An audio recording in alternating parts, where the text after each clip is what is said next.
1 minute remaining.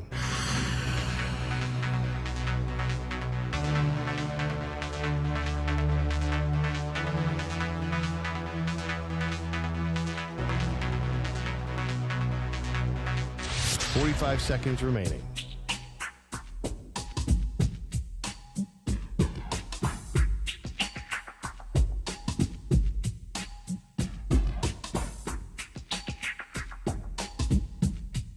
"30 seconds remaining.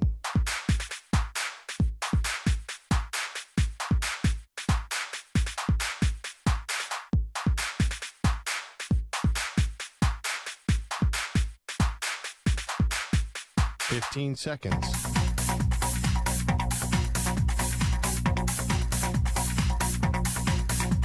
Break ends in 5 seconds.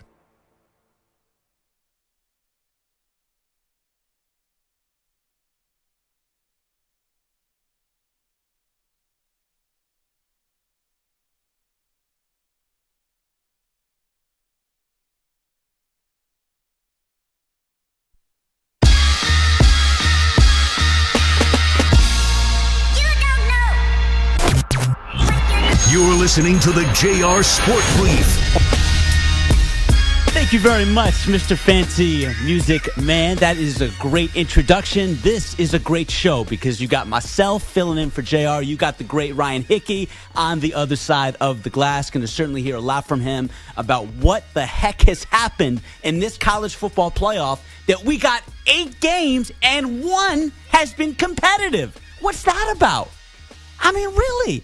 I thought this was supposed to spice things up in college football. I thought this was supposed to make it, captivating and somewhat entertaining. It hasn't been, except for 1 game.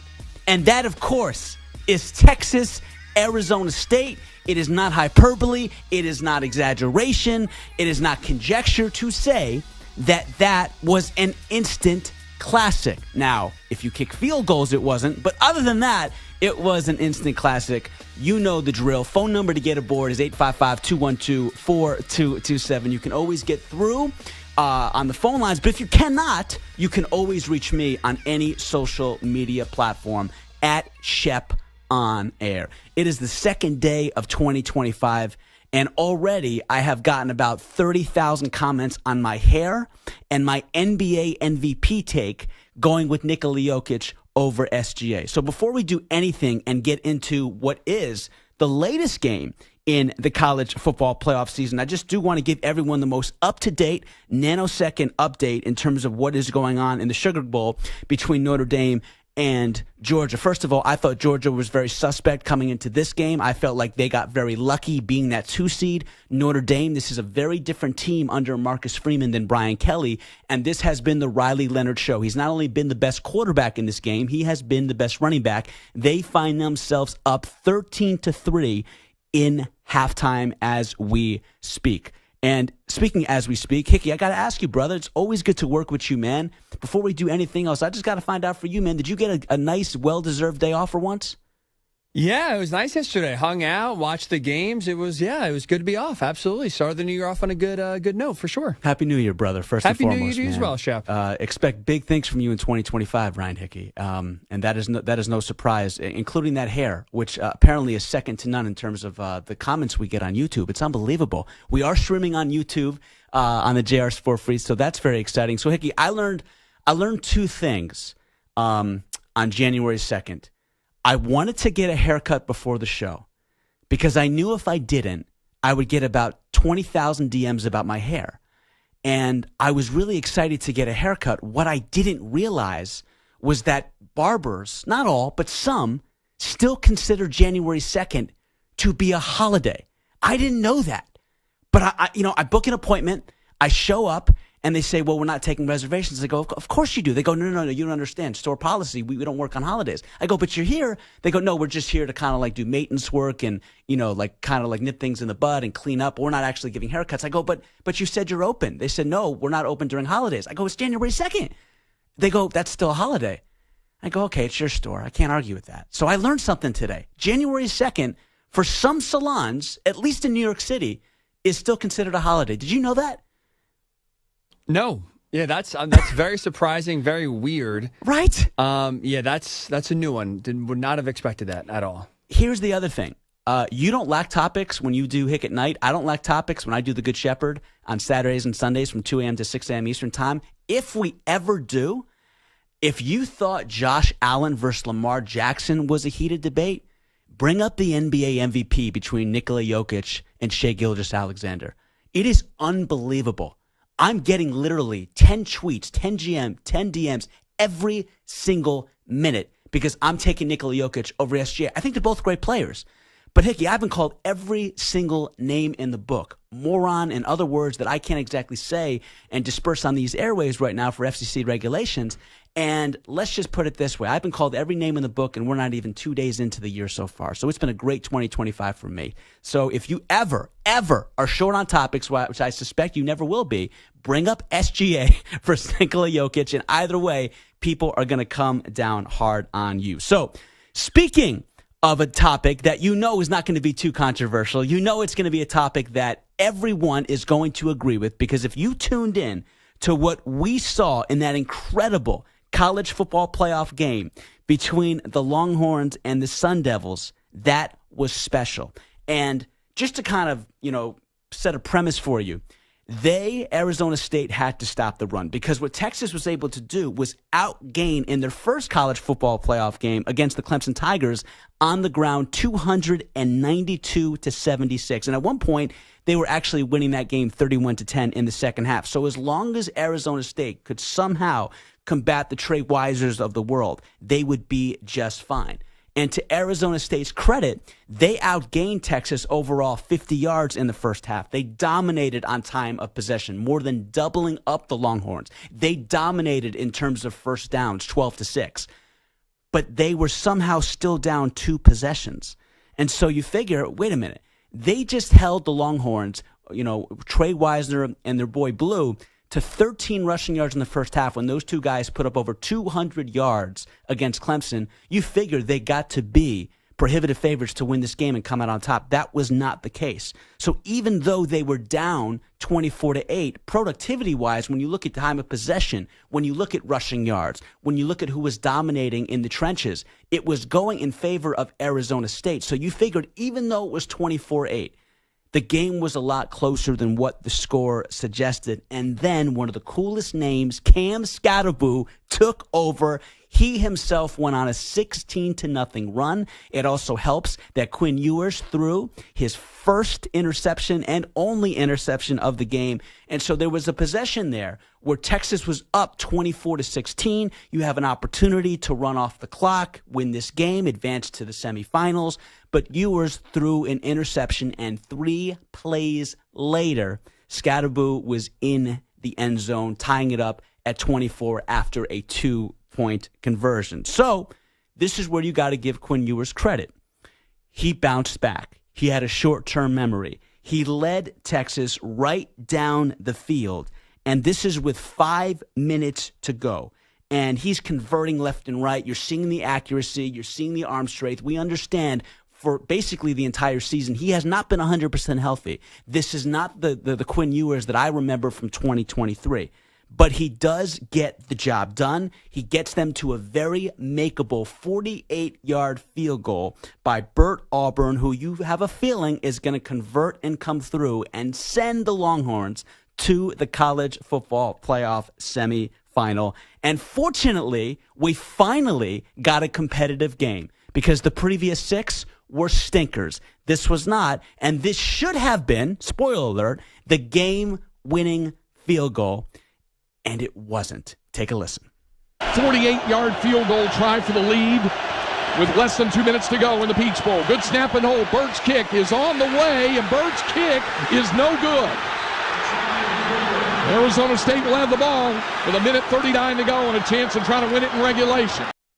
You can tell that's the Longhorns Radio Network. They're not exactly excited about the missed kick, but they don't exactly bury him alive either, which is good. So now it's Arizona State's turn, and you have an individual in Sam Leavitt that's getting it done with the wheels. But Texas, to their credit, they're able to stop that spread offense. They combat Leavitt, and they ultimately get the ball back. So can Ewers muster one last clutch drive? They got 2 timeouts left, 57 seconds left, and you know what he does?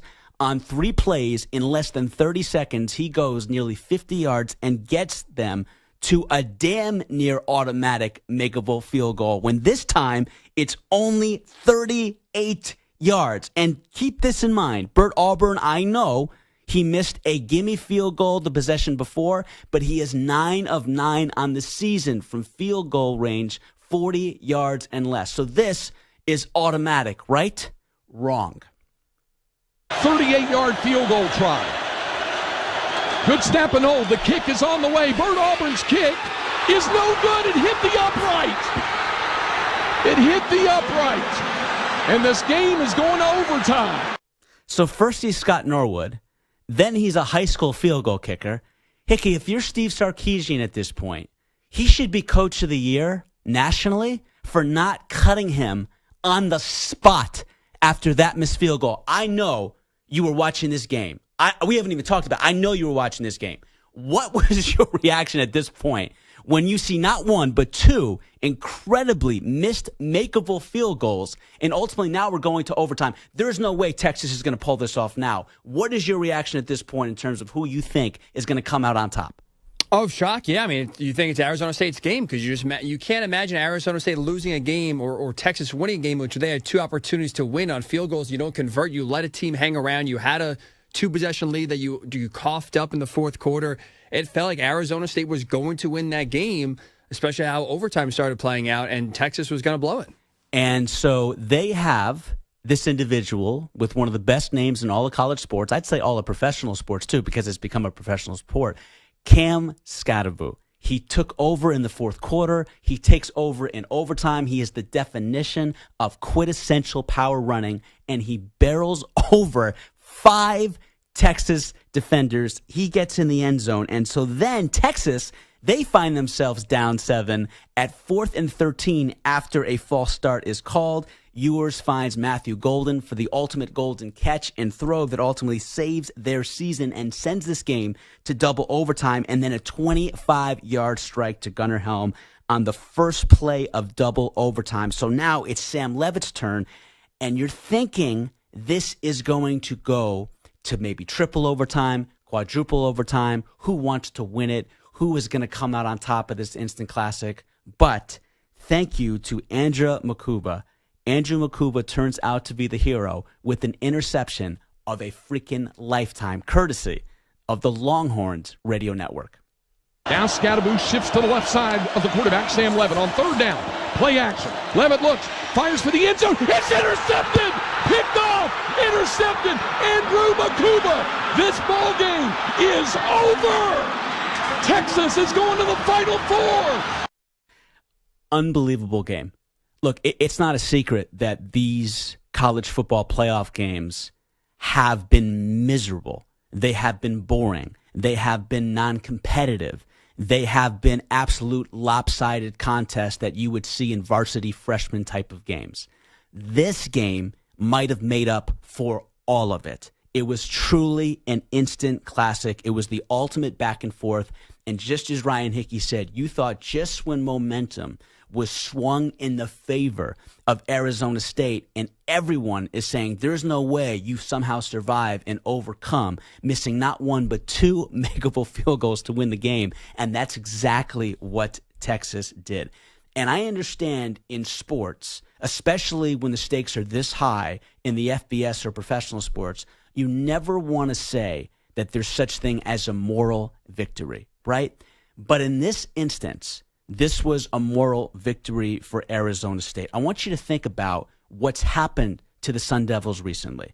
They're coming off of back-to-back 3-9 seasons. They were going through all kinds of sanctions, and they have their first 11-win season since their coach, Kenny Dillingham, was 6 years old.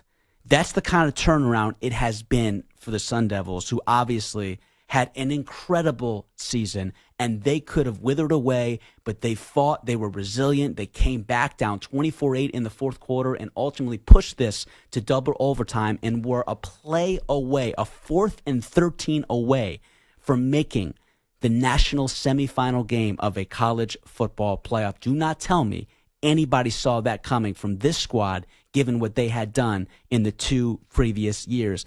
And then Steve Sarkisian, man, what an unbelievable journey. I remember 3 years ago when this guy was 5-7, and everybody was saying he was lucky to get the job, and he had all kinds of personal problems, and was he really ready for this big of a stage again, and had the game passed him by? You know what? 3 years after the fact, Steve Sarkisian is 25-4 in his last 2 seasons. 25-4. And they are the only team, the Texas Longhorns, to be in the college football playoff in back-to-back seasons. And unlike 2023, they not only are back, but they have not won 1, but 2 college football playoff games. The most successful team over the last 2 years in college football has been the Texas Longhorns. Look how fast Michigan dropped off. Look at what happened to Alabama. They couldn't even make the 12-team college football playoff and then fizzled out in a bowl game against the near 500 Michigan team. Look at what happened to Washington. Look at the consistency of the Texas Longhorns. Steve Sarkisian, you get a gold star, you get an A+.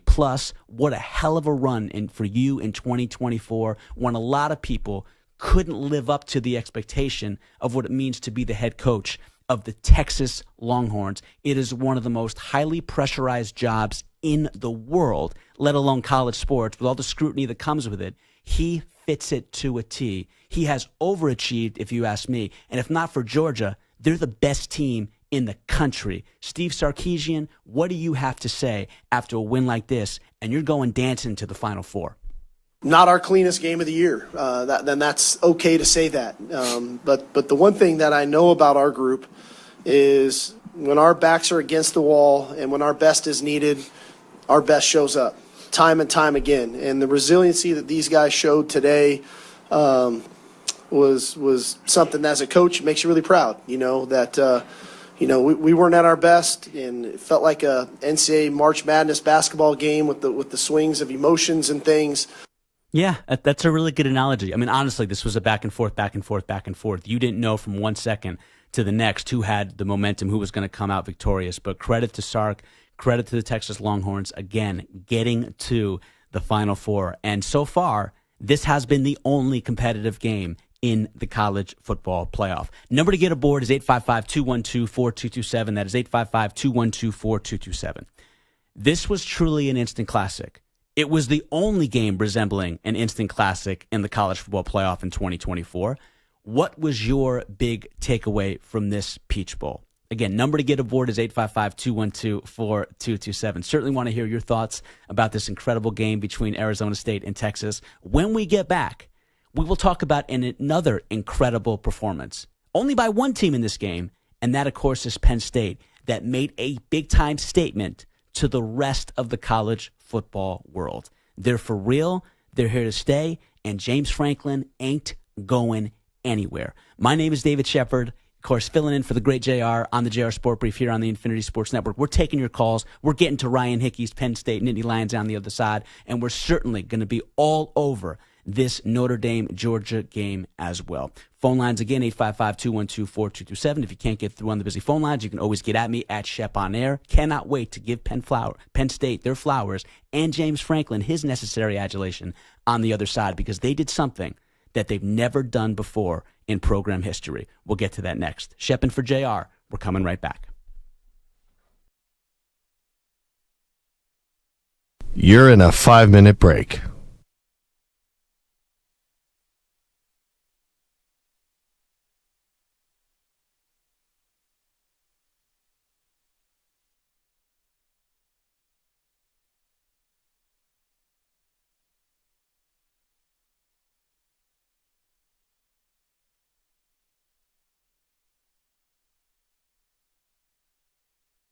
Four minutes, 30 seconds remaining.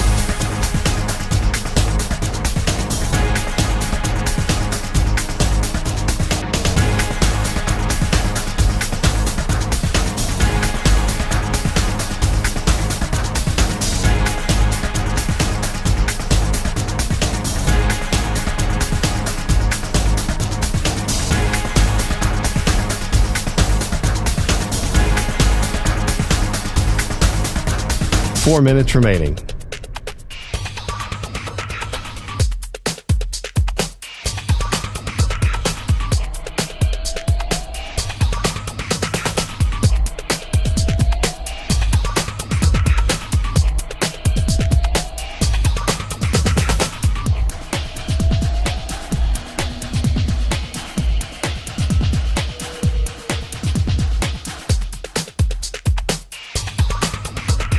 Three minutes, 30 seconds remaining.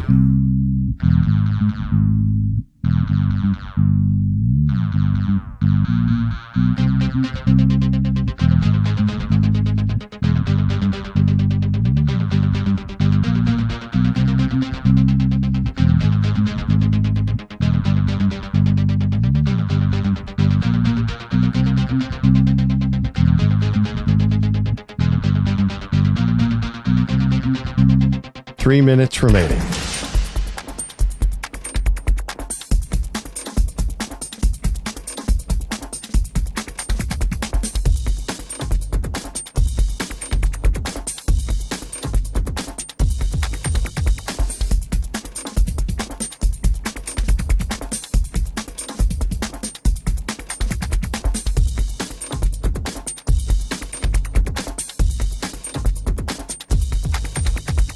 Two minutes, 30 seconds remaining.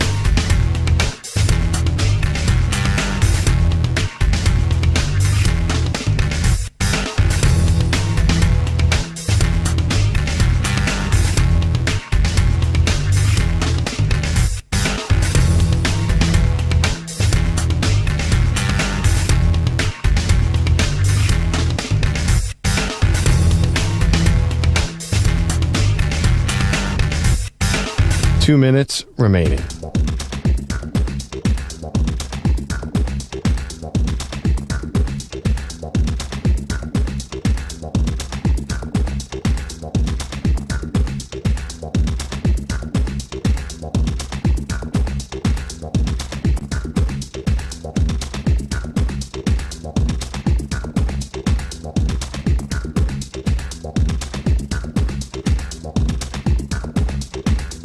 One minute, 30 seconds remaining.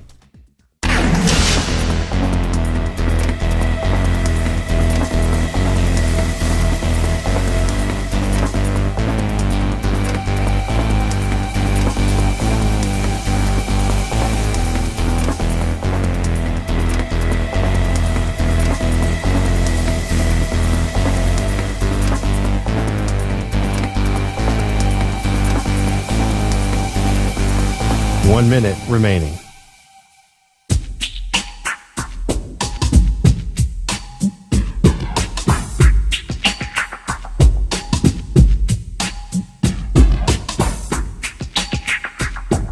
Forty-five seconds remaining.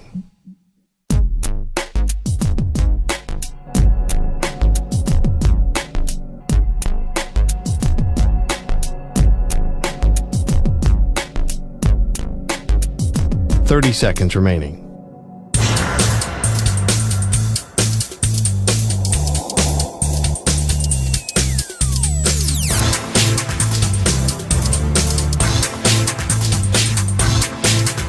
Fifteen seconds.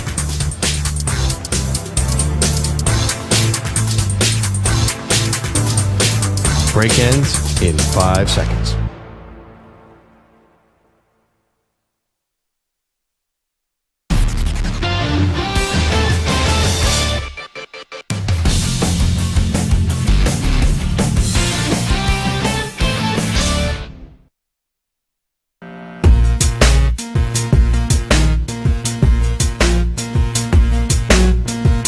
JR wants to hear from you. Call him now at 855-212-4227.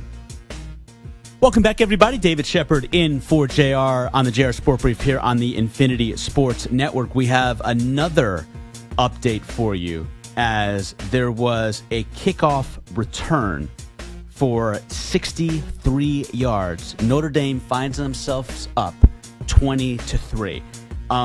This was not going to be good either way for Georgia. You don't have your star quarterback in Carson Beck, if you would call him that the way he's played this year. Gunnar Stockton, no disrespect to him, he's a quality backup. And obviously we saw him come back against Texas, but this is not a fair fight. And this is over. This is without question over. There is no way that Georgia has the pieces, has the momentum, has the pizzazz, with that bye week nonetheless, to now come back and score 17-plus unanswered points against the Notre Dame Fighting Irish. I've been saying this for the last 4 months. The best thing that could have happened to Notre Dame was that loss and getting punched in the mouth by Northern Illinois. And let's be honest, if I polled right now a college football expert, they would not be able to identify one person associated with Northern Illinois. This is exactly what Notre Dame needed. Ever since then, they have reeled off 11 straight. It's going to be 12 straight in about an hour from now. And Marcus Freeman, that NFL is going to be coming and knocking at your door to be a head coach sooner than later. I know right now the hot name is Cliff Kingsbury, and people believe he's going to be the guy to take over Chicago. We'll certainly talk about that later on in the show. But Marcus Freeman, the job that he has done at Notre Dame has been nothing short of sensational. Let's get back to the busy phone lines at 855-212-4227. I can't wait to dive into Penn State with Ryan Hickey. I know he's got to be one of the most excited people on planet Earth right now because Penn State's doing something they haven't done in over a decade, and that is actually play up to expectation. Let's get to Jerry in South Carolina. Jerry, hope you're having a good evening so far, buddy. Happy New Year, and what you got for us, man? Hey, Shep. Good talking to you, man. I've been listening to your show for many weeks now. You're doing an outstanding job. Thank you, brother. I appreciate the kind words, man. Yes, Happy New Year, sir. Jerry. What you got for us, man? Happy New Year to you. Yes, Thank sir, you. buddy. I was talking about the Ohio State Buckeye Nation should be just filled with joy because I thought it would have been a much closer game yesterday against Oregon. 34. Hey, Jerry, 34 nothing? I mean, I thought Dan Lanning was the next great college football head coach. I thought he was the guy that was going to bring Oregon to prominence. I know. He's worse than Chip Kelly. I know. They should have lost to him the first time. But the Buckeyes buried them in the first half. Jerry, so, you know how for Notre Dame, the best thing that happened to them was getting punched in the mouth by Northern Illinois? Yes. The best thing that happened, and you know where I'm going with this, right? The best thing that could have happened to Ohio State was getting shellacked by a 500 Michigan team in Columbus, which was the ultimate wake-up call. And, man, did they wake up. They did. That if they won it all, that Michigan loss will be a distant memory. And, Ryan Day should be off the hot seat. They'll be off his back if they get it done this year. Jerry, I think he's off the hot seat now. He should be. I think he's off it. Listen, you just did something to the number one team in the country that nobody thought was fathomable. You just got up 34-0 against them in the first half of a quarterfinal game of the college football playoff. And the score was 41-21, but we know it wasn't that close. This has been an amazing coaching job by Ryan Day. Not only beating the brakes off of the number one team in the land, the only remaining undefeated team in the FBS at the time in the Oregon Ducks, but also beating the brakes off of Tennessee 42-17.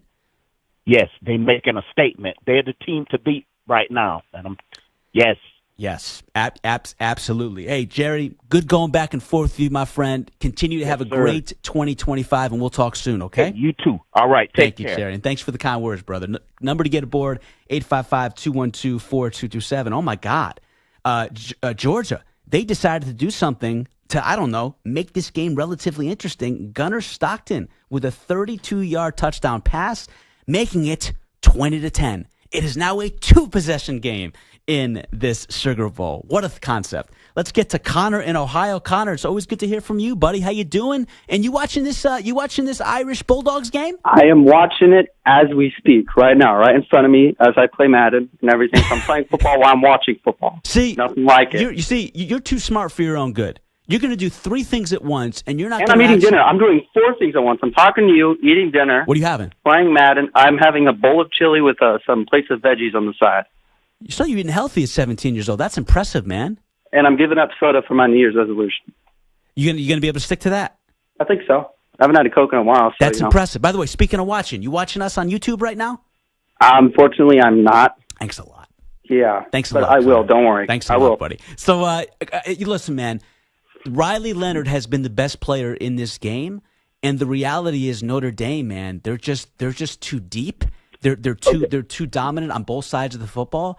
And You know what? I think Georgia was really, really lucky to be the number 2 seed. They just had Texas numbers this year. This isn't a true number 2 seed. You know that. I think this is a true number 2 seed, and here's why. Do you know? You want to know why Notre Dame is up? Why are they up? Tell me. It's because Georgia has made stupid mistakes. They've made dumb mistakes. We got that kick return for a touchdown. We also had, didn't they? Multiple turnovers. They fumbled it. Yep. They fumbled it in their own. They fumbled it for the kick return in their own side of the field and everything, and Notre Dame went on to score. And then I believe one of their receivers dropped a pass that he could have gone all the way home for. And But Connor, if you look at if you costing them this game right now. But if you look at the totality of this season for the Bulldogs, you've lost to 2 teams in Alabama and Ole Miss that aren't even college football playoff bound. They didn't even make the first round. That was the 2 teams you lost to. What week did they lose to Alabama in? I understand it was early on in the season, but Ole Miss. Exactly. But they wait lost a to minute. Alabama was actually Alabama. Okay. Let's take their second to last game of the regular season. They got by what? By Georgia Tech and engineering school by 2 points. That's a number 2 seed. There's flukes. There's you want to know a big fluke? What's that that? Ohio State Michigan game. That's a big fluke. I am still like, hey, we were talking about this, man. I cannot believe that Oregon with Dylan Gabriel, who you can make an argument, and I know he's not going to go number 1, number 2, the way that they're talking about Cam Ward and Shedeur Sanders. Obviously, they don't give him the NFL ceiling that they are, those 2 quarterbacks, but he's been the best quarterback in college football. He really has been. I'm not saying he's been the most dominant. He's been the best overall. And he actually played relatively well in that game. And they still found themselves down 34-0 against Ohio State. I still listen. Maybe Ryan Day channeled his inner Newt Rockne, Bear Bryant, Nick Saban all rolled into one. Maybe that's what happened. I don't know. But you cannot tell me anybody saw that coming. If they played 1,000 games, that would have 999 out of 1,000 times. It would have at least been a minimum of 1 possession game heading into halftime. It would not have been 34-8. You know what the big mistake they made was? They let Ohio State get the first score. You never want to do that, ever. Yep. You always want to get the first score on Ohio State because that really messes with their minds. Okay. Puts a win in their sail. Absolutely. They let them get the first score, and it screwed them over because Ohio State from then on just played with a ferocity never known to man. Like it wasn't even close. I hear you, buddy. Connor, my man, always good to hear from you, brother. We'll talk soon. Continued success for you early on in 2025, and just keep being you, keep doing you, okay? Shep, same thing for you, man. I love you. Appreciate it. Thanks, Connor. We love you, buddy. Number to get aboard, 855-212-4227. I get to be with the Ackerman? Rich Ackerman? No, I'm leaving right now. There you go. Happy New Year, man. Happy New Year to you, too. Good to see you, Ack. Same here. Before we get to your sports flash, I want to ask you, if you had to grade the college football playoff, we've had 8 games so far. 1 has been competitive. Yep. What grade would you give the college football playoff? And hopefully to you, does this signify that we should never expand past 12? Well, I didn't want to go past 4. Right. But the money talks. Yep. So, and somebody's always going to feel left out, so there's always going to be a debate. But I'd give it a C.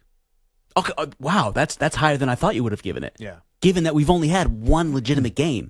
Yeah. Out of 8. You still have some talent, so it's something worth watching. There's some intrigue, but the competition of the games hasn't really been much. So I give it a C because again, you want to watch, you want to see just who's good and who's not. I'm sure some people are watching, to see whether their team might draft somebody high in the first round. So, and I think as it gets down to the nitty gritty, I think we'll see closer games. Ak, you bring up a good point, and that's fair. Certainly going to be a different result in competition when it comes to this Final Four. If nothing else, you are going to get 12 teams that aren't going to sit their franchise quarterback in the second half like we saw Miami with Cam Ward. Yeah, if from a purist perspective, that's got to be a significant distinction and advantage that you're doing with having 12 teams as opposed to 4. But I'm with you. I never wanted to go past 4, and I thought 12 was way too much. You don't triple it. You might want to make it 6, but certainly not 4. Number to get aboard is 855-212-4227. When we get back, I know a lot of people still want to weigh in on the NFL, want to talk college football playoff, want to talk about the Sugar Bowl. We're going to get to your calls on the other side. You can always reach me at Shep on air if you can't get through the busy phone line. And I cannot wait to go back and forth with Ryan Hickey about what we just saw Penn State pull off, because they are doing something they haven't done in more than a decade, and that is live up to expectations when their season is on the line. We get to that next, but before we do anything else, let's get to our latest sports flash with a White Shadow Watcher genius. Here is Rich Ackerman. Infinity Sports Network Sports Flash.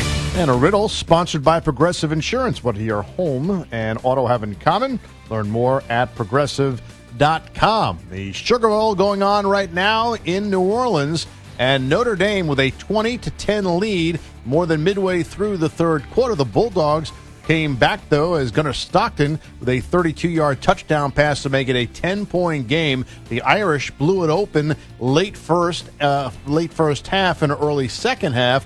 In the final minute, Mitch Jeter hit a 48-yard field goal. Then Stockton turned it over on a strip sack. One play later, Riley Leonard striking for a 13-yard touchdown pass. And then Jordan Harrison returned the opening kickoff of the second half, 98 yards for the touchdown. So 17 points for the Irish in a minute span, bridging the second and third quarters. They have a 20-10 lead right now. And again, the winner moves on to play Penn State. Patrick Mahomes may be more concerned with becoming part of the first team in NFL history to three-peat as champs, but the Chiefs quarterback snubbed for the Pro Bowl as Josh Allen, Lamar Jackson, Joe Burrow got the nod in the AFC as quarterbacks. Jackson, one of 9 Ravens selected. The Lions led the NFC with a total of 7. 6 Eagles were also recognized, and Jaden Daniels caps his rookie season with a Pro Bowl selection, as well as pending free agent Sam Darnold. The Oklahoma City Thunder, currently the NBA's hottest team with 12 straight wins. They look to make it 13 tonight at home against the Clippers. I'm Rich Ackerman. Hey, sports fans, it's Maggie Gray here on the Infinity Sports Network. Check us out 24/7 on your smart speaker. Just say play Infinity Sports Network.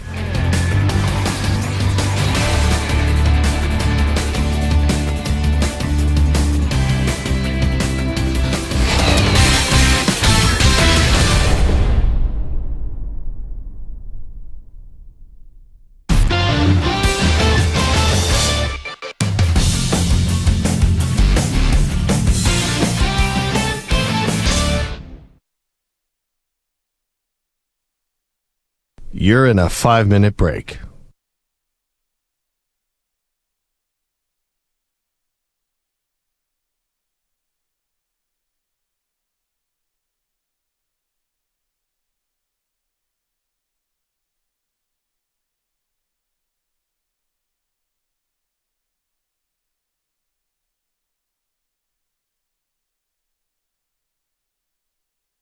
Four minutes, 30 seconds remaining.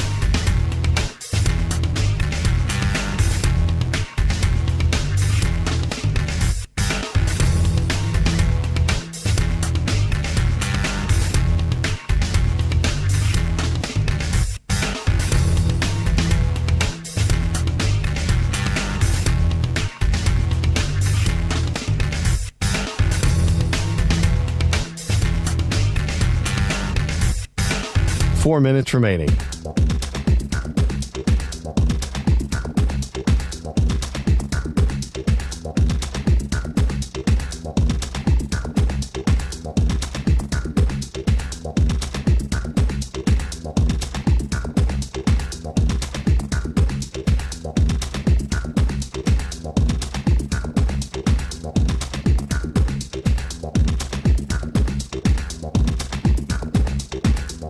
Three minutes, 30 seconds remaining.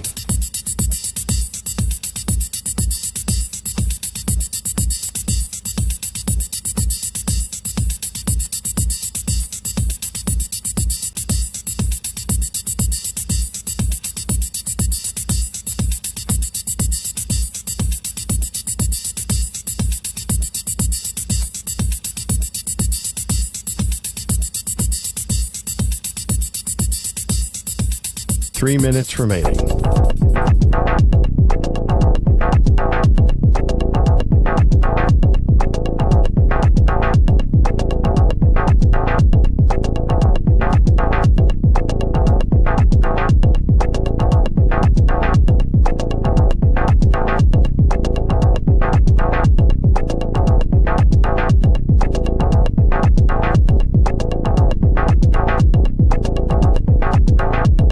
2 minutes, 30 seconds remaining.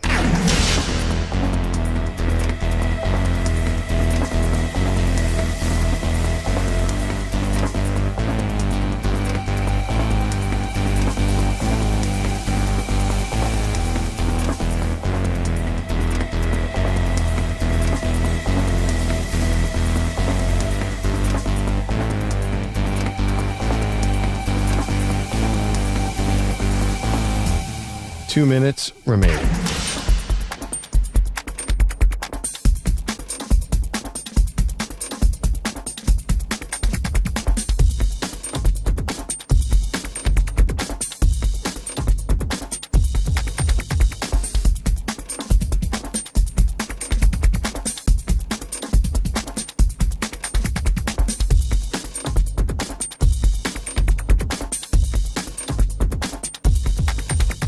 One minute, 30 seconds remaining.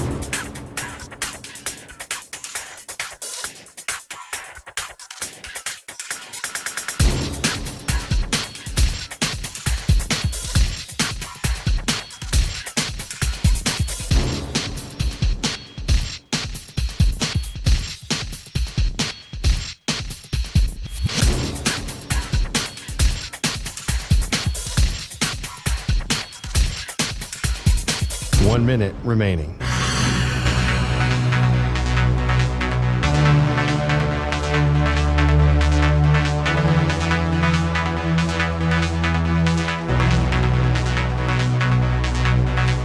Forty-five seconds remaining.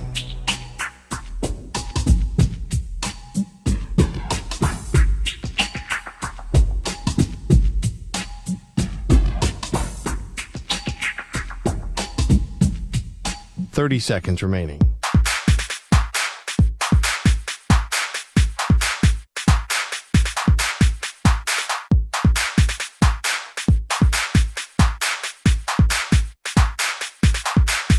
Fifteen seconds.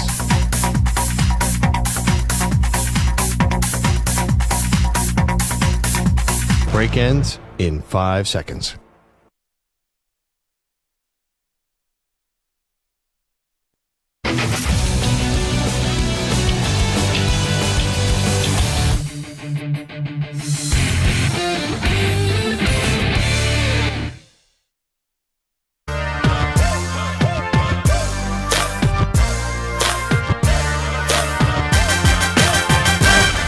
JR wants to hear from you. Call him now at 855-212-4227. Welcome back, everybody. David Shepard in for the great JR here on the Infinity Sports Network alongside Ryan Hickey. Certainly taking your calls all show at 855-212-4227. You can always tweet us at Shep on Air. And Ryan Hickey, people should know this at this point, but just in case they do not, how can they follow you on social media? Ryan_Hickey and the number 3.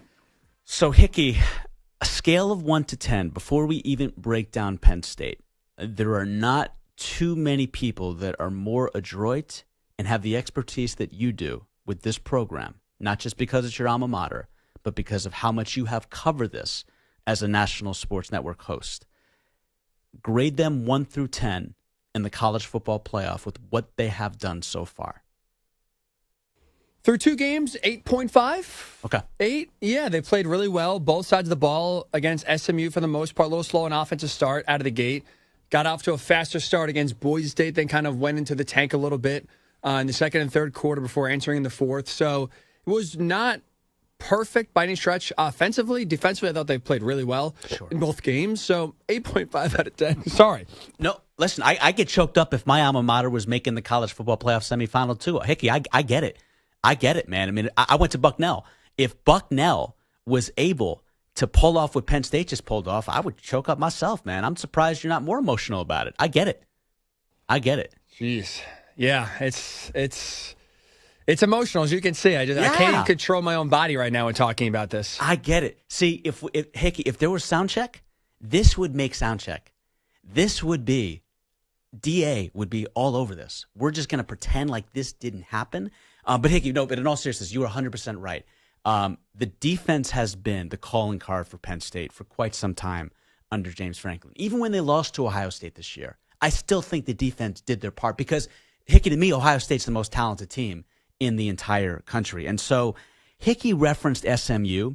Penn State, it was a little sluggish, but they did get up 28-0 at halftime, and ultimately they can put up points with the best of them. They scored 21 in the second quarter. SMU had 10 for the entire game.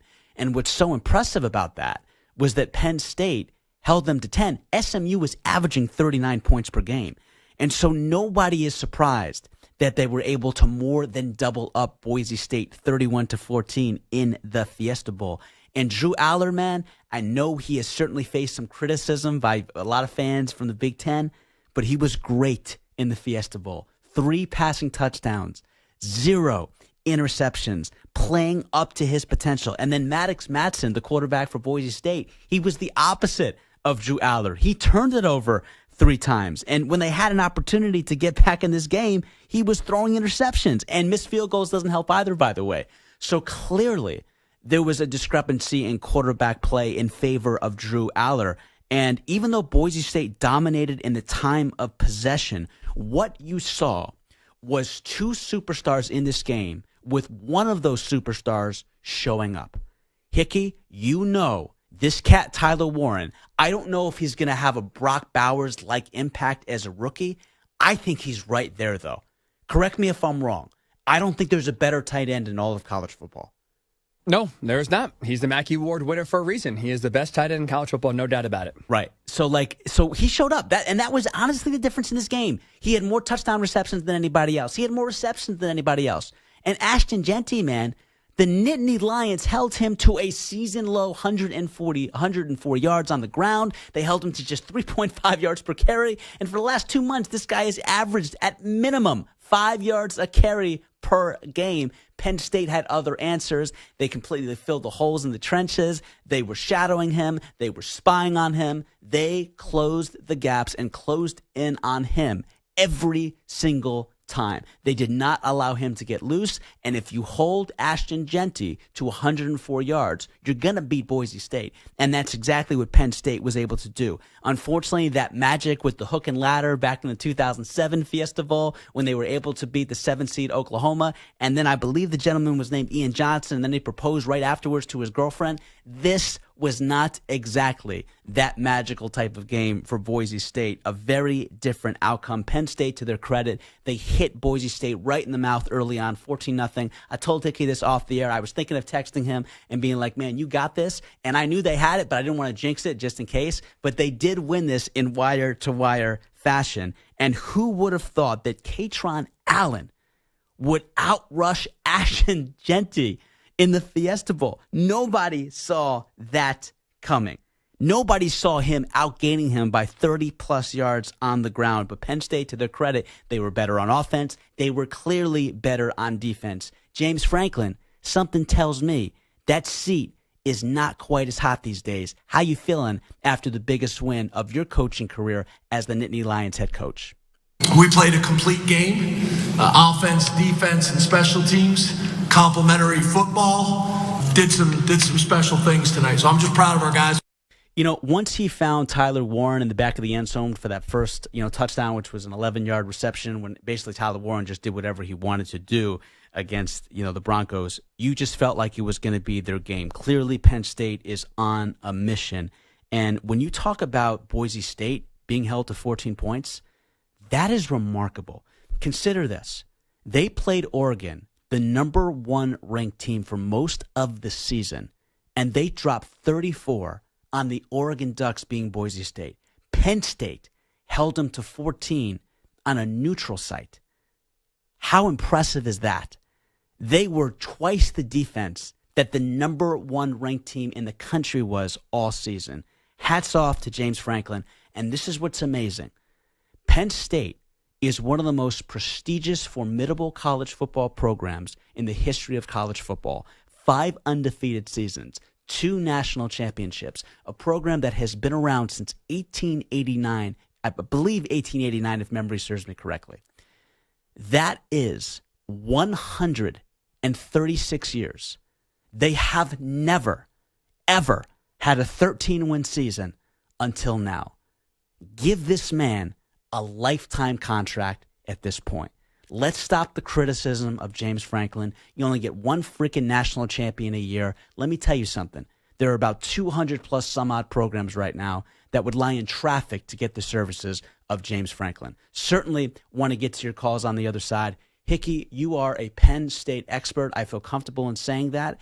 How do you like their chances now to win their first national championship? I want to say since when? The 80s, right? Since 1986. It's been a while. That's unbelievable. To say the least. Dude, Hickey, I'm old. That's before I was born. I'm about to be 38. That's before I was born, man. We're going on almost 40 years. It's been a very long time. You're like the Chicago Bears. It's been a very, very long time. Hopefully that drought ends this year. How am I feeling about it? I feel like they could beat either Notre Dame, well, it looks like to be Notre Dame with a 10-point lead going to the fourth quarter in the semifinal. But if Ohio State continues to play the way they did against Tennessee and against Oregon, no one's beating them and no one's keeping it close. So definitely excited about getting to the national title game. I think they have a really good shot at doing that. But right now, a little nervous with how the Buckeyes are playing. That I don't think anyone in college football right now is beating them if they continue to play at this level that they are at the last two games. What's the old adage, Hickey? It's really difficult to beat the same team twice in one season. I think the best thing that could have happened to Penn State, the best thing that happened to Ohio State, the best thing that happened to Notre Dame, they've seen all the angles, all the blitzes, all the schemes of Ohio State. They know this team better than anybody currently in the college football playoff. You don't think that loss, and it was a close loss, you don't think that one possession loss ultimately really helps Penn State knowing what they know compared to every other team right now that's still eligible to be playing Ohio State in the college football playoff? Beating them twice, Hickey, that's going to be a tall order, man. Sure, yeah, but I mean, Ohio State has more talent, and so if their talent is playing up to the level, and that's a little concerning. The first time they met, Ohio State did not play their best game, not even close to their best game. Right. And then neither did Penn State, so at least both teams are playing better right now. But the Buckeyes' ceiling is definitely higher just because of the amount of talent that they have. And so I'm not sure. I hope you're right. I hope familiarity helps breed a little bit of ability and scheme to slow them down with what they're doing. And Oregon also played them once and it was not even close the second time. So we'll see. But it's a very tall order right now. Again, Texas's defense maybe can give them some fits here, but yeah, Ohio State Ryan Day's got them rolling right now. Yeah, you got that right. Well, listen, we're going to talk more Ryan Day on the other side, of course, because they absolutely shellacked Oregon. I don't think even the Day family saw this one coming. Number to get aboard is 855-212-4227. Here's my question for you. Who has been the most impressive team, all things considered, in the college football playoff, given what Penn State has done and how they have decimated and run through their competition? They got to be on that short list. Let's get to Paul in Rhode Island. Paul, always good to hear from you, buddy. You having a safe New Year so far? Absolutely. Of course I have. Good, man. Hey, embrace your family. Thank you for taking my call. Of course, man. And I'm honored for you to take my call. Paul, and thank you for what you did yesterday. Paul, we're honored to have you, man. Thank you. And thank you for taking time for honor all those drivers that take people to where they have to go. Yesterday, I didn't call yesterday, but I'm going to tell you, I have to say that I'm honored to call your show because when I was working in a casino, I always used to call. Yeah, I remember. Yeah.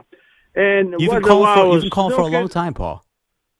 Yeah, whether I was a regular or not, but you know what? I was honored for you to take my phone call at 2 in the morning after I get out of my casino, my Bally's Casino here in Rhode Island. Sure. And I was ready to go. And I always called you from my home where my wife and kids sleep, and that's safe and that's fine. Yes. But, I'm calling today is for this. For you to have your sister to call you on a national radio to honor you, the great job you've done on this show is amazing. I appreciate that, Paul. Thank you, buddy. I wasn't, so Hickey, you weren't here. I wasn't, my sister, Hickey wasn't here. She doesn't know anything about sports. She doesn't know anything. Yeah. And I'm not joking. She does not know who Joe Montana is. she knows nothing. She knows everything about everything else. She doesn't know anything about sports, and I didn't even know she knew the number here. And you and I have been hosting. I've been hosting 4+ years. I think you've been hosting 4 or 5 years at this point. And I've never had a family member call into one of my shows. And she called in the other day, and I couldn't believe it, man. I was blown away. I was completely taken back by that. So that's fair, Paul. Paul, I held this phone call longer than I should have, so I'm going to talk to you in the break. I'm going to get back to all your other calls about what happened with the Sugar Bowl, the state of the NFL, Penn State, of course, shutting down Ashton Genty. When we get back, we're going to talk about Ashton Genty. Was he exposed, or was it just more credit to the defense of Penn State? That's on the other side. Shep in for JR on the Infinity Sports Network. Happy New Year, everybody, and we're coming right back.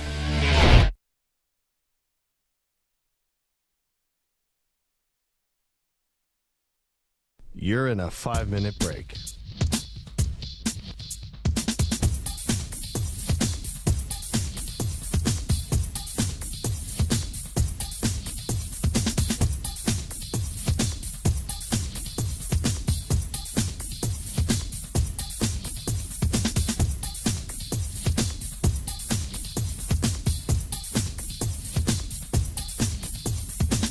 Four minutes, 30 seconds remaining.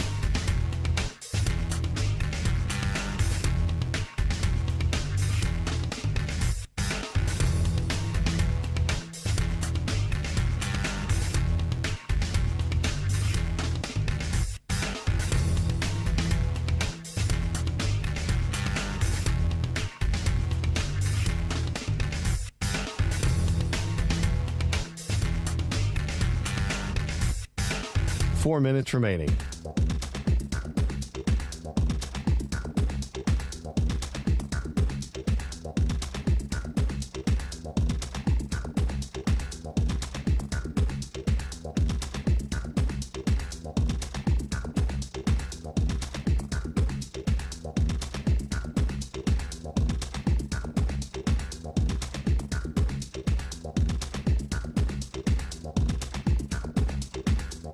Three minutes, 30 seconds remaining.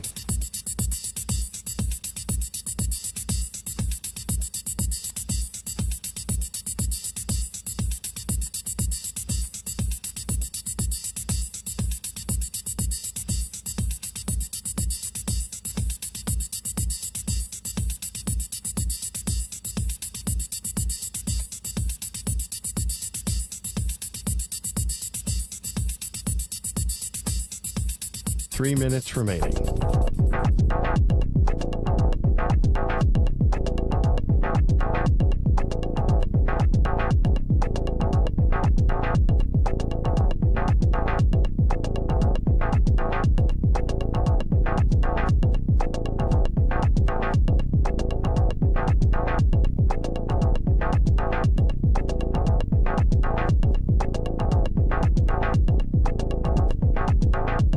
Two minutes, 30 seconds remaining.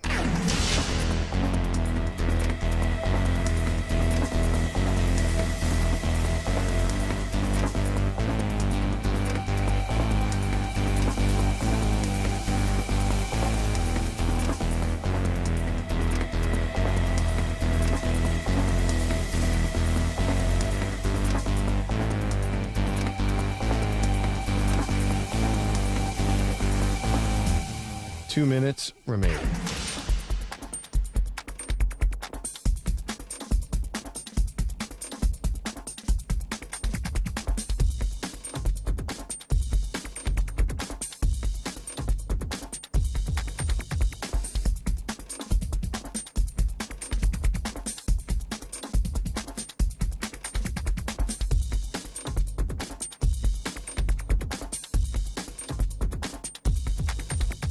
One minute, 30 seconds remaining.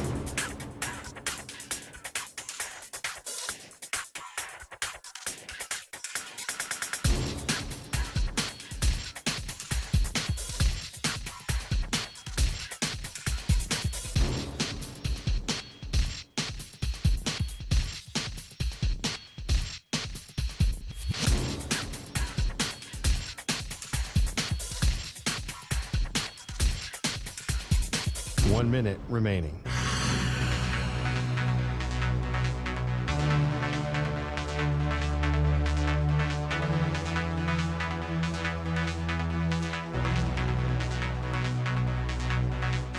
45 seconds remaining.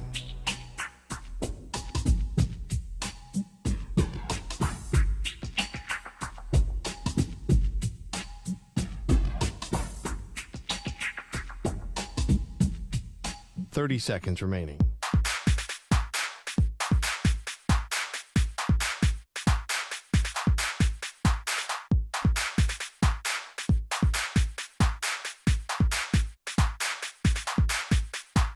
Seconds.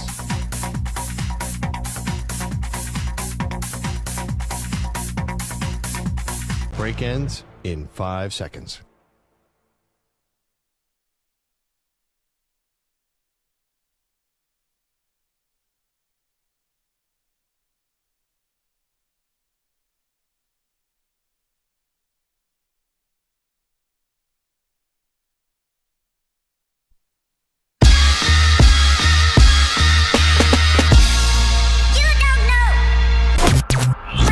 You're listening to the JR Sport Brief. Welcome back, everybody. David Shepard on the Infinity Sports Network alongside the great Ryan Hickey. We are filling in for JR. It's always great to be with you, however and wherever you may be listening from, just to keep everybody updated on what is currently going on in the All-State Sugar Bowl. As I predicted and strongly suggested and emphasized, see, you got to trust me with these things, y'all.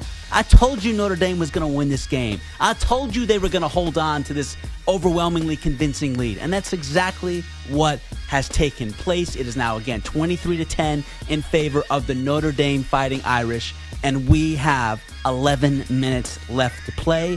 It has been an admirable fill-in job by Gunnar Stockton for Carson Beck, who is out for the season. But Riley Leonard has been the best player in this game, and that, of course, is the quarterback for Notre Dame, not just as a quarterback throwing the football, but as a runner. See, I'm looking at the TV, and this is my goal, because we're on YouTube. We're on YouTube for the JR Sport Brief for the next 4 hours, and I'm looking at these college kids, and they are fit. They're lean. They're mean. They got six-packs. They got abs. I'm thinking to myself, why isn't this me right now? Why am I getting fat? Why? But there's no excuse for that. There's no excuse for that. I'm better than that. I got to work on that. I got to check that box off. I don't care if I'm almost 40. Who cares? No excuses. Speaking of no excuses, Ashton Genty, was he exposed? Or is it a legitimate excuse that he was held to 104 yards, which was a season low, because it was the best defense that he had faced all year? Yes, I know he faced the Oregon Ducks. I would say the Penn State defense is better than the Oregon Ducks defense.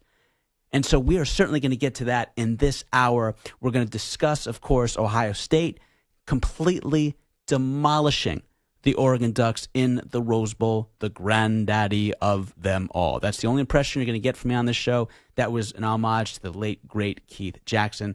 Also, want to pay respect to those people that are waiting on hold patiently. Let's get back to the phone lines. You can always get a hold of us at 855-212-4227. And Happy New Year, everybody, if you haven't already heard that from me. I know it's 2 days into 2025. Hope you are blessed. Hope you're smooth. Hope you're cool. Hope everyone is having a wonderful and safe holiday season so far. Obviously, we have had some tragedy already in terms of what took place in New Orleans very early on in 2025, with at least 15 people killed as a result of that attack on Bourbon Street with the truck, and it was an act of terrorism, and there was a damn good reason to postpone it, which is why we are having this Sugar Bowl being played on January 2nd, not January 1st. And there are some people that are even questioning, is this too early to play less than 24 hours after the fact? So it's a fair question to propose. Number to get aboard is 855-212-4227. Let's get to David in Dallas. David, hope you're having a good evening so far, man, and a good New Year. What you got for us, sir? Always good to hear from you. Shep, I'm right there in line with the people questioning it, and I'm not even questioning that it's too soon. I'll tell you it's too soon. Can you imagine George Bush going out there throwing that first pitch at Yankee Stadium on September 12th or the 13th? That wouldn't have happened. This is wrong. There's still blood in the streets there. Sure. They haven't even identified all the victims' families yet. Yeah, I mean, look, we're talking about, unfortunately, the deadly pickup truck attack that was first reported that 10 people were killed, and then eventually it was reported that 15 people were killed, and it had to be postponed right away. And I credit CEO Jeff Hundley for doing that. David, to your point, and I'm always going to keep it real with you on this show, I understand where you're coming from. I 100%. I think the flip side of that is, how do you ultimately recover and move on and not let such a heinous, despicable act win and take control of what should be a celebration in college football? How do you heal? And I think to some people, playing this game a day later is part of that healing process. I'm not saying that's how it should be.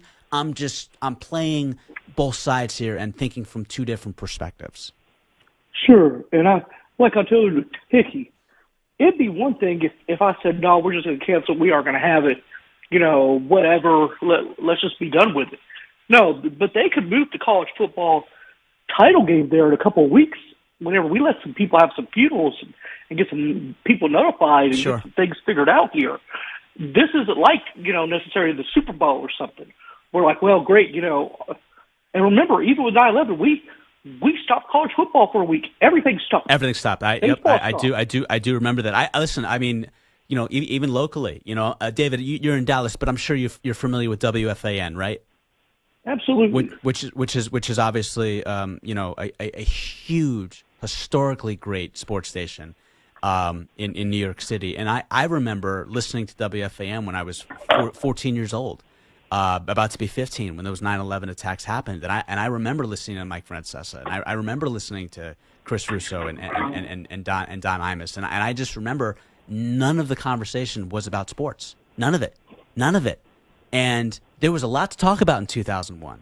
I mean, we remember how good the Yankees were back then. We remember how good the Mets were back then, coming off of a World Series appearance, and there was no talk about sports for a few days.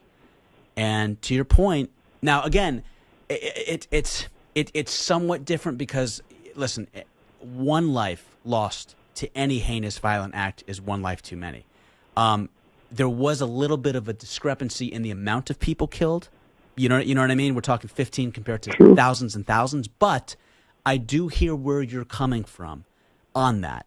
I don't know if it was as sensitive as it could have been to play this game in the immediate aftermath.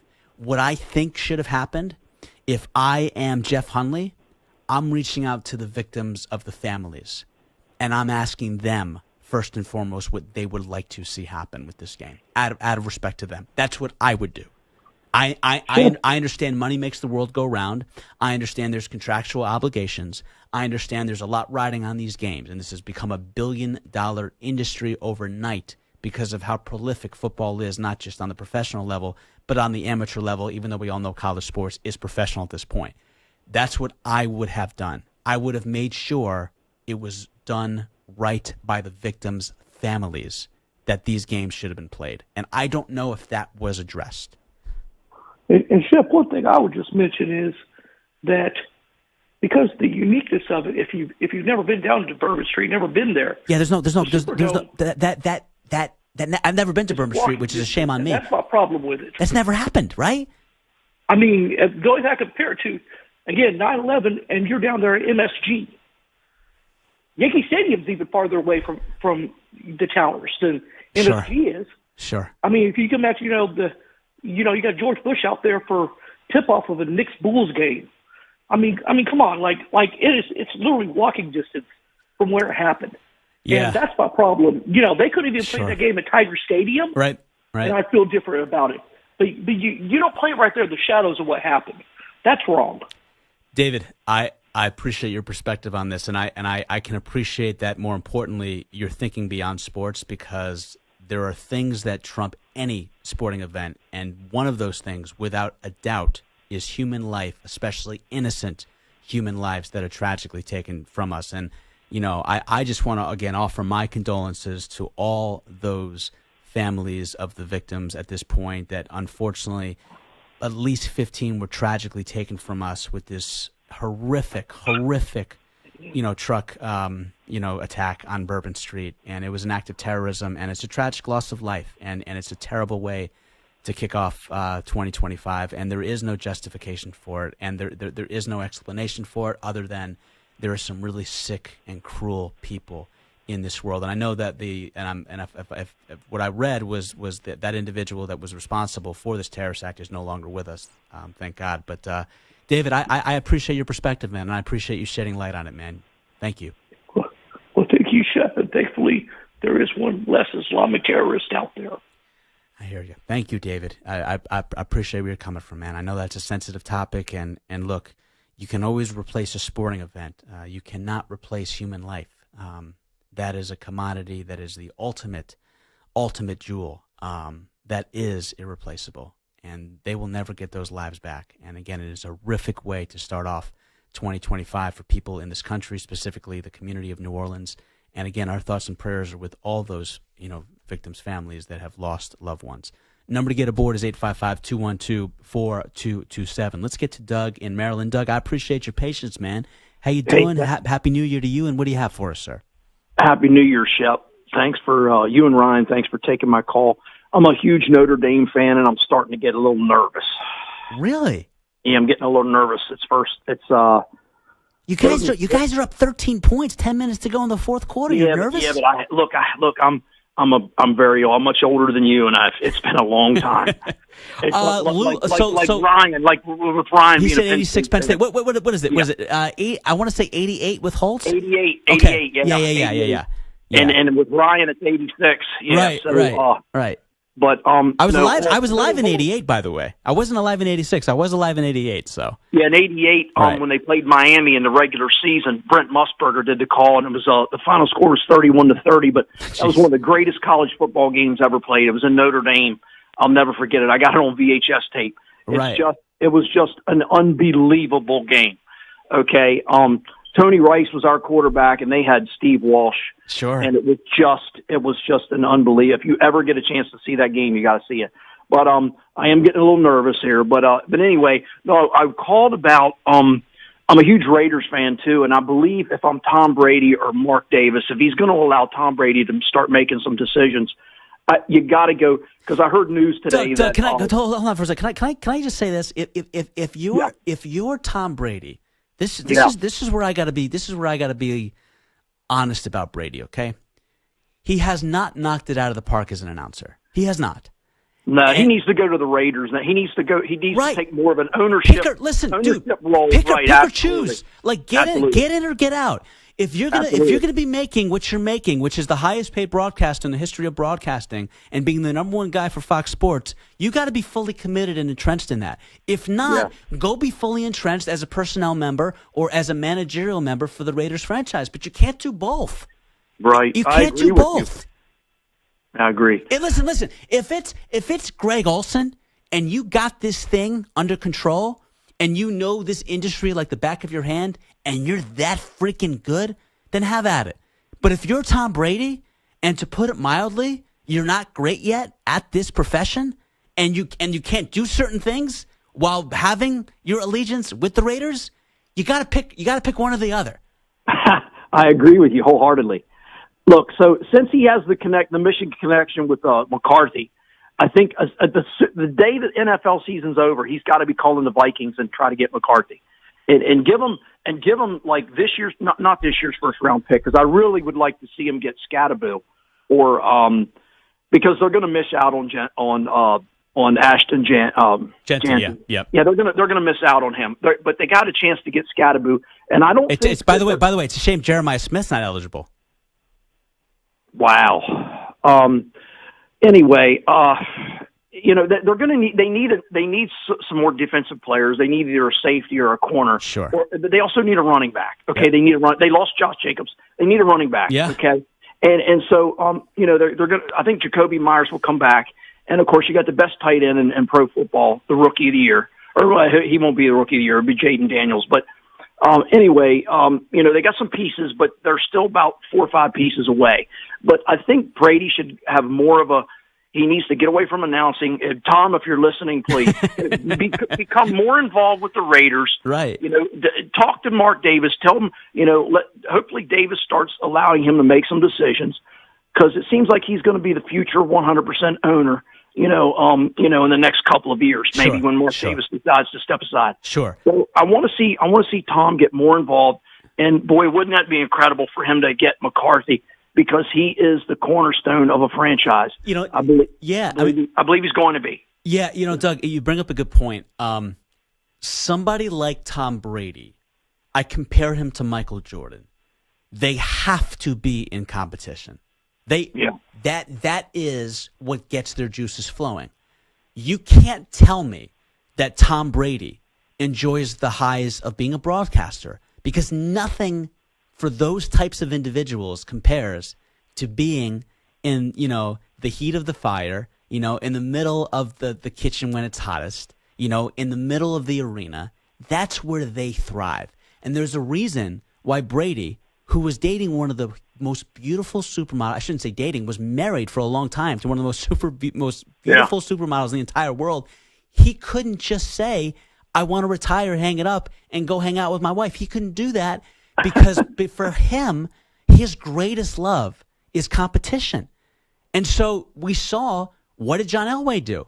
John Elway couldn't stay away from the game.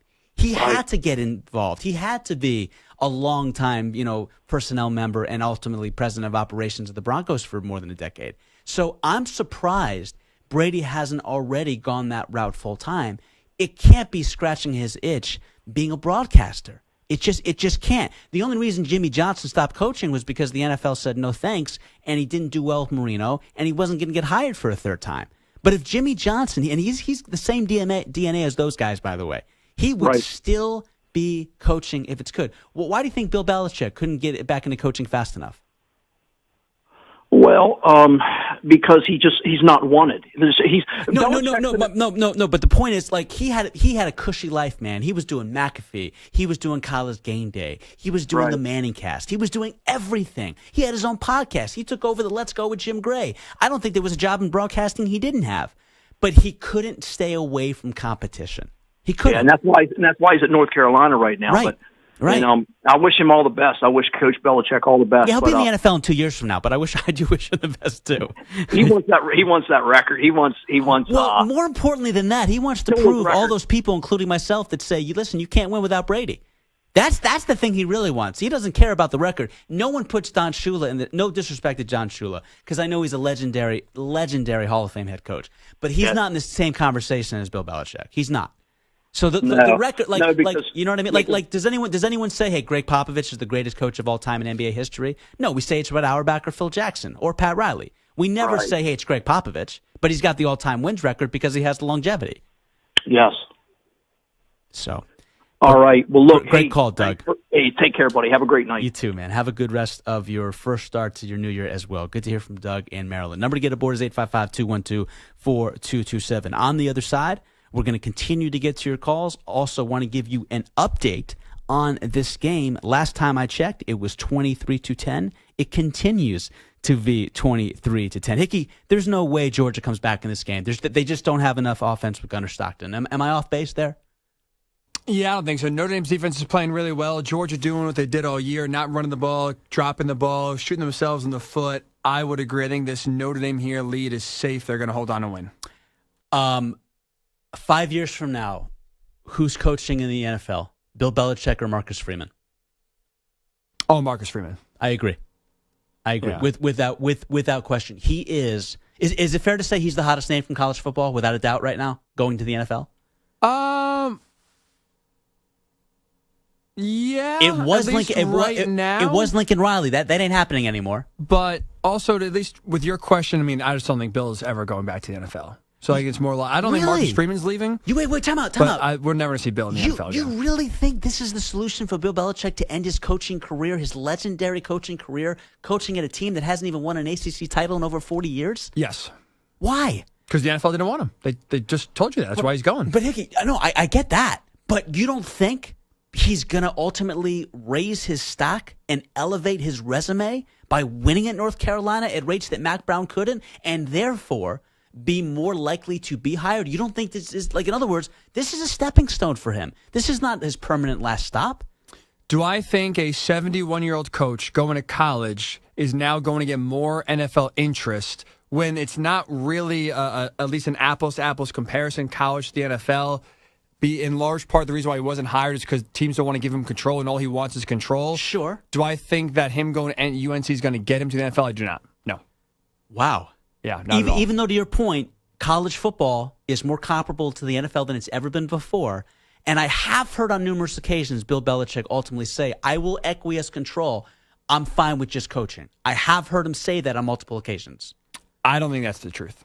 Like, Okay. in terms of, like, I don't think that's, and if that is the truth, Right. then teams are just saying, we don't think you can coach anymore, or because your age, we don't want you because we don't want a short-term 2 or 3 year solution. So now, again, at 71, 72, if teams are wary of hiring him, I don't think it's going to change at 73, 74, 75. It's going to be interesting to see how that plays out and ultimately how everything transpires in North Carolina for a guy that, again, has been an NFL lifer for half a century. Number to get aboard is 855-212-4227. When we get back, we will continue to take all your calls, and we want to give Ohio State their flowers. They didn't just beat Oregon. They smacked them in the mouths and left them reeling for years to come. We get to that on the other side. Shepard for JR on the Infinity Sports Network. You can always follow me at Shep on air on any social media platform if you cannot get through on the busy phone lines, and you know we're coming right back. You're in a 5-minute break.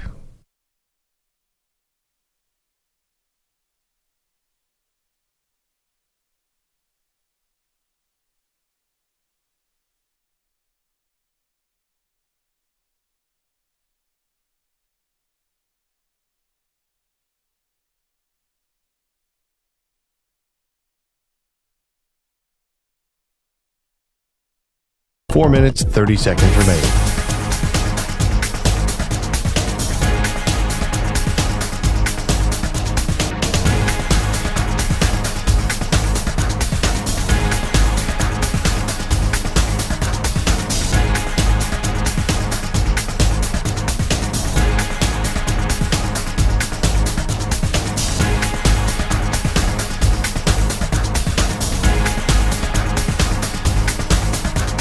Four minutes remaining.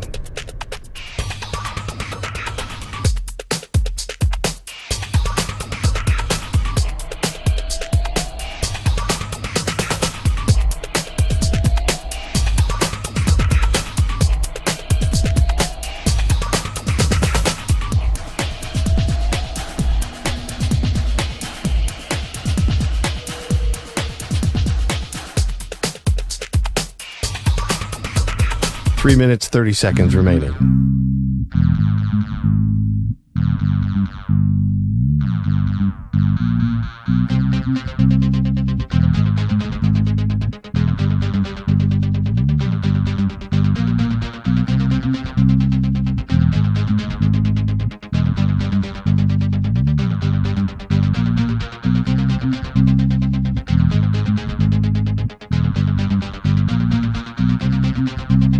Three minutes remaining.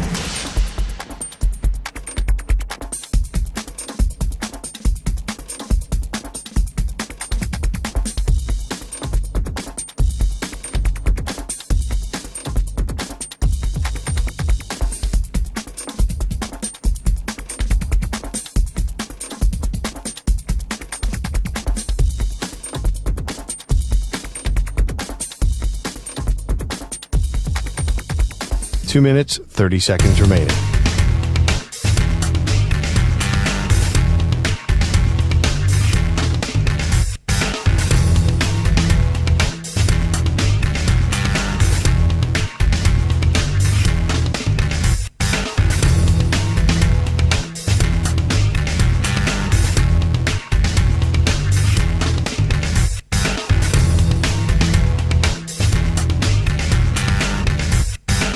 Two minutes remaining.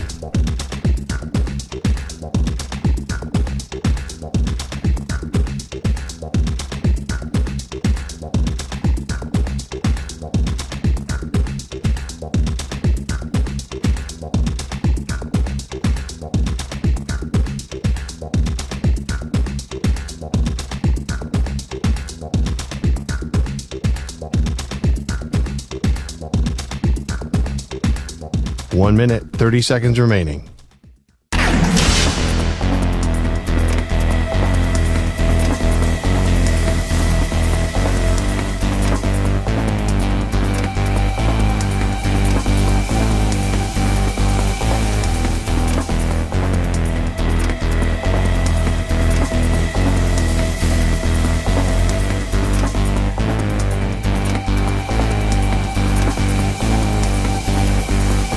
1 minute remaining.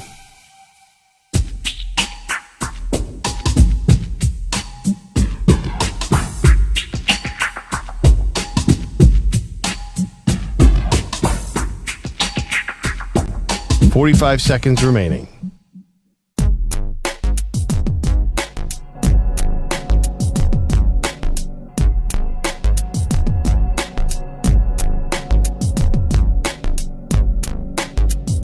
"30 seconds remaining.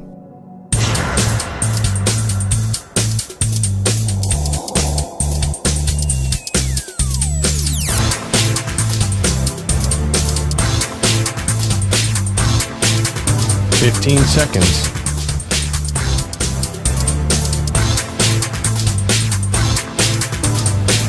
Break ends in 5 seconds.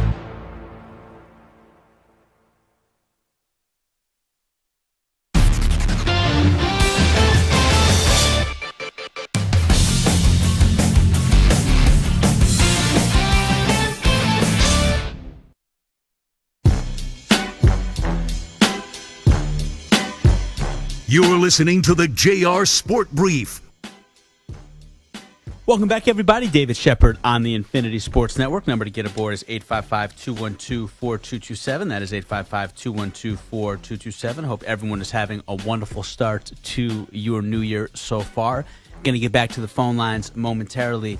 Ashton Jeanty, was he exposed against Penn State? This is an individual that came in just 7 yards shy of rushing for 200 yards per game. He obviously puts up a total of 2,497 rushing yards this season, and he is 131 yards shy of surpassing Barry Sanders. You think this is ultimately a lock based on how he's looked.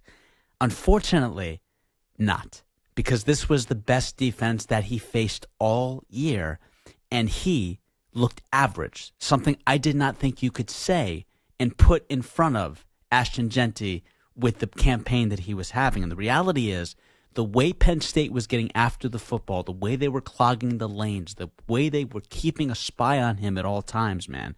Again, prior to New Year's Eve, for the last 2 months, he hadn't had a single game where he didn't rush for less than 5 yards per carry. They held him to 3.5 yards per carry. And again, Jeanty was averaging 193 yards on the ground per game. And Penn State was able to make this man look average. Unfortunately, he finishes 27 yards shy of Barry Sanders' single-season all-time NCAA rushing mark when he was killing it at Oklahoma State. And the reality is, there's a lot of people that will tell you Ashton Jeanty was able to do this against the cupcake schedule, against West Coast teams, against Mountain West Conference teams. But when you play the big bad boys in the East, the Ohio States of the world, the Penn States of the world, the Michigans of the world, even in SEC territory, like the Alabamas, the Ole Misses, the Georgias, the Texases, you get a little bit exposed. And I think that's what people are saying, unfortunately, about Ashton Jeanty. It's still a hell of a season that he was able to pull off. The guy still rushes for over 2,600 yards. I know everybody in the Boise State community wanted to see him get that record. He seems like a great kid from every single interview that I have seen him in. I've seen him on with Zach Gelb multiple times. He's done a great job on our airwaves, so I was personally rooting for him. But the reality is, I don't know if he has the same kind of stuff and the running prowess and the explosiveness and just the absolute downhill speed of an Adrian Peterson, of a Barry Sanders, even of a Nevette Smith. I think he's going to be fine at the NFL level.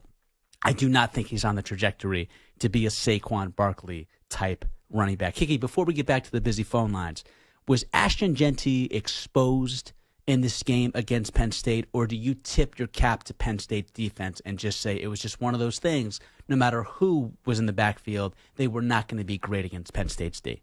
No, I thought it was a credit to Penn State's defense, to where like every single time they handed the ball off, there's 2-3 guys there. I mean, he still broke 16 tackles. So this is a guy that, you can look at the yardage. He still went for 100 yards, which is not exactly, you can't sneeze at that, number one. 104. And he's doing, you can only do so much at some point. If your offensive line is getting worked, which is, I thought Boise State's offensive line got worked by Penn State's defensive line. I don't care who you are. Barry Sanders will be back there. He's running for 100 yards as well. I didn't think Jeanty got exposed. I thought he's been great all season long.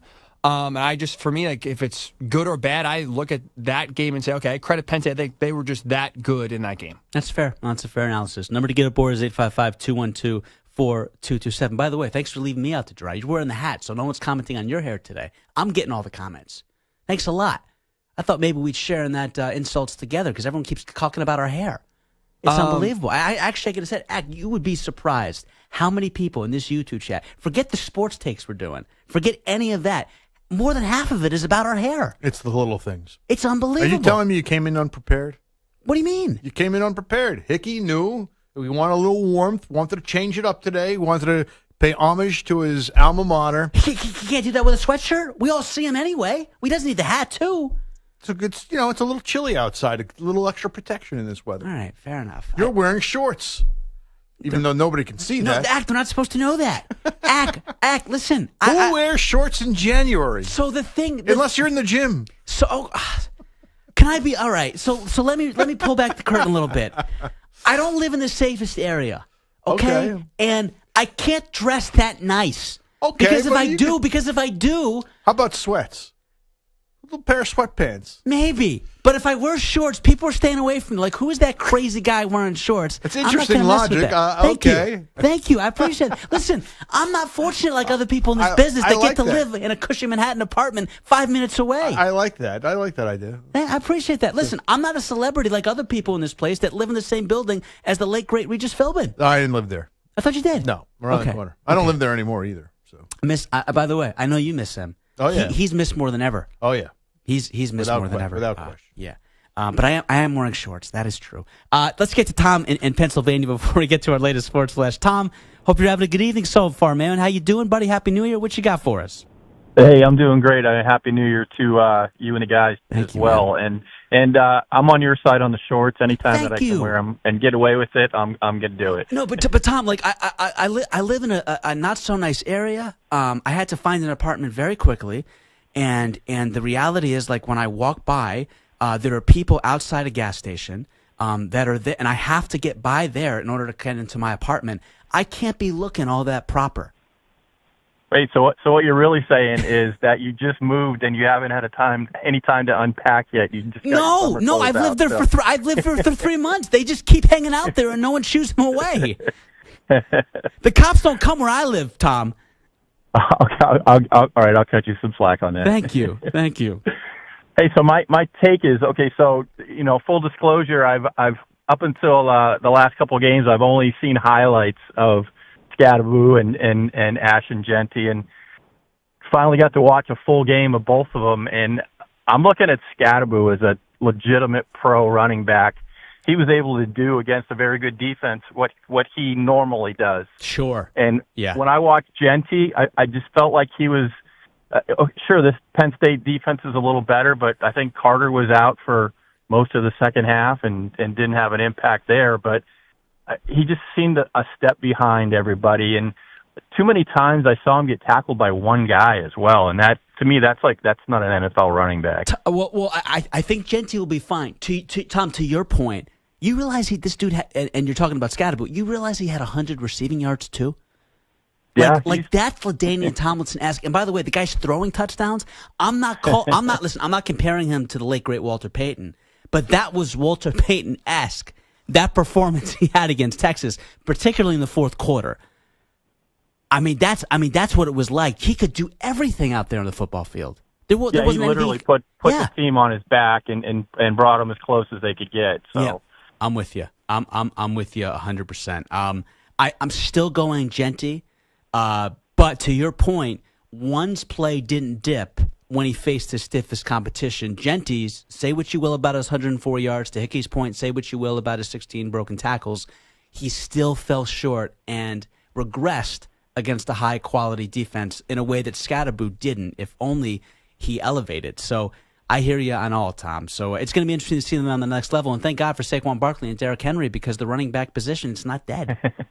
Yeah, I wouldn't spend a high draft pick on Genty. That just scared me too much. Right. I would, maybe late first, early second, something like that. But he's not going to be your franchise player, I don't think. I hear you, Tom. Hey, man, I appreciate the phone call. Have a good start to your 2025, okay? All right, thanks, man. Thanks, Tom. Appreciate you, man. Number to get aboard is 855-212-4227. Ack, before we throw to your update, Yes. the White Shadow. I know I've told you this on the air in the past.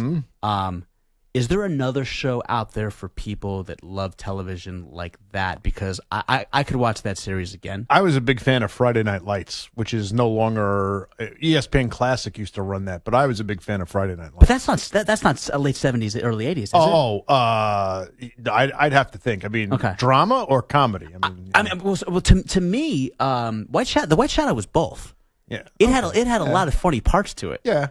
You know it what was, I mean? It was way ahead of its time. Way and ahead it of was, its time. And it was very well done because it also presented both sides of the equation. Yes. So, yes. Yeah.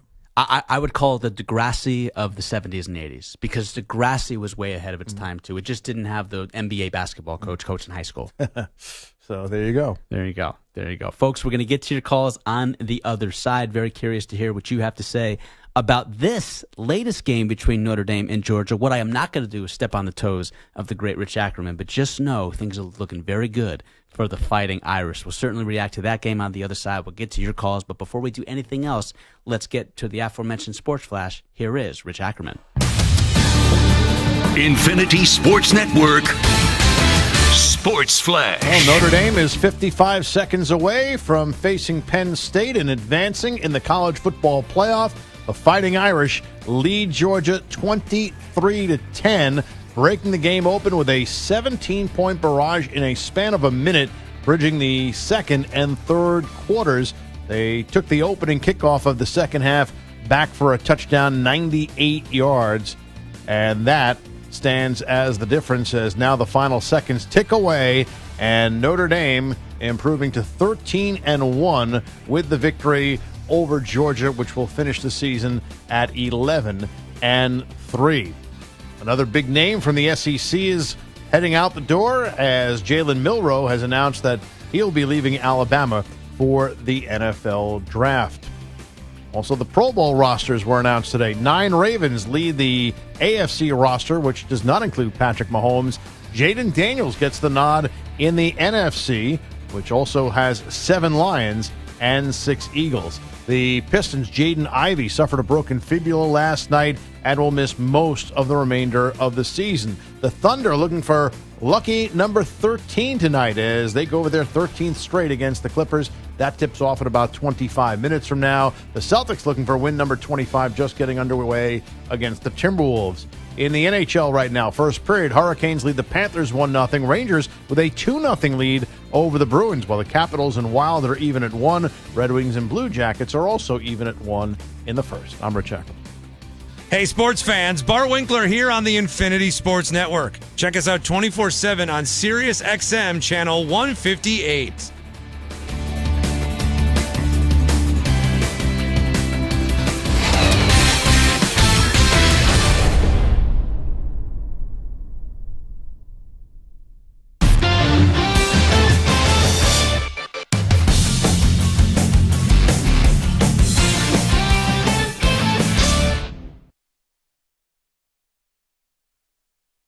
You're in a 5-minute break.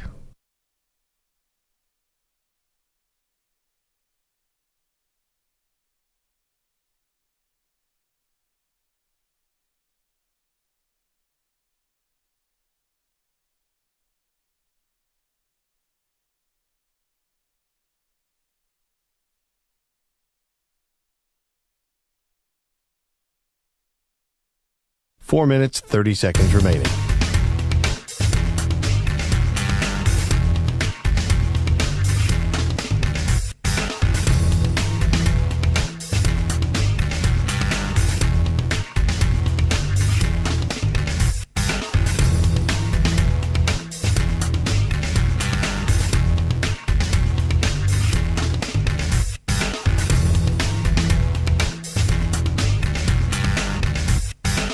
Four minutes remaining.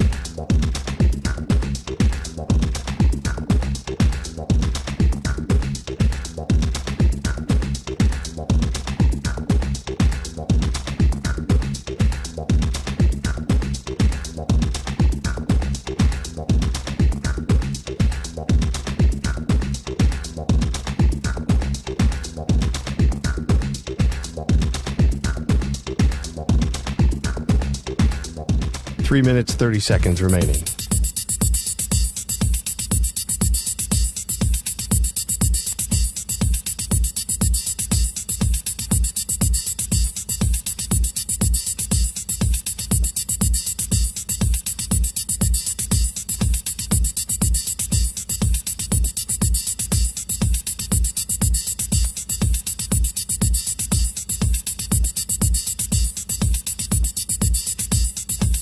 Three minutes remaining.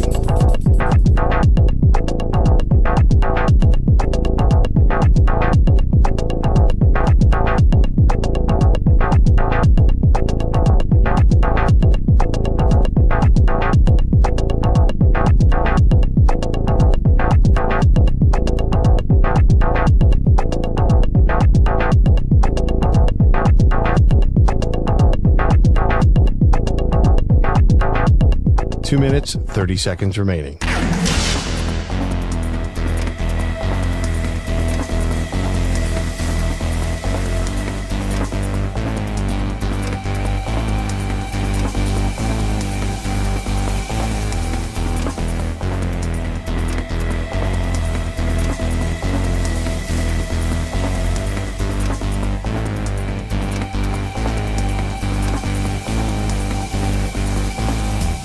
Two minutes remaining.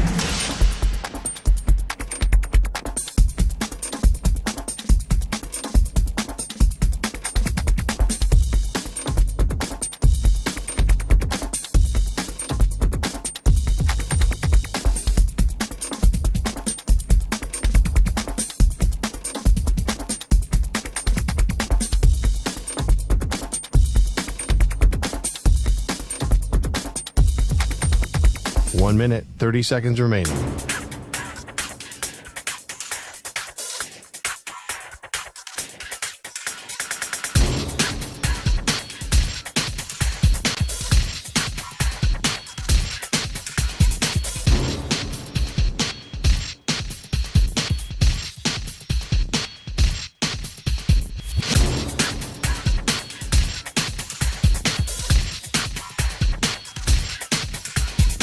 One minute remaining.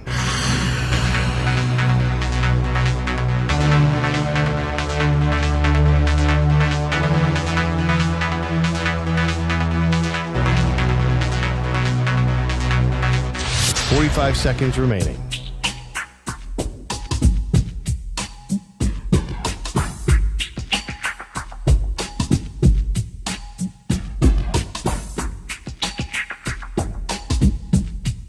Thirty seconds remaining.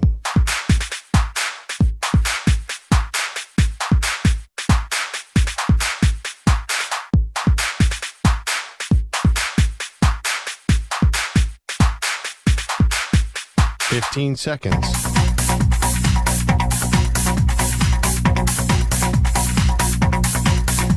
Break ends in 5 seconds.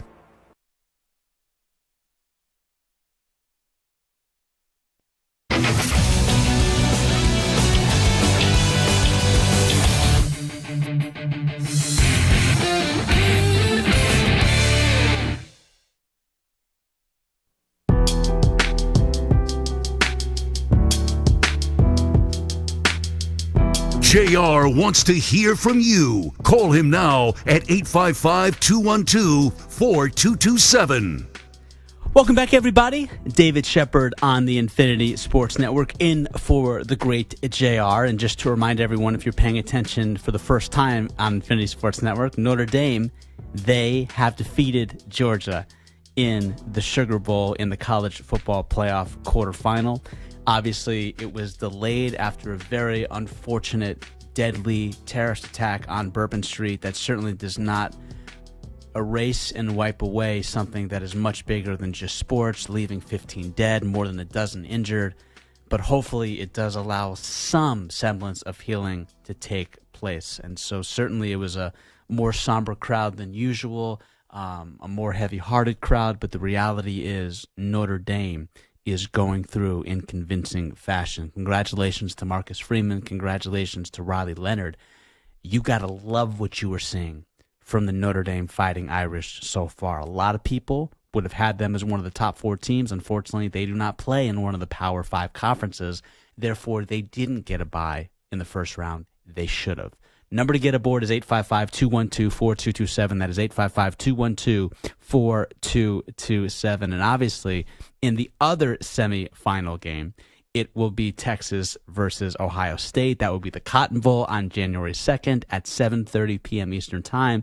And then we will see in the Orange Bowl, of course, Penn State, Ryan Hickey's Penn State Nittany Lions taking on the Notre Dame Fighting Irish. That will be a day before on January 9th at the same time, 7:30 p.m. Eastern Time. And you know, for the next 7 days, we are going to be all over and previewing what is to come in the Final Four in the college football playoff. I am crossing my fingers and hoping that these Final Four games are a hell of a lot more competitive than what we saw in the first 2 rounds, minus Texas and Arizona State. If you can't get through the busy phone lines, you can always reach me on Twitter, at any social media platform, at that, by the way, at Shep on Air. Let's get to Alan in Knoxville. Alan, I appreciate the patience, man. Happy New Year. What you got for us, sir? Hey, Happy New Year's, guys. Thanks for letting me call in. Of course. Well, hey, I'll tell you what, kudos to Ohio State. I definitely feel a little better about Tennessee after seeing how they, how they beat up on Oregon the way they did. I know. I mean, 42-17 is not looking too bad right now, huh? It's how you say that was in a dome. We played them up in some really cold weather at home. So, no. But anyway, I had a question for you about landscape. By the way, Ohio State now is 4-12-1 against the SEC. So there's that stat. But no, man, I want to talk about landscape. So I look at Purdy's up for his contract. Obviously, it's going to be a pretty massive contract, I would suspect, if it hasn't already been signed. In theory, but Alan, I think to some degree he's played himself out of what many people anticipated would be a $60 million annual payday. I think he has regressed significantly in year 3. I agree more. Yeah. You know what I mean? Like yes, Brandon Ayuk being out for the season. Obviously, C-Mac being out for the majority of the season. He's obviously their best player. Deebo Samuel, I don't know where his head is these days. So there have been their distractions for the 49ers, and obviously somebody like Brock Purdy has been left holding the bag. But I look at him and I say to myself, he's not the answer. He's not the problem, but he's also not the answer. Can you really pay a guy max money and give him the keys to a franchise if he's not the answer? Oh, yeah, no, for sure. And look at some of these quarterbacks they're going to be paying is crazy. So that kind of leads into my question, though, because these rookie contracts are pretty low. Yep. And when I look at what Nico's getting on NIL money, he's going to take a pay cut to go to the NFL. Who's this again? I'm talking about Nico here at UT. Okay, gotcha. So I'm just curious, what does this do to the landscape? I mean, I think at some point either rookie contracts have to go up, or for instance, we've got players that are in college now that are staying because they're going to make more money in college than they are if they go pro. I hate it. Like right now, there's talk about Quinn Ewers coming back. Yeah. Gosh. I mean, are we going to make Arch Manning sit another year? Like, what are we doing? Like, there should. I despise NIL, Alan. That is not me having the inability to roll with the times. That's not it. You should be making money, but it should be on your own accord. It shouldn't be in relation to boosters and alumni and school relations. If you want to go out and do your own commercials and you want to go out and make money off speaking engagements, go for it. Have at it. You should be allowed to do that. You're allowed to do that in any other phase of your life if you're not a college athlete. You should be able to do that as a college athlete. But to your point, there shouldn't be more incentivization to staying in college for money purposes than going to the pros and making less. That's insane to me. And that's what the state of college athletics has become. Well, I think there's an argument to be made, too, that take these great players. We're very faithful with our fans. I'm UT's pretty rampant fans, and I'm probably as guilty as any of them of being crazy. But when these guys leave and they go into the transfer portal, you think I spend $1 on their jersey where they're going? You think I spend a penny on their name, image, and likeness where they're going? No, they're not. You're probably too young, but something tells me you would have done that for Peyton Manning. Oh, well, yeah, come on, man. Yeah, we name our kids Peyton down here. No, I was actually in college. I actually had a class with Peyton, so no, I'm with Peyton. Wait, time out. This is breaking news. Peyton Manning went to class? He did go to class. He actually was a good student, man. I know, I'm kidding. No, that wasn't a dig at Peyton. That was just a dig on someone of his caliber and the kind of athlete and resume that he had, because everyone knew he was the foregone conclusion number 1 overall pick, even though people wanted to make it out to be Ryan Leaf. We all know it was going to be Peyton Manning. And if I see him in one more commercial, Alan, I'm going to pull all my hair out. I mean, enough is enough. He's more exposed than the Kelsey brothers. That's a fact, man. So it's just crazy, man. I can't believe they don't have caps on it. They've got to put some type of cap in it, and the university should get some credit for that, though, because these guys are making this money. But does their skills help? Of course. Yep. But I promise you, these guys are playing at Wake Forest. No one's spending that kind of money. It's the college still has a stake.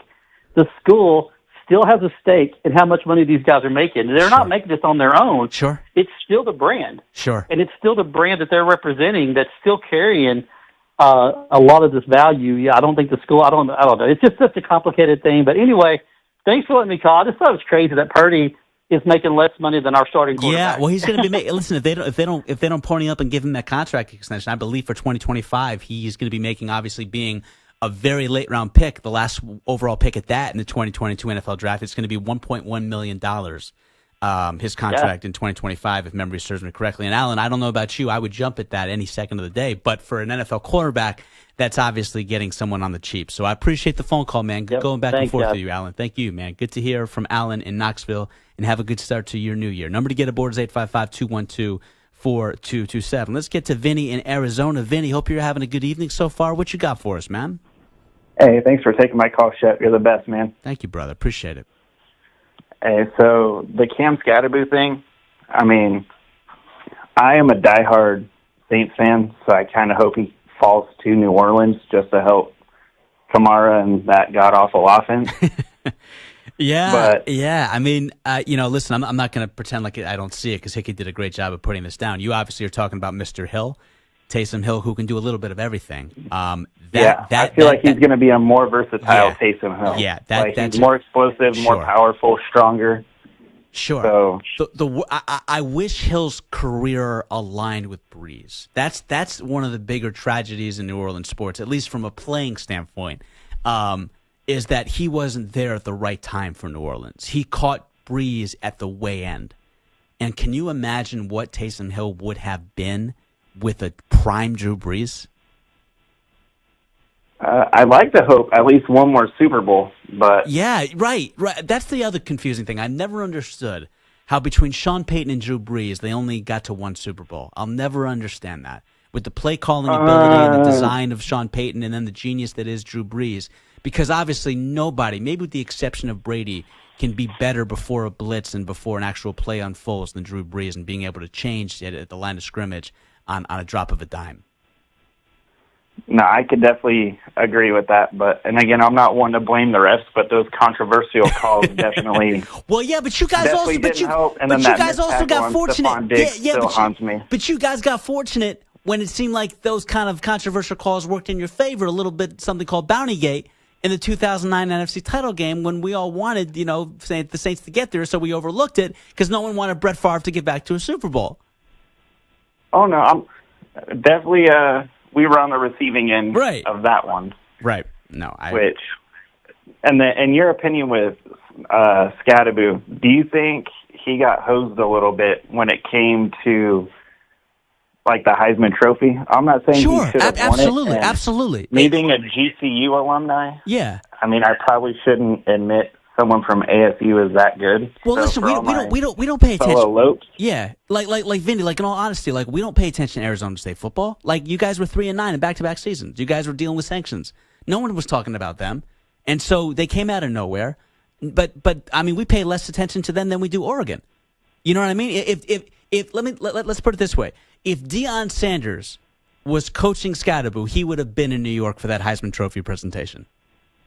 Oh, 100%. You know what I mean? 100%. And I don't think Travis Hunter should have been the Heisman Trophy winner. It should have been Genty. You're right. It should have been Ashton Genty, given the individual prowess that he put up. But Vinny, we're up against it, man. I appreciate the phone call. Thank you for the kind words, brother, and have a good start to your 2025. And call back anytime, okay? Yes, sir. Thank you so much, Shep. Thank you, Vinny. Good to talk to you in Arizona. Number to get aboard is 855-212-4227. 855-212-4227. Hey, Tim Tebow, we're a tie if you're on TV. Just a thought. When we get back, we are going to discuss the absolute demolition that Ohio State put up on what once was the number one team in the country in the Oregon Ducks. My name is David Shepard. You can always get aboard the show at 855-212-4227. You can certainly follow me on any social media platform at Shep On Air.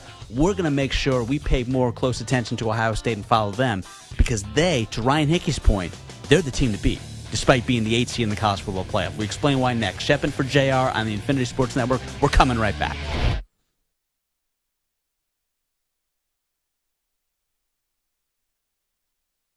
You're in a 5-minute break.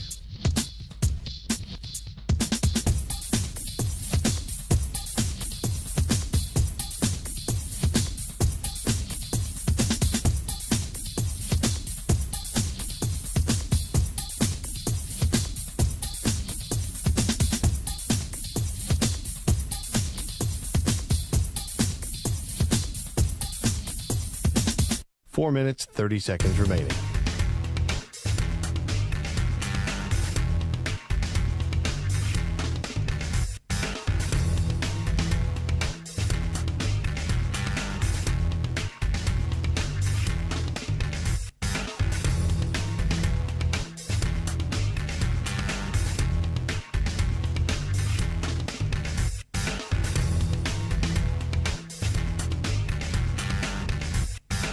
Four minutes remaining.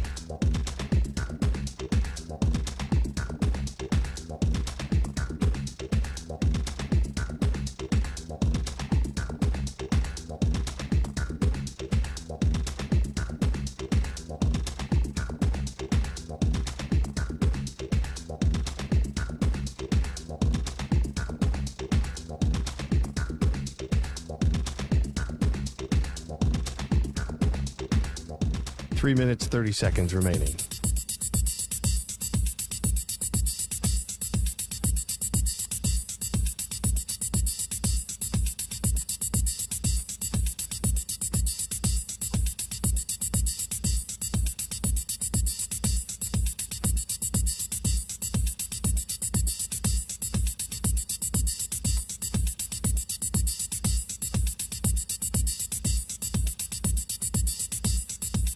Three minutes remaining.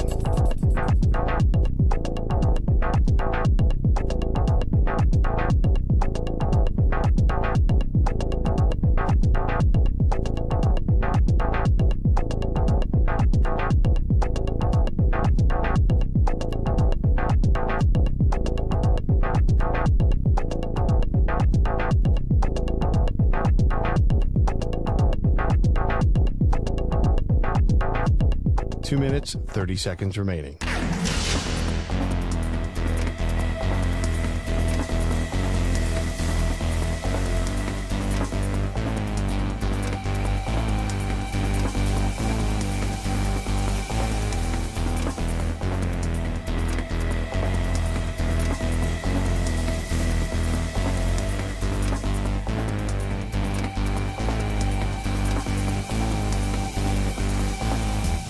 Two minutes remaining.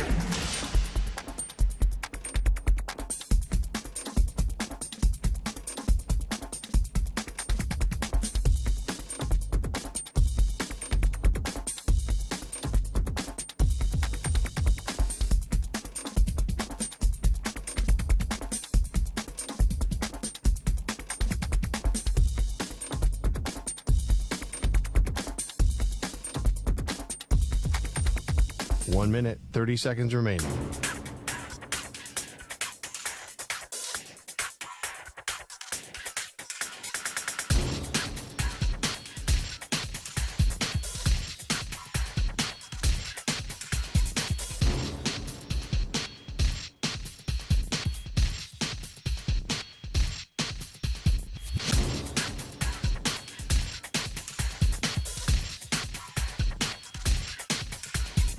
One minute remaining.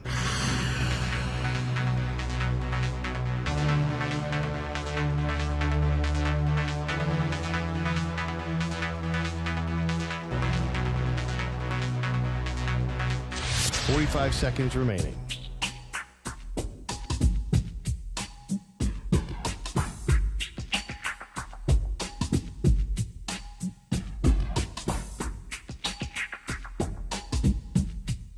30 seconds remaining.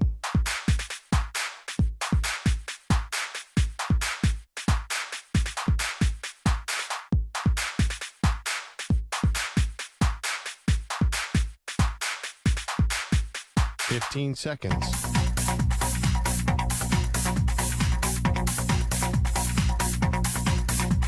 Break ends in 5 seconds.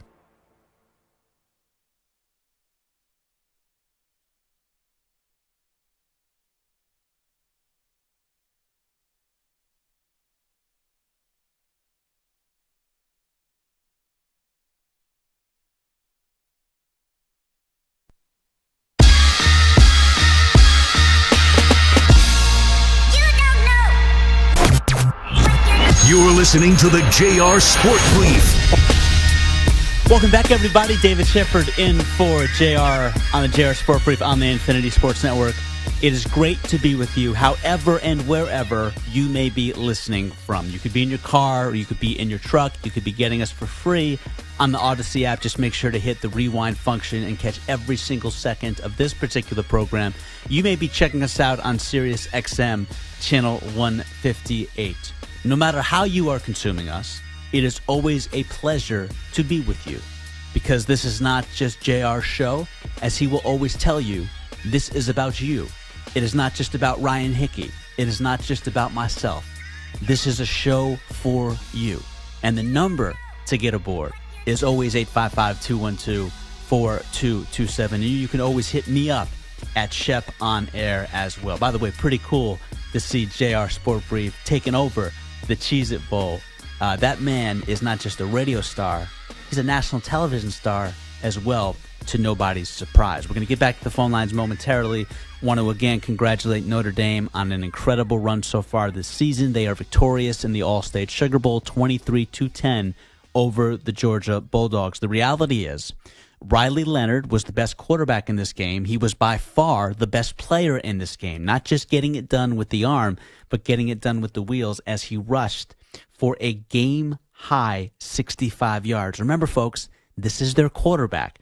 And it also does not help you if you are the Georgia Bulldogs and you're without your star quarterback in Carson Beck, who wasn't even the same this year compared to last year, not to mention the fact that you fumble the ball 3 times and lose it twice. So one team played very clean football and the other did not for 1 second. And when this game was 13-3 in favor of Notre Dame, I told Hickey, I said, I just do not see Georgia having enough with a backup quarterback in Gunnar Stockton being able to come back within this game. He said the same thing. We both had this pegged right. Congratulations again to the Notre Dame Fighting Irish and Marcus Freeman and company. Speaking of another team that got through to the college football playoff semifinal when some necessarily didn't expect it, was Ohio State.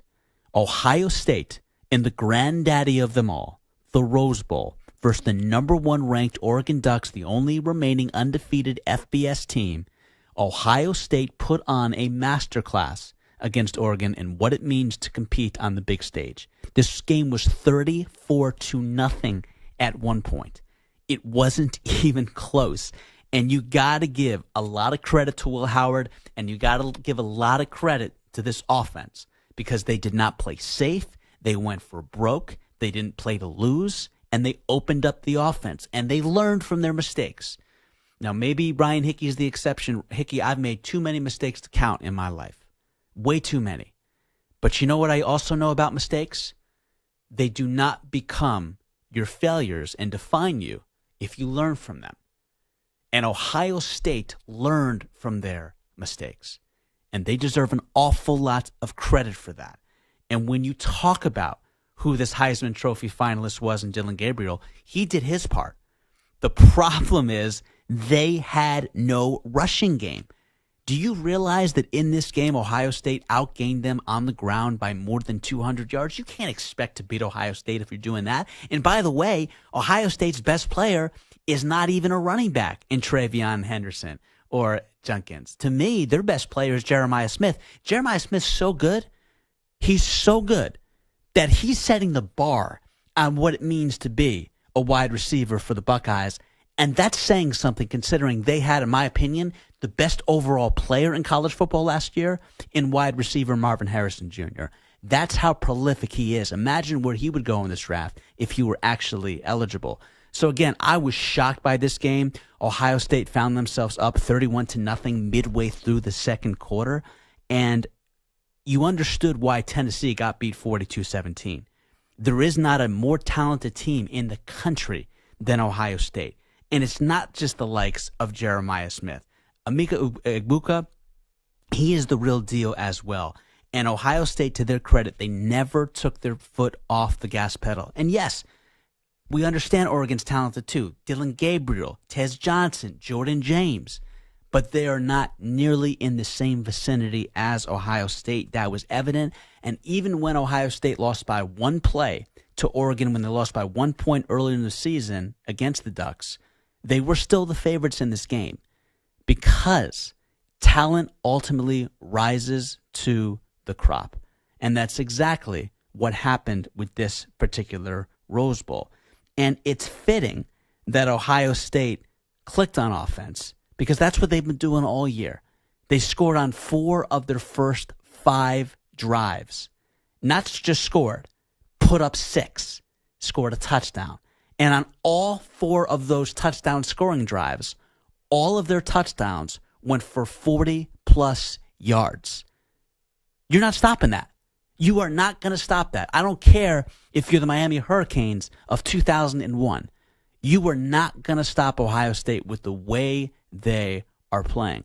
If I am a remaining team in this tournament right now, I am finding a way to get on the phone with Sharon Moore or Jim Harbaugh, and I am talking to those 2 individuals about how in the world you can stay on the same field as Ryan Day. What an incredible 2-game turnaround for Ryan Day and company, considering everybody, I shouldn't say everybody, a lot of people were at the very least questioning whether or not Ryan Day could get this team to the ultimate promised land and mountaintop. He's knocking on that door, folks, and he ain't going anywhere anytime soon. Ryan Day, it was certainly your day, pun intended, after winning, not just winning, demolishing the number 1 ranked team in the country in the Oregon Ducks.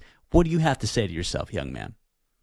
This team is resilient, and when you surround yourself with great people, with great character, you find yourself working through difficult times. And at the end of the day, we wanted to win a national championship, and the way that we got here wasn't what we expected. It wasn't what we planned for. But nonetheless, we had an opportunity to come back and play Oregon after we'd already played them early in the season, and that's the only thing that mattered. I believe that is the right way to put it. Listen, we understand we thought we were going to get a rematch of Oregon and Ohio State in the Big Ten matchup. Michigan apparently had other plans and completely demolished Ohio State, at least holding them to 10 points, and nobody saw that coming in Columbus. So as a result, you saw a very different Big Ten championship game, and this was the rematch that we all wanted. Unfortunately, we didn't get a very competitive rematch. And so Oregon, man, they just could not create any big plays. And the reality is at this stage of the game, you got to play somewhat clean football. Ohio State, man, the way they protected Will Howard, they didn't give up 1 sack. Oregon gave up 8. 8. They had negative 23 rushing yards. They had 23 less rushing yards in that game than Hickey and myself did. You can't win like that. That's a 204-yard discrepancy on the ground alone. I'm surprised Oregon even got this game to within 20 points. But listen, Ohio State, maybe they felt bad and felt like this should have been a mercy mission, so they didn't exactly keep their foot on the gas pedal in the second half the way they should have. But the game was already out of hand, 34-0. Congratulations again to Ohio State. You get Texas in the Cotton Bowl in about a week from now, and I guarantee you this. The Longhorns better think about scoring more than 24 points in regulation. If they do not do that, Ohio State will be playing in the national championship game. Number to get aboard is 855-212-4227. That is 855-212-4227. We got Ohio State. We got Texas. We got Penn State. We got Notre Dame. Here's my question for you. Out of all 4 teams remaining, who do you like as the favorite to hoist the national championship trophy. Let's get back to the phone lines at 855-212-4227. Let's get to Todd in Tampa, who has never met a conversation he has not been passionate about. Todd in Tampa, Happy New Year, brother. Go ahead, my friend. What you got for us? Well, Shep, I love the game. I love the game, baby. Let's get down to business here.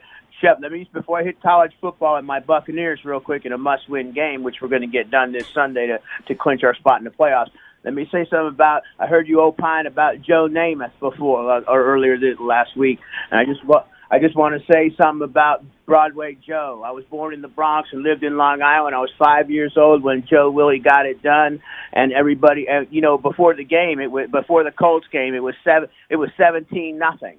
Okay, Colts.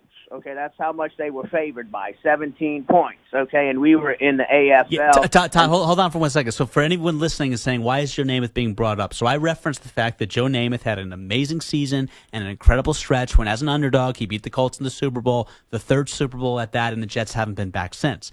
With that being said, for me, Todd, if you look overall at his career, he is not a Hall of Famer, even though I understand how much that victory meant to the Jets and ultimately a conference that was not the NFC at the time. So I recognize that, Todd. Yeah, exactly. But you got to remember, Paul Bear Bryant said to Weeb Eubank, the coach, when they drafted Joe and they gave him that $427,000 contract, and the NFL didn't want to touch him. And then everybody went to Shea Stadium when they were the Titans before, and then they were the Jets. Yep. And Joe was throwing for 4,000 yards. Yeah, first to do that. That's a fair point. Listen, you pull off a fur coat the way he was able to in the late 1960s.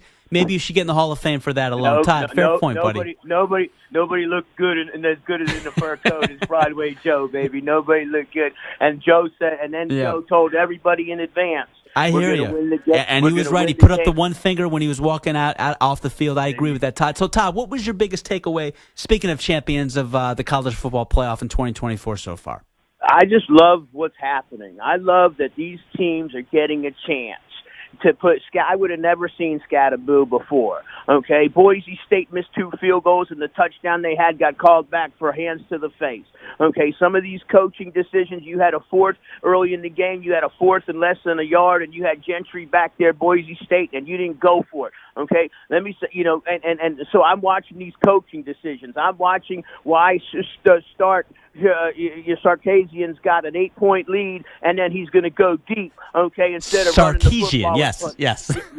Yeah, and I like Sarkisian. Right, okay, right. But I'm I'm going to tell you right now, Sart, whatever they call you for short, you don't play Archie Man. You don't play Arch Manning in this game. You're done. Okay, Arch Manning gives a dimension of running the football that you don't have, and you owe it to the guys on the Texas defense who are playing their butts off to give Arch some reps in this, or you're going to get your doors smoked. Okay, because the Ohio State's not playing game, and Notre Dame is catching fire right now. So and then I don't think James Franklin could win the big game. So that's what you got right there. So I'm excited about what's happening. I'm happy the kids are getting paid. I'm happy for everything that you're seeing in college football right now. Okay. I wish all the games were on ABC so everybody can see. Todd, here's my question for you. You bring the knowledge, you bring the data, you bring the facts, and you drop insight every single time you call. Do you ever take a breath in any conversation you have?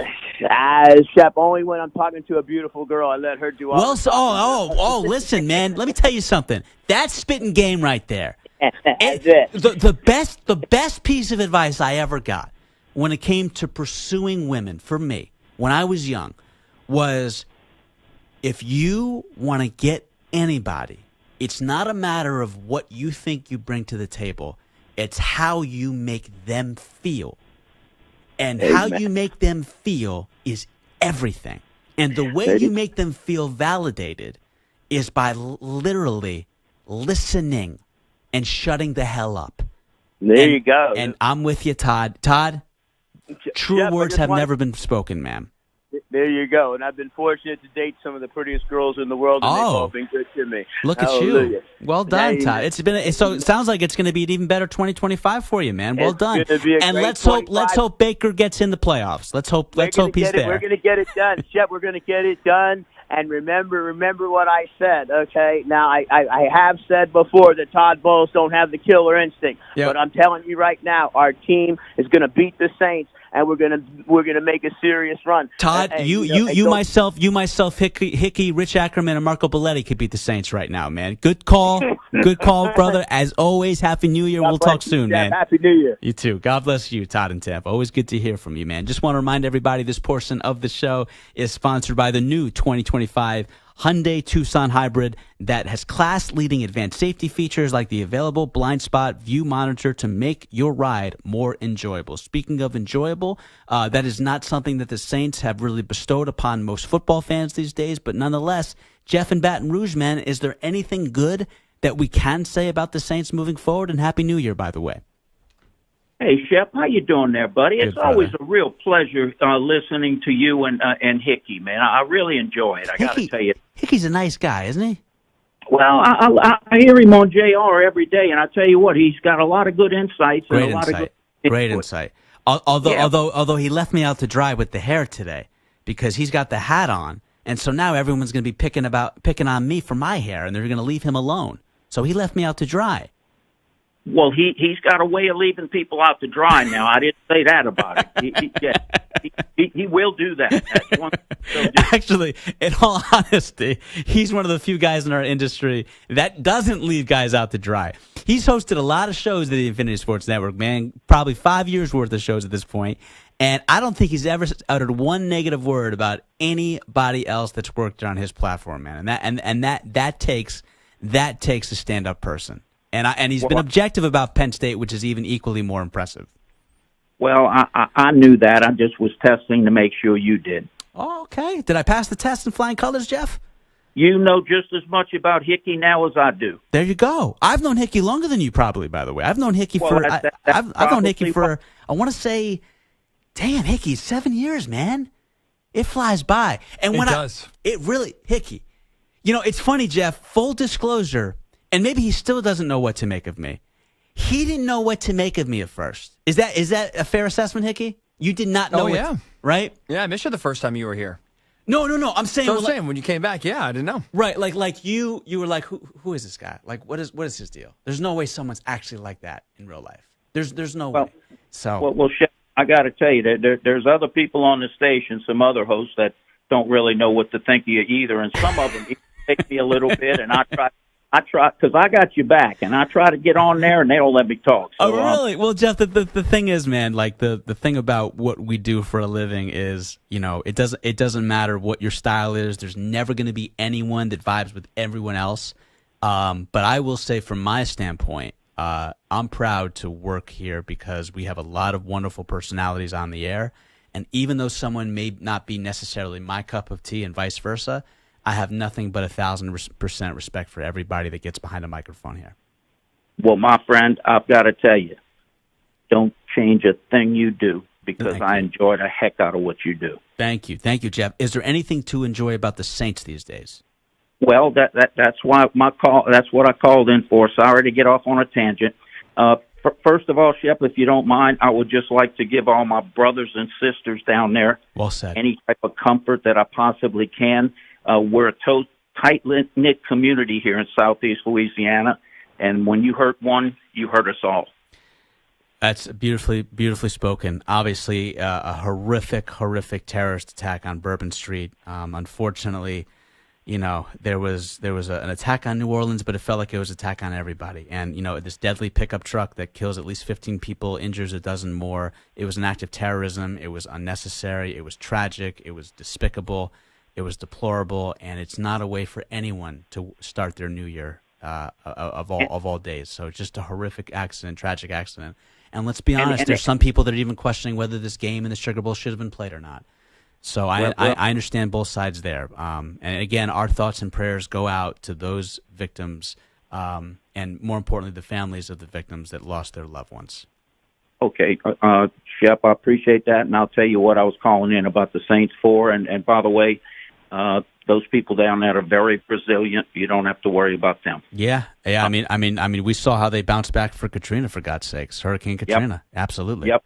The least of my worries is that. Yep. The most of my worries is the most I can do to help them. Sure. At this point. Sure. Now, anyway, the reason I called in is talking about the New Orleans Saints, which I've heard mentioned on the program a few times. I did tune it in late. I don't know what it was about. But I'm looking at, being in it, collegiately where I live, I was kind of grown up an LSU fan, and I'm kind of more important than that than anything. But NFL, if I had to choose a team, of course, it would be the Saints. And so I'm looking ahead at the short-term future of the Saints. I wanted to throw out 4 bullet points out there and get your opinion on. Sure. In the short-term future, I'm seeing a team that's obviously on its back right now. And first of all, there's very little, if any, cap space available. Yep. Second of all, the age in terms of years of age, not in terms of how long they've been in the NFL and on the roster, is extremely old. Yep. Derek Carr is not the answer. What's your third and fourth? Right. The third one you just hit on. Yep. The quarterback of the future is Sure. not on it. The fourth one is that I think it's going to be very difficult to rebuild this program through the draft and free agency. I'm looking at maybe a possible where the Saints are anything even considerably close to where the Drew Brees era had us.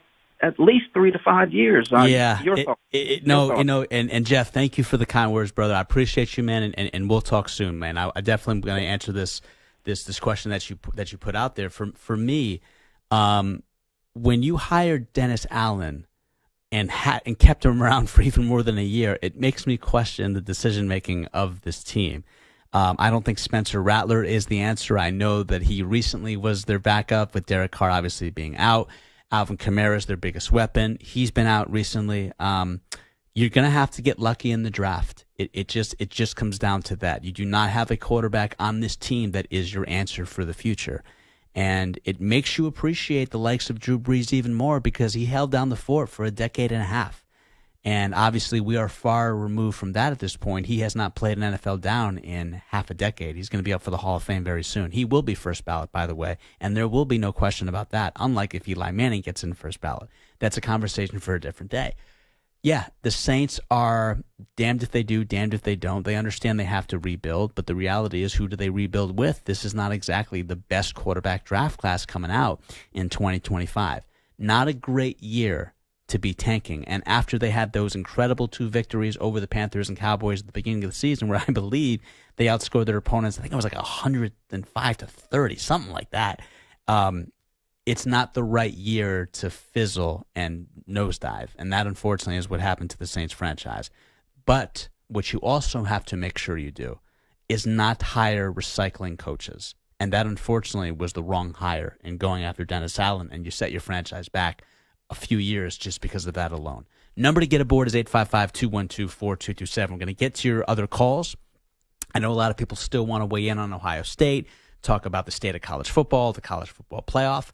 When we get back, I also want to give Notre Dame their due. Even though this was not exactly the most pleasant viewing experience in their victory over the Georgia Bulldogs, this is a different Notre Dame Fighting Irish team than what we're used to. We'll explain that on the other side. We'll get to your calls. This is Shep in for JR. If you can't get through on the busy phone line, you can always reach me at Shep on Air on any social media platform. We're coming right back. You're in a 5-minute break.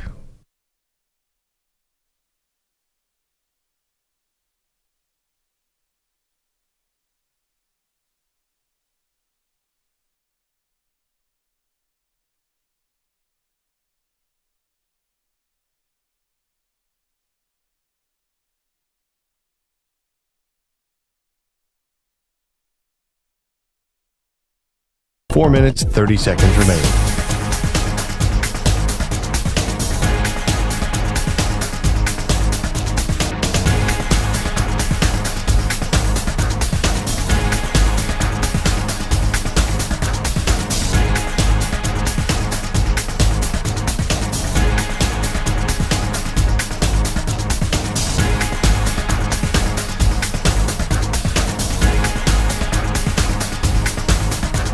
Four minutes remaining.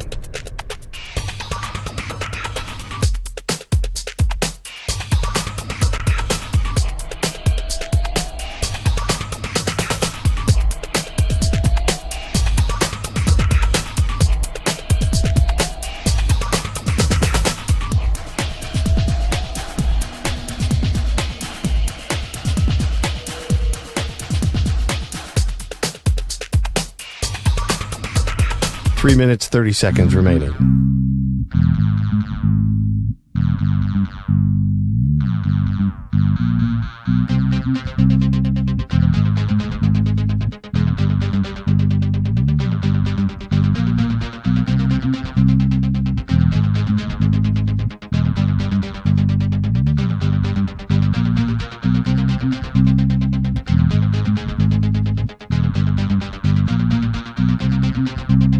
Three minutes remaining.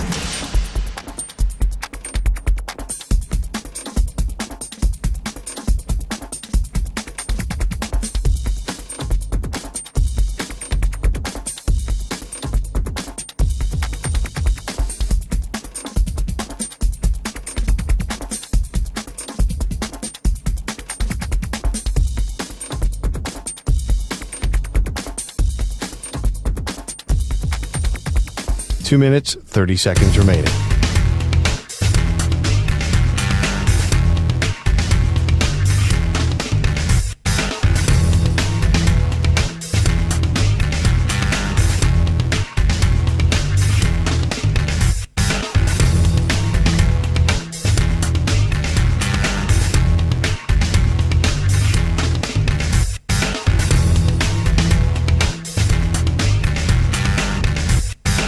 Two minutes remaining.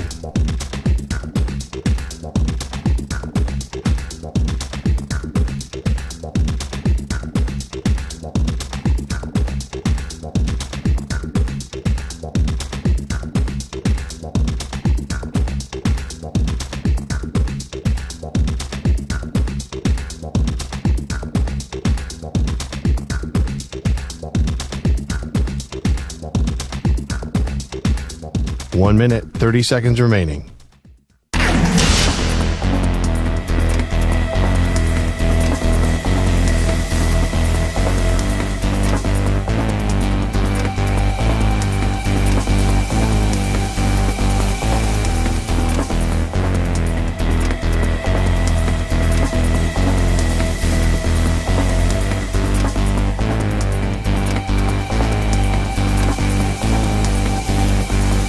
One minute remaining.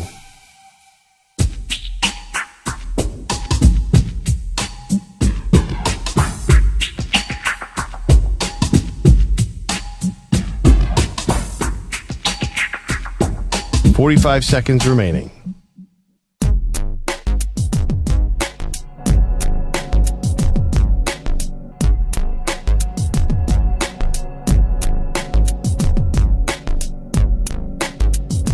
.30 seconds remaining.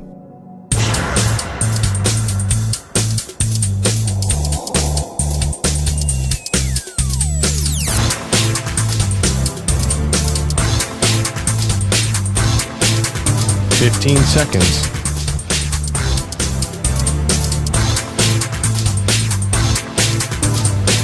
Break ends in 5 seconds.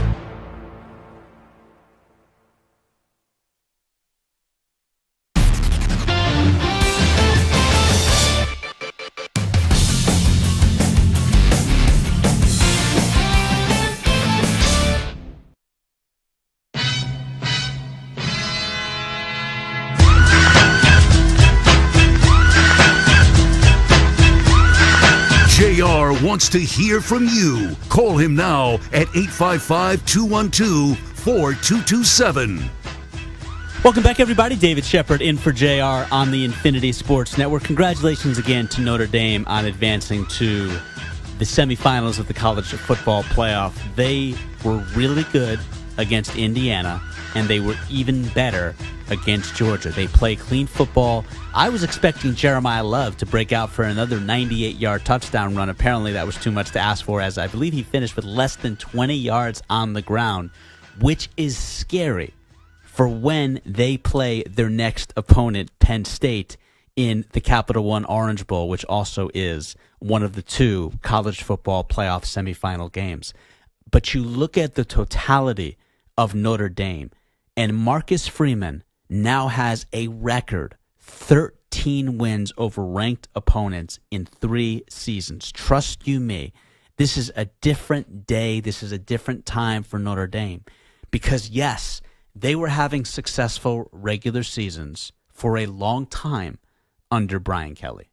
But they could never, ever compete against the big boys of the Power 5 conferences when they would meet in January. We saw Notre Dame get completely wiped off the face of the earth when they did finally make a national championship game with Brian Kelly.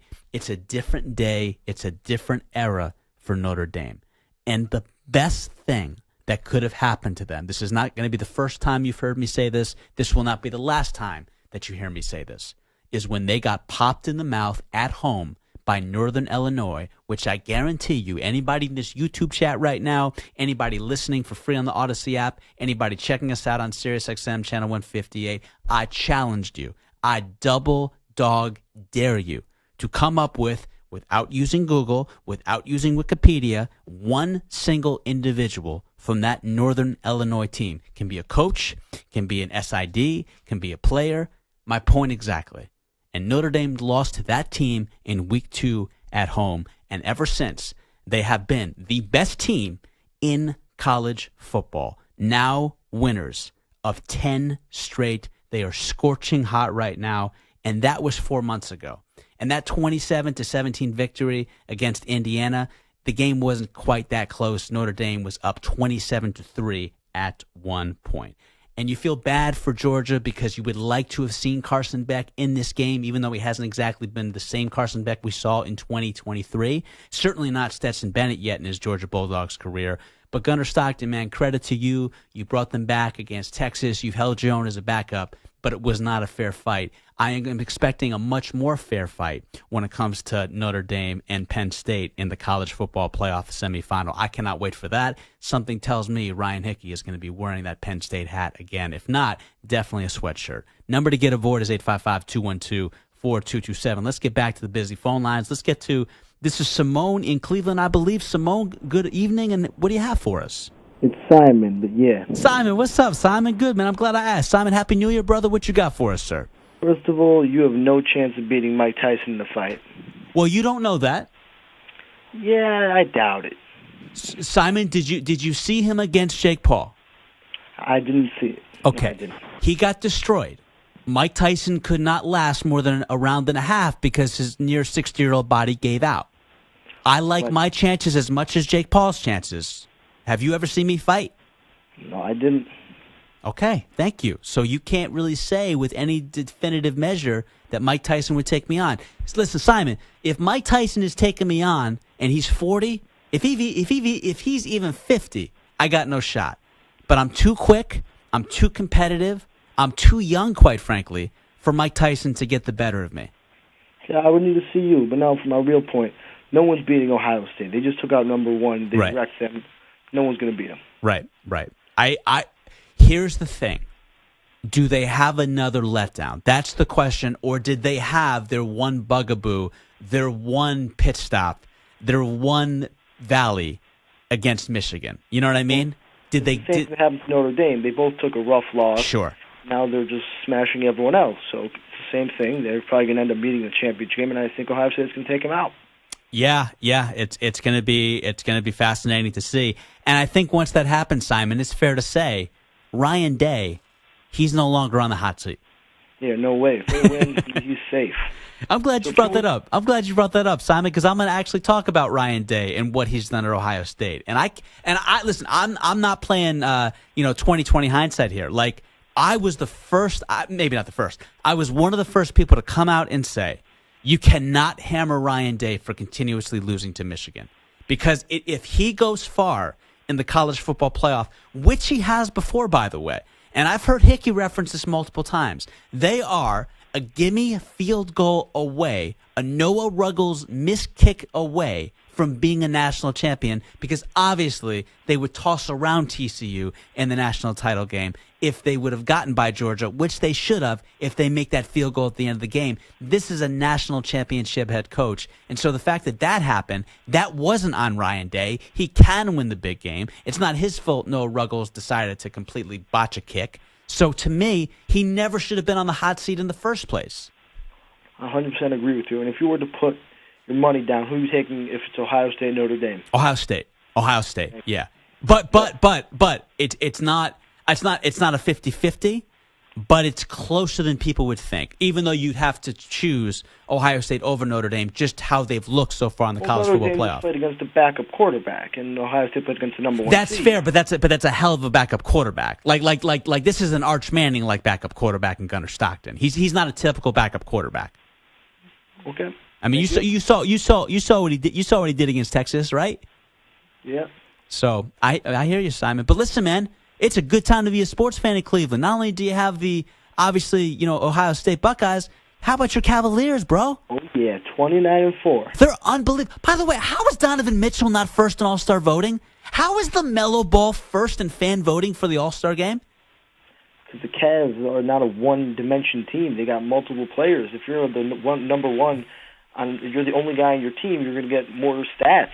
It's unbelievable to me that LaMelo Ball playing for a struggling, and I love Charlotte. I love the fact that Charles Lee is their head coach. He should not be the leading vote-getter for guards in the East when it comes to fan voting. Simon, I appreciate the phone call, brother. We'll talk soon. Happy New Year, man. You too. Thank you. Number to get aboard is 855-212-4227. Ack, before we get to your sports flash, my friend, I know it's been a long day. Do you do New Year's resolutions? No. You don't? No. Fair enough. I don't know if you've noticed this, but you remember when Hickey and we used to do Ion football with you and Jody Mack? Yep. This is kind of like a reunion. I guess. I didn't think of it, but yeah, it's a good point. Right? Yeah. Doesn't this feel a little nostalgic to you? Yeah, I guess. Now that you mentioned, yeah, sure. So, yes. Any predictions you have for 2025 in sports? Like No. Chiefs not winning their third straight Super Bowl? I'll take that one. Are you going to take? Okay. So who do you have then instead? Just the field? I just think it's so hard to do. And I think look, I know everybody likes to say they've been winning close games this year, but they're still winning, but they're not the dominant team they were. And hey, look, also injuries can happen to anybody. So Sure. I'll take the field. But aren't you more convinced that they're gonna not be in close games because of the health that they're gonna have going into the postseason with that 1 week bye, with the fact that they already clinched in week 17, so they get to rest their starters, including Patrick Mahomes? Yeah, but the road to the Super Bowl is a long one, so we'll see. Okay. You ever been to a Super Bowl? Yep, 23. Wait, time out. You went to Super Bowl 23, or you've been to 23? No, I went to 23. Oh, that's pretty cool. Yeah. That is a bucket list goal for me. Yeah. Yep. So I hope one day I can be in a position to go to the Super Bowl. That is my goal. We have the Super Bowl of anchors, and that is, of course, Rich Ackerman. When we get back, we are certainly going to get to your calls at 855-212-4227. I know a lot of people still want to weigh in on the college football playoff. We will also give Ryan Day his due because, like James Franklin, he is proving a lot of naysayers and doubters wrong. We will do that on the other side. We will get to your calls as well. Before we do anything else, let's get to our latest sports flash. Here is the Ackman, Rich Ackerman. Infinity Sports Network Sports Flash. Well, Notre Dame moves a step closer to the national championship. It's on to the semifinals in Penn State for the Fighting Irish, who broke it open today at the Sugar Bowl with 10 points in a span of 11 seconds in the final minute of the first half, and then sealed it to begin the third quarter. Kick to start the half. Jaden Harrison might get a chance here to bring it out from his own 2-yard line. Cuts it inside, takes it out to the far side, across the numbers, along the far sideline. Jaden Harrison hits the Jets across midfield. 40, 30, 20, 10. It's a touchdown. Tony Simeone on Notre Dame radio. Jaden Harrison's 98-yard kickoff return was the backbreaker, and Notre Dame beats Georgia 23-10 to advance. Gunnar Stockton had a respectable game in his first start, throwing for 234 yards and a touchdown in the loss. Another quarterback, Jalen Milroe, is headed to the NFL draft, bypassing his final year at Alabama. The Jets interviewed ESPN analyst Louis Riddick for their GM vacancy and Ron Rivera for their head coaching job. In the NBA tonight, right now, third quarter, it's the Pacers in front of the Heat, 66-50. And at the half, the Celtics looking for win number 25 in front of the Timberwolves, 62-51. The Nets out to an early 30-23 lead over the Bucks in the first. Early second, the Thunder, who have won 13 in a row, down by 11 at home to the Clippers, 33-22. College action tonight. Memphis up big on Florida Atlantic in the second, 61-44. It's Purdue in front of Minnesota, 23-19. In the NHL second period, Hurricanes and Panthers even at 1. The Rangers lead the Bruins 2-1. Wild and Capitals are tied at 2. Red Wings and Caps tied at 3 after 2. And no score between the Maple Leafs and Isles in the second. I'm Rich Ackerman. Hey, sports fans, Andrew Perloff here on the Infinity Sports Network. Check us out 24/7 on SiriusXM Channel 158.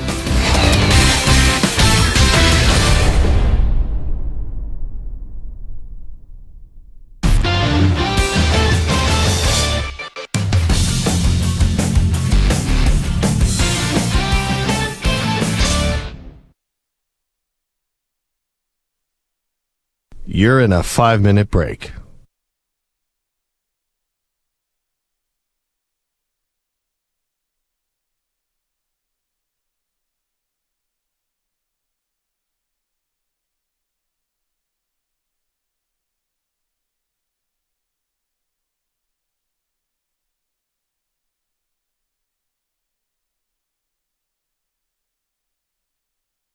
Four minutes, 30 seconds remaining.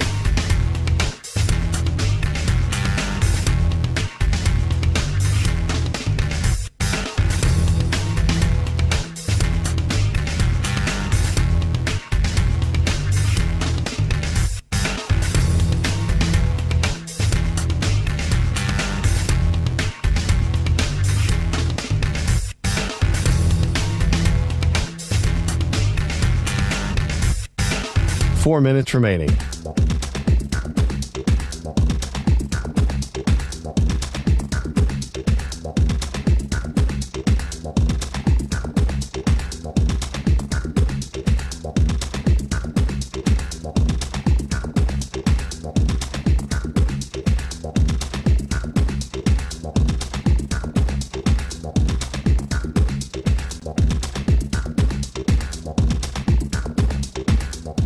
Three minutes, 30 seconds remaining.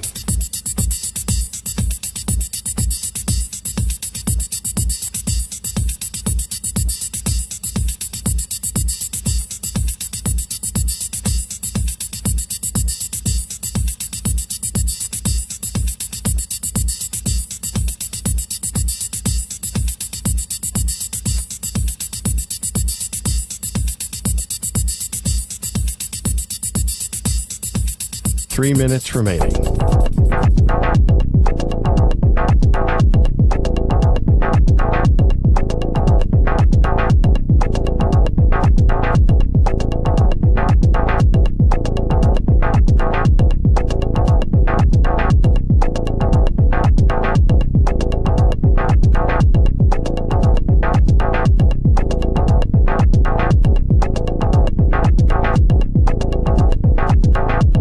Two minutes, 30 seconds remaining.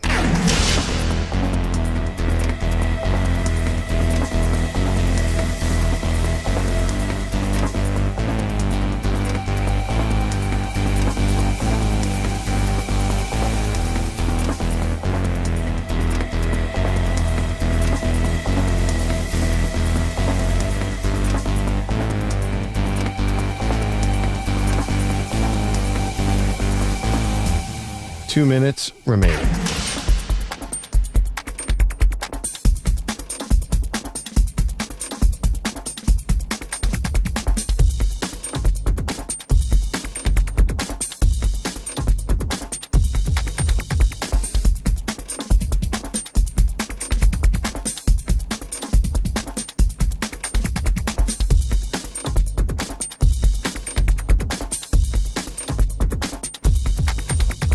One minute, 30 seconds remaining.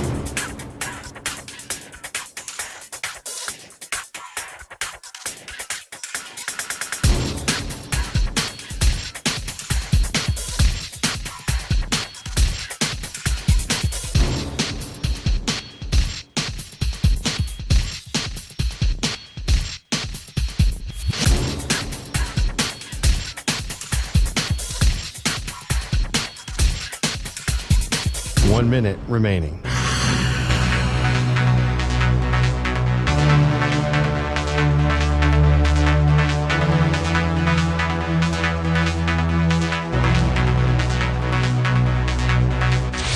Five seconds remaining.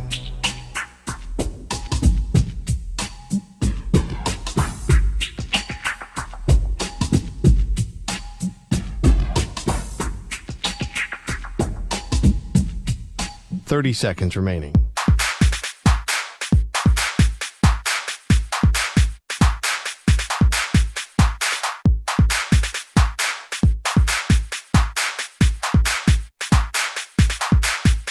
15 seconds.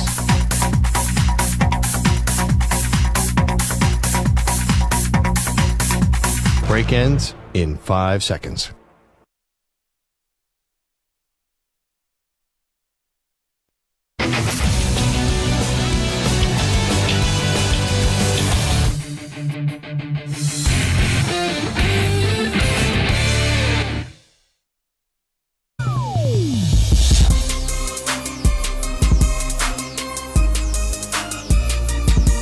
JR wants to hear from you. Call him now at 855-212-4227. We always want to hear from you at the Infinity Sports Network. Again, this is Shep in for JR on the Infinity Sports Network. Again, hope everyone is having a wonderful start to your 2025. Certainly Notre Dame has checked that box off, as has Ohio State, as has Penn State. Incredible wins from those three programs. And the Texas Longhorns and Arizona State Sun Devils, thank God we actually had a competitive game. One of just 8 in the college football playoff. Hopefully in the semifinals and championship game, we have a lot more of that. You can get through the busy phone lines at 855-212-4227. If you can't, you can always follow me and reach me on social media at Shep on Air. Want to give Ryan Day his flowers because it has been a day and a night for a coach that many people considered on the hot seat. Why? Because we like to bury people in society, especially coaches, when everyone knows they're the first to go, they're the first to get put on the chopping block. It would have been a huge mistake if Ohio State would have done that after an epic collapse to Michigan. Even the great ones have off days. We'll explain that momentarily. I do want to get back to the busy phone lines for people that have been waiting patiently, that want to speak what they want to speak. Let's get to Eric in Texas. Eric, it's always good to hear from you, my friend. Happy New Year, first and foremost, man, and what you got for us, sir? Hey, same to you, Shep. Hey, I don't think it was an off game. I don't know why the New York Giants got rid of Wink Martindale, because he did the same thing against Milroe. They had 3 turnovers in the first quarter and a 16-0 lead. It's pretty good for the 4th best team in the Big Ten. Yeah. Anyways, I don't. The Giants should have kept him. But obviously, for anyone who's connecting the dots here, that is currently the Michigan Wolverines defensive coordinator, if memory serves me correctly. Yes, sir. Yes, sir. Yes. But this pains me to say because I've lived the first half of my life in Michigan, so they're my favorite team, of course. Right. So were you there? Were you there when they won the national championship? With Lloyd Carr? Yeah. Yes, that was 97. Correct. Yes, I didn't move to Texas till 2000. Gotcha. Okay, yeah. So you picked a good time to stay in Michigan. Yes, sir. There you go. But, there you go. What I'm nervous about as a Michigan fan, I hate both Notre Dame and I hate Ohio State. But you got to hate Ohio State more, no? Yes, I do. So this is my point with Wink Martindale and disguising all those coverages and first forcing all those turnovers. Notre Dame is number 1 in the country on points off the turnovers, so sure. I think they would match up best with Ohio State. The reason I don't believe in Texas is because, they always get this. They've done this all year. I've watched them all year, and they do this every game. They get this big lead, right, and they do nothing in the second half. Well, that interception though is not Quinn Ewers like he doesn't make those kind of interceptions when healthy. You know what I mean? Well, yeah, he does some dumb stuff sometimes. Let me tell you something. It would be dumb if he returns. Go to the NFL. Yeah. Go to the NFL. We've already seen enough of you. We don't need to see any more of you. Give Arch Manning a shot, man. I'll put it this way: Ewers in Austin is like Mike McCarthy in Dallas. Is the 2 people you don't want to see around next year. You know what I mean? Well, I'll say this much: at least Quinn Ewers wins in the playoffs. Yeah. I hope Texas does it. I hope they can compete, do some. This Will Howard, he can be fooled on a disguised look. So I don't know. He's been great, man. I still don't know how he looked so bad against Michigan. I understand Martindale had something to do with it, but you look at what he's done against Tennessee and Oregon. The guy looks like a Heisman Trophy candidate. And then you look at what he did against Michigan, where he was just pedestrian at best. He looked like he didn't want to play football because he was playing scared and timid. Now, there was some Big Ten games against Iowa and Wisconsin that was real closer than Will Howard would have liked, too. You can't forget about those. Sure. No, absolutely, Eric. But, yeah, man, you're in a little bit of a pickle. But you know what? Listen, you're living in Texas. I think you picked a good time to be living in Texas when it comes to college football. Amen, Shep. Have a good one, bro. You too, I Eric. enjoy listening to you. Thank you, brother. Always good to hear from Eric in Texas, man. Happy New Year to you, Eric. Number to get aboard, 855-212-4227. Man, I just want to congratulate again Ryan Day. The dude is 68-10 in his college coaching career. The guy wins more than 97% of his games against Big Ten opponents, not named Michigan. Yes, he is 1-4 against them. I know that is not something to write home about if you follow Ohio State. But the fact that the guy has the second highest winning percentage in the history of college football, only falling short to Newt Rockne, who, as we know, tragically was taken from us way too soon, but coached nearly 100 years ago. That's the only individual that has a higher winning percentage than Ryan Day. And again, if not for a botched kick by Noah Ruggles 2 years ago against an undefeated Georgia Bulldogs team, it's Ryan Day who's a national champion, not Kirby Smart. You talk about having a game plan. You talk about an individual that a lot of people felt like after that Michigan debacle that somehow he would lose the locker room. And then he storms back against a top 10 team in the country in Tennessee, wipes the floor with them, beats them 42-17, and then gets out to a 34-0 lead in the quarterfinals of the college football playoff against the number 1 ranked Oregon Ducks. How can you not love what this guy brings to the table? We're all going to get hit in the mouth at some point in life. Everyone's going to have bad losses. Now, is it too many bad losses to Michigan? Yes. But that doesn't mean he should be on the hot seat. He's just got to have a better strategy to beating their arch nemesis. But I don't care what anybody says. If he is able to come out on top in the first ever 12-team college football playoff and win Ohio State their first national championship since the days of Urban Meyer, I think it is fair to say that that loss to Michigan is a blessing in disguise, and nobody gives a lick about losing to Michigan in the regular season in comparison to winning a national championship. I think we're way too hard on Ryan Day. Again, he wins more than 87% of the games that he coaches in college football. Find me another guy that does that in today's era. You can't. That's the point. Ryan Day, he talked about this team's resilience and their ability to come back, which they have in spades because they did pick the right day, that being Ryan Day as their head coach. This team is resilient, and when you surround yourself with great people, with great character, you find yourself working through difficult times. And at the end of the day, we wanted to win a national championship, and the way that we got here wasn't what we expected. It wasn't what we planned for. But nonetheless, we had an opportunity to come back and play Oregon after we'd already played them early in the season, and that's the only thing that mattered.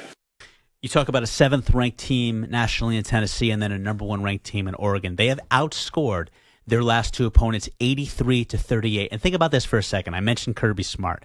He couldn't break through against his rival in Alabama. Nick Saban always had his number. And people were calling for Kirby Smart's head. And what does he do?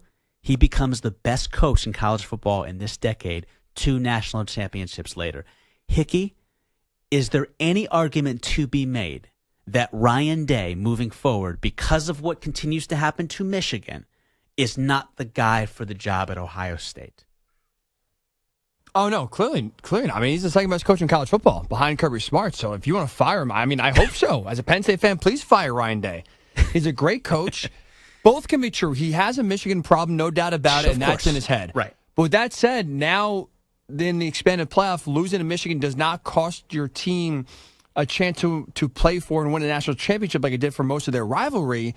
Now losing to Michigan is not detrimental to your ultimate goal of winning a national title, and he can beat and compete against every other team in the country not named Michigan.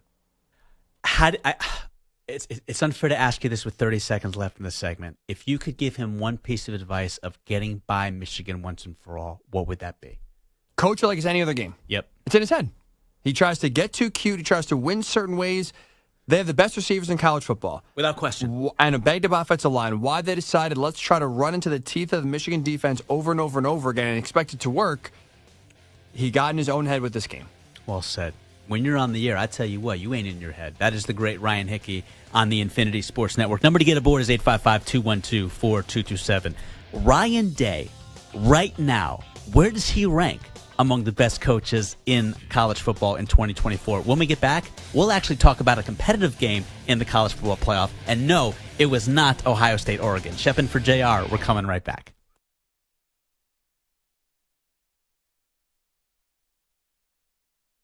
You're in a 5-minute break.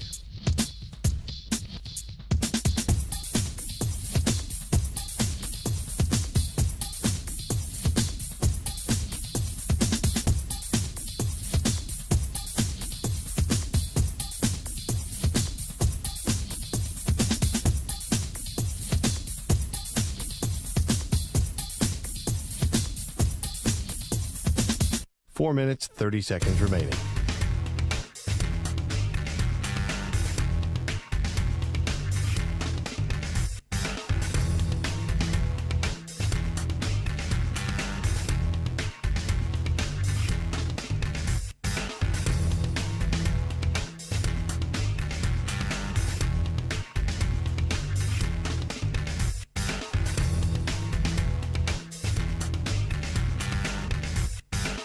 Four minutes remaining.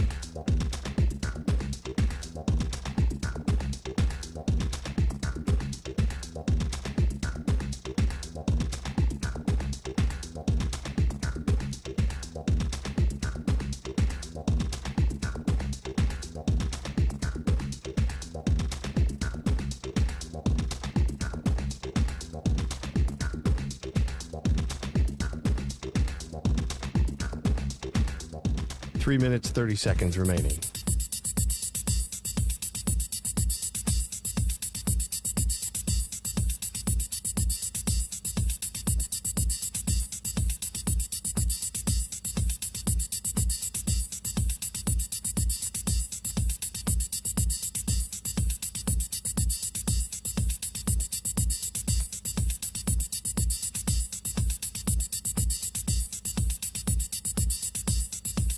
Three minutes remaining.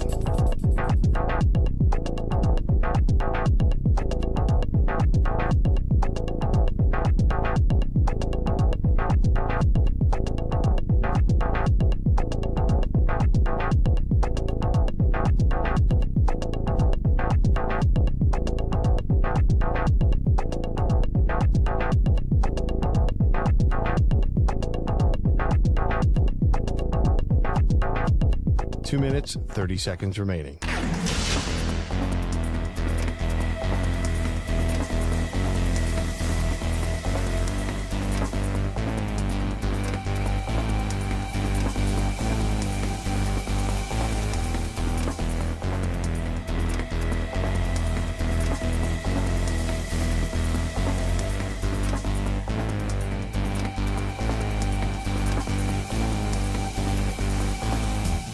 Two minutes remaining.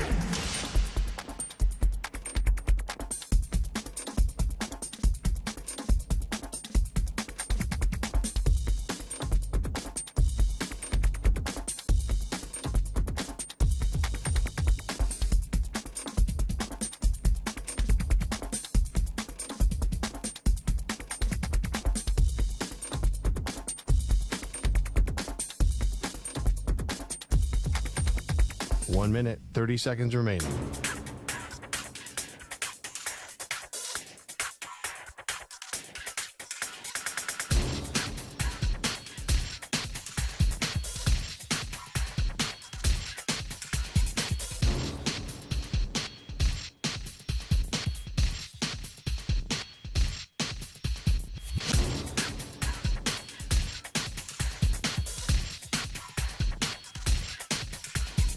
One minute remaining.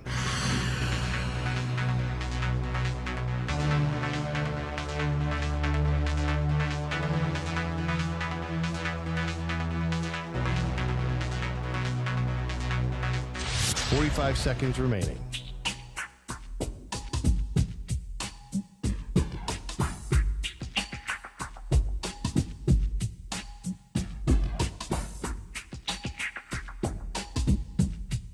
Thirty seconds remaining.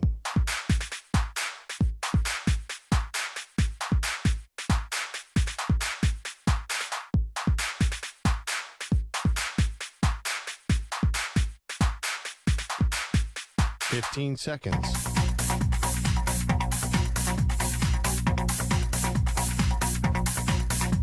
Break ends in 5 seconds.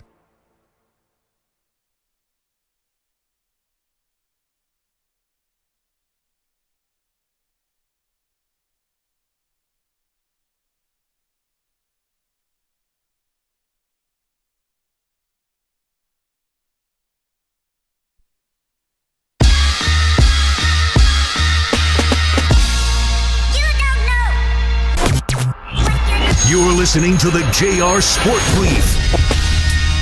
Yes, you are. Thank you very much, Mr. Fancy Music Voice Man. You are listening to the JR Sport Brief. My name is David Shepard, in for JR on the Infinity Sports Network. You can always follow me at Shep on Air. You can always get us for free on the Odyssey app. Just hit rewind and catch every single second of this show. You can always get us on SiriusXM channel 158. It is the second day of 2025. And already, it has been a celebration if you are the Texas Longhorns. Not because of how convincing you were in your victory, of course, in the Peach Bowl, but ultimately against Arizona State, how compelling it was, because it was just one of 8 games in the college football playoff that was actually watchable. That's a problem. You got to address that. It can't just be moving forward for the college football playoff that you have the 12 best seasons. You have to disqualify that. Throw that out. Let's get some competitive games and have this be a celebration, not a snooze fest. Not something you are watching and saying, man, it's 34-0 in the first half. What am I going to do with the next hour and a half that I originally allotted to sit down, relax, and watch this game? That is a problem that college football was going to have to address. It can't just be moving forward. Let's just pick the best 12 resumes based on what they did this season, because what it should come down to is how you look and the competition that you're actually playing against. Ole Miss, I know Alabama did lose in their bowl game. I understand Miami did lose in their bowl game. I know South Carolina did lose in their bowl game. You can't tell me that they're not better than 2 of the teams that got buys in the college football playoff, because they are. And big picture is what I'd like to think that I'm at least somewhat about. Speaking of big picture, Hickey, can I put you on the spot for 1 second? Of course. Okay. Who's the biggest person in our industry? Like host-wise? In general, who's in your opinion, who's the biggest name? Who gets the most traction? Stephen A. Smith, probably. Is that a good or bad thing? I mean, I'm not a big listener of Stephen A., so I guess, I don't know. Like, I don't agree with a lot of what he says. Right. This is the problem I have, because this is trending. This is all over social media. First of all, no one can listen to him and say anything other than he's incredibly intelligent. He's incredibly well-spoken. He is someone that understands how to move the needle, but he is also so well-versed and well-read. And the guy works his ass off. And he is incredibly successful in this business. There's no denying that. Hickey, obviously January 2nd for a lot of people in sports, it's their big day back for a lot of these big shots, right? For the full-timers, so to speak, it's the day they get back and talk about what took place in the college football playoff and what took place in Week 17 in the NFL and what's taken place with even the Christmas games in the NBA, because that's how long some of them have been off. So Stephen A. got on his platform on First Take, which is obviously does great ratings-wise, and he referenced Sam Darnold. And he said that Sam Darnold hasn't had a 300-yard game since November 24th. The guy has had 2 350-yard games in his last 4 played. Wow. Like as journalists, as people that talk about sports for a living, we can't just say things and hope that it sticks because that's what we want to say, because it sounds right. We got to be accurate. That is the point of being a journalist. If I get on the airwaves, Hickey, if we get on the airwaves and talk about the second half of the Longhorns, they completely outplayed the Sun Devils. That's just not, there's no truth to that. There's no validity to that, right? We understand Arizona State, they were without question the better team in the second half. That's why they had 16 unanswered points. And when someone like Stephen A. Smith is making those kind of mistakes, it's not a good look for the rest of us. So what I would say is, here's my hope for 2025. We all have resolutions. As an industry, let's stop with the hot takes. Let's stop with trying to, quote unquote, move the needle. Here's a concept, Hickey. Let's allow genuine conversation and sports dialogue and just brilliant oration and facts and passion. Let's allow that to be what moves the needle. Not just say something and hope we're right and get it completely wrong, and that's what passes in 2024. And I don't know if you find as big of an issue with that as I do, but I just think for someone that has that high perch to just blurt out, hasn't had a 300-yard game, and this is Sam Darnold. This is a guy that's an MVP candidate. This is a legit MVP candidate. This is someone that, Hickey, you can make an argument that no one has had a better turnaround year from 2023 to 2024 in the NFL than Sam Darnold. You got to know that. And I just think as an industry, what people tell me all the time, I don't know if you get this as well, but people who do this for a living are so caught up in making waves and creating buzz and headlines and not getting it right. And that's what I would like to see different about our industry. This is not a pick on Stephen A. Smith's segment. He has had more success than 99.9% of people working in this industry. But you got to get that right. And to me, it's more indicative of where we have gone directionally as a sports media industry. To that, you say what? Getting it right, I wholly agree with. I don't think he's a reflection of the industry. I don't think he's a reflection of you and I or anyone else on this network or any other host in any other slot. I think it's just a bad look for him. Okay. He made a mistake. He said a stat. He did not know it. He thought he did. Ignorant, whatever the excuse or the reason may be. Sure. He messed up.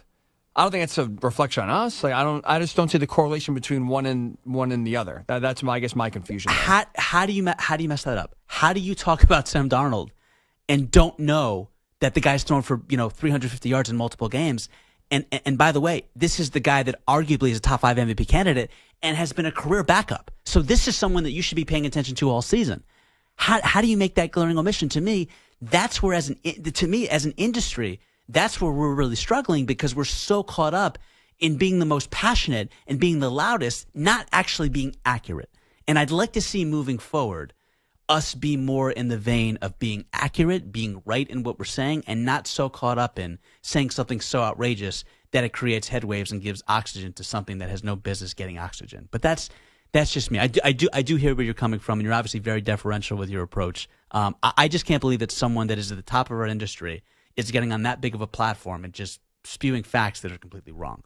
And I think that's something I would like to see change in 2025. Hickey, speaking of change in 2025, we had a college football playoff format, huge shift. And obviously that is going from 4 teams to 12. And the truth of the matter is, this college football playoff season so far has been lackluster.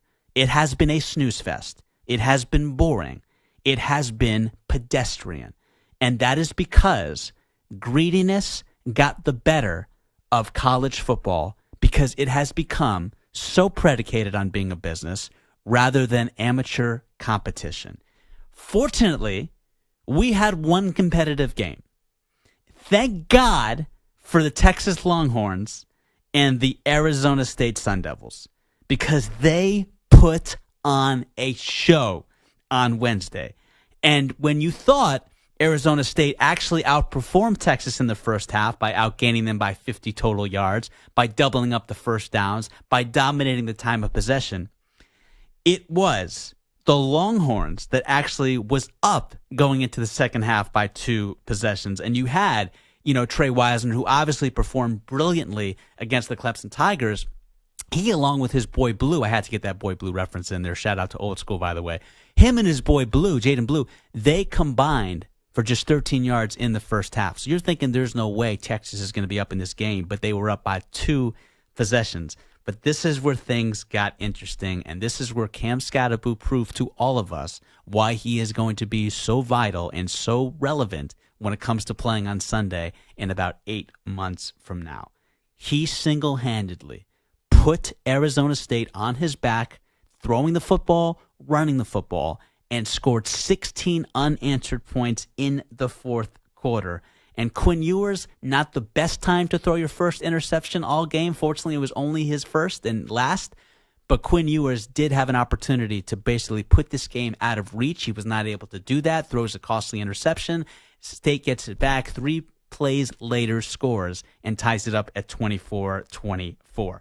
So Texas gets the ball back with 5 minutes left, and you need Quinn Ewers to basically be that individual that comes through in the clutch, because he had not been doing that in the fourth quarter. To his credit, with 5 minutes left, which should have been the last possession of the game, he did take care of business. So he gets them into great field goal position. It's a 48-yard field goal, and Bert Auburn, who's been relatively good all season, has what I would consider a gimme field goal to send Texas to the college football playoff semifinal. And finally, we get a game that's competitive, and they're going to win in walk-off fashion, or so we thought. Take a listen. 48-yard field goal try for the lead with less than 2 minutes to go in the Peach Bowl. Good snap and hold. Bird's kick is on the way, and Bird's kick is no good.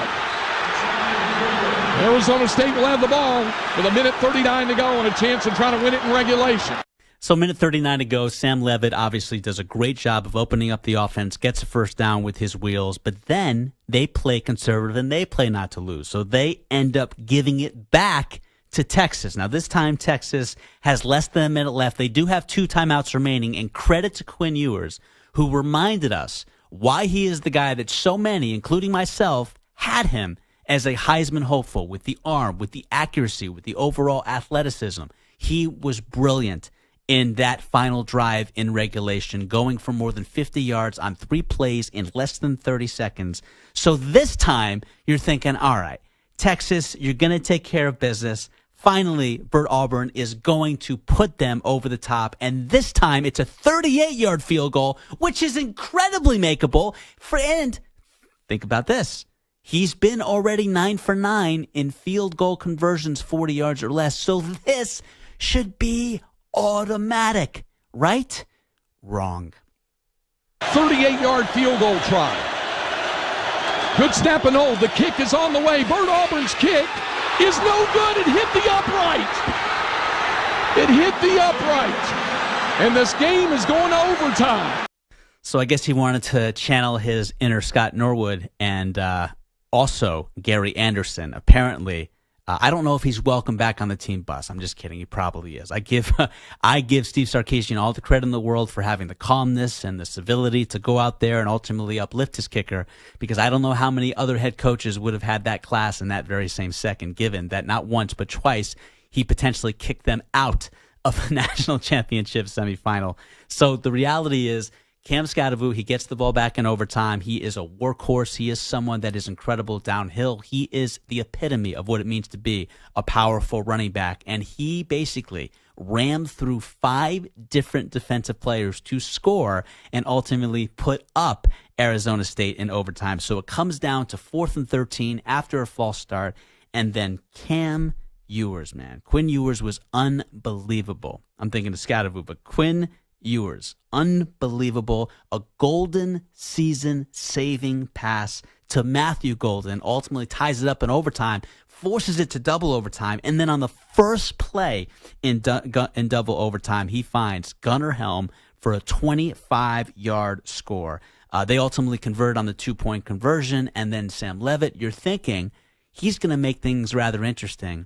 Unfortunately, Andrew Mukuba had very different plans as he comes up with the interception of a lifetime, an interception that no Texas Longhorn fan is going to forget anytime soon. And as you can tell with the excitement in this call, this is courtesy of the Longhorns Radio Network. Now Skattebo shifts to the left side of the quarterback, Sam Levitt, on 3rd down.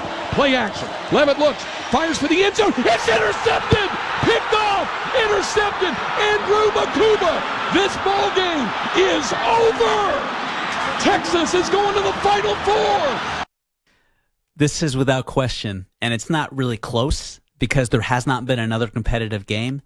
This game single-handedly has saved the 12-team college football playoff without question, because this has been the only competitive game that we have seen. And when you get to this stage and this phase of the FBS and the college football playoff, when you're playing in January, nobody wants to hear you'll get them next year. Nobody wants to hear that this is a moral victory. But let's be honest, given the state of Arizona State in terms of where they've been as a program, back-to-back 3-9 seasons, under all kinds of sanctions, the fact that with a 34-year-old head coach, they were one play away from being in the college football playoff semifinal. This is a season you cannot hang your head on. This is a season, despite the crushing loss, you should be awfully proud of. This, to me, is a win for Arizona State. And we talk about them even less than Oregon, for God's sakes. What East Coast bias, it's prevalent, I get it. Arizona State, for them to take a 34-year-old head coach and win their first 11-win season since the mid-'90s, this is a hell of a run, an unbelievable ride for Arizona State. And again, you got that cat in Kenny Dillingham. There are great things to come for this program. We know Scadaboo is going to be NFL bound, but the truth of the matter is this is a win for both teams. And speaking of the team that actually won, the Texas Longhorns, you know, Steve Sarkisian, he's had a lot of off-the-field personal struggles. He has overcome all of them, at least publicly from what we see. He's had his demons, and he's been resilient, and he has bounced back and been a better man because of it. And you see the type of resilience that his team ultimately plays with.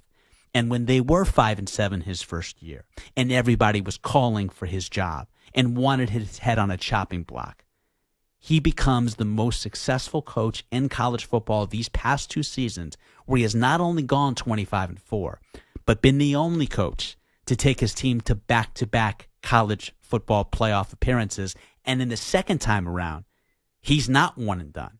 He's won 2 games and counting. And unlike Alabama, who didn't make the college football playoff, unlike Michigan, that was basically a 500 team, and unlike Washington, which we totally forgot about, which you know Kalen DeBoer wants back in the worst way possible, at least I think he does, for them to have this type of consistency when everybody 3 years ago thought Sarkisian was in well over his head, what an incredible ride for the Texas Longhorns to be at this point. They don't face Georgia this year. They're undefeated. Steve Sarkisian, you should be awfully proud of the job and resilience that your team showed. Congratulations on making the Final Four, Coach. What you have to say for yourself? Not our cleanest game of the year. Then that's okay to say that. But the one thing that I know about our group is when our backs are against the wall and when our best is needed, our best shows up time and time again. And the resiliency that these guys showed today was something that as a coach makes you really proud. You know that we weren't at our best, and it felt like a NCAA March Madness basketball game with the swings of emotions and things. Congratulations, Coach Steve Sarkisian. The best thing you can say about someone is how they respond and live up to adversity. My grandpa, God rest his soul, always used to say to me, "You tell me how a human being handles adversity, I'll tell you what type of human being they are."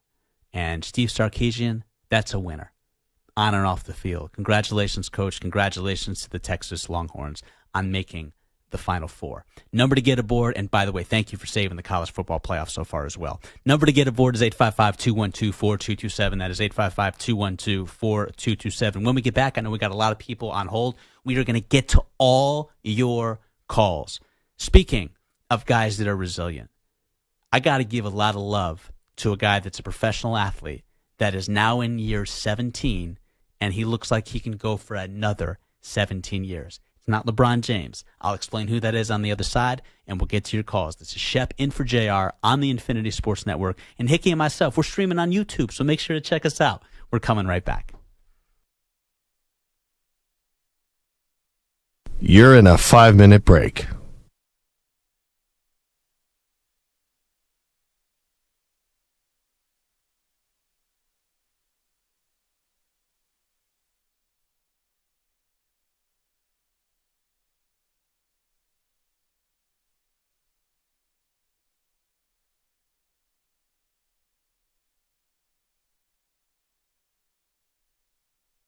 4 minutes, 30 seconds remaining.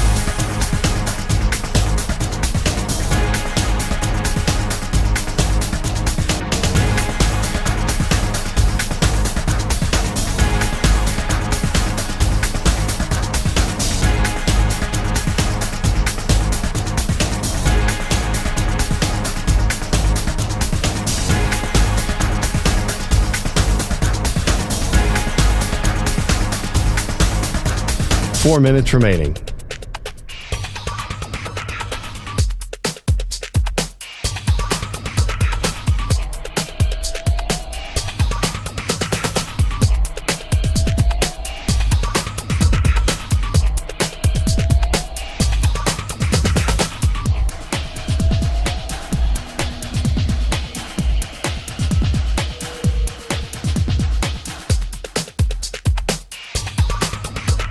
Three minutes, 30 seconds remaining.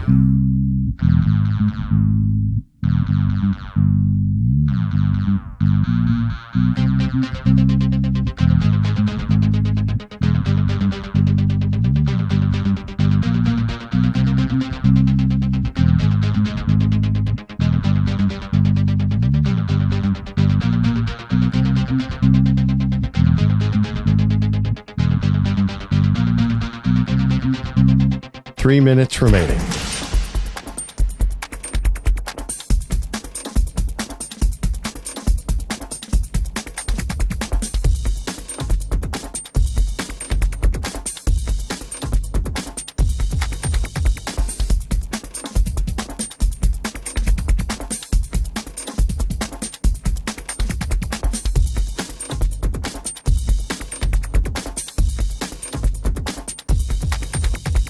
Two minutes, 30 seconds remaining.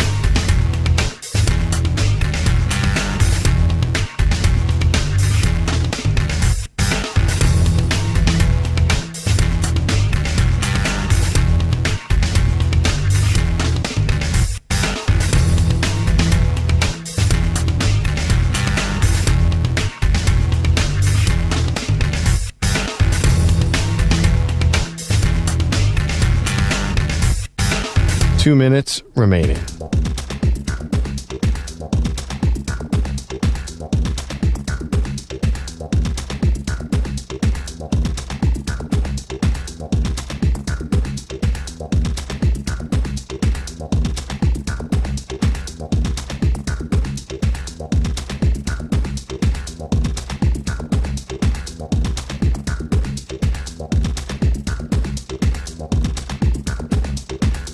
One minute, 30 seconds remaining.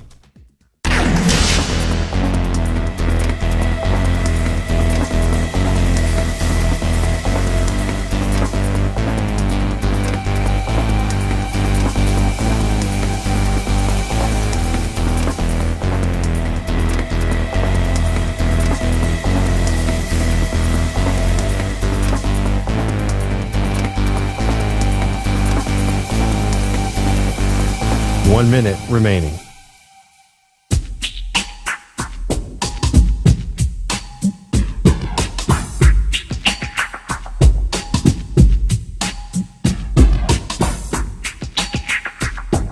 .45 seconds remaining.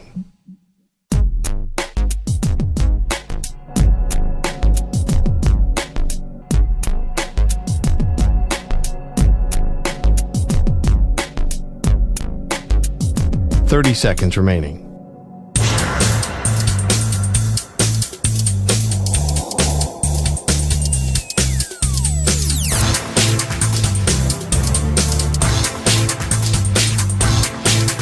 .15 seconds.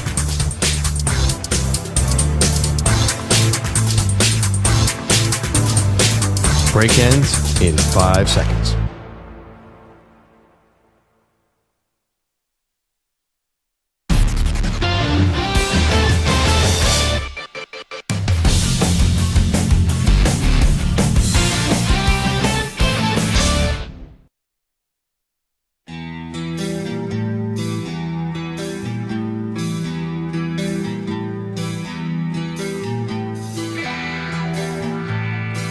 JR wants to hear from you. Call him now at 855-212-4227. Welcome back, everybody. David Shepard on the Infinity Sports Network, in for the JR Sport Brief. Hickey, can you play this song as a Mets fan? Yeah. I mean, shouldn't you be playing Timmy trumpets? Like, this is only reserved for Yankee fans, man. This is Sandman. This is a good song. Mariano Rivera's been like 20 years retired. He does not have, ownership of this song now past his playing days. Hey, man, don't take shots at Mariano Rivera, man. No, first unanimous first ballot Hall of Famer in the history of the sport. The guy was so freaking dominant that he accomplishes that, Hickey, as a guy that makes an appearance every 4 or 5 days. That's pretty impressive. With one pitch, too. Yeah, man. The cutter. Unbelievable, Mariano Rivera. Hickey, he was in his 40s the best athlete on the team. I'm sure you knew that. Yeah, I believe he's shagging fly balls in the outfield. Yeah. It's also part of the reason why he's able to stay in good shape and why that cutter, for the most part, never tailed off. Yeah. He was great. The song was his. Now that he is gone from his playing days, I think it's back up for grabs. Mets fans, Yankee fans, right. Dodger fans, whoever wants to play it. Virginia Tech plays it. That's true. Let's see Virginia Tech have the championship success of Mariano Rivera 5 times at that. Number to get aboard is 855-212-4227. That is 855-212-4227. Always great to be with you, however and wherever you may be listening from. You can certainly get to me on Twitter, on Instagram at Shep on Air. I'm going to get to phone lines in about 30 seconds. I do want to just say this about Russell Westbrook. Russell Westbrook is in his 17th season in the NBA. And for about 3 years, he was called Westbrick. You know it, and I know it. It was one of the most offensive nicknames you can give a professional athlete, which is obviously a very harsh play on words when it comes to his last name. Now, Russell Westbrook, the last 2 games, has missed just 1 shot. He had a perfect triple-double. He was perfect from the field. He was perfect from the free throw line. And he had less than 3 turnovers. Sometimes athletes and people at large are not necessarily finished and done and kaput. They're just in the wrong environment. Russell Westbrook was in hell in Lakerland. It's why D'Angelo Russell is now out of there. It's why so many big-time names don't want to go there. Because it's a blessing to play alongside LeBron James, and it's also a curse. And it is ironic that so many people felt like Russell Westbrook was washed, and they are now 9-2, that Denver Nuggets team, when he starts. He was far from done. He just needed to be in the right circumstances, and that always helps when you're playing with the world's best in Nikola Jokic. Number to get aboard is 855-212-4227. That is 855-212-4227. Let's get back to the busy phone lines. Let's get to Marshall in Milwaukee. Marshall, hope you're having a good evening so far, my friend. Always good to hear from you, brother. How you doing, man, and what you got for us? Well, I'm doing fine, Shep. I'm glad to be first up here in this segment. Just real quick, I just want to say, with your analysis of journalism today, I think you're right on. I think we just need to get back to more just facts. There are times I agree with Stephen A., other times I don't, like Brian said and like you've said. That's fine, but be factual. We've just got to get back to that. That's part of the reason the media has such a bad name. It's not just sports media, Well it's said. news media, Well said. everything. Marshall, we in the media want to make it, we want to be the story. We don't want to tell the story. You know what I mean?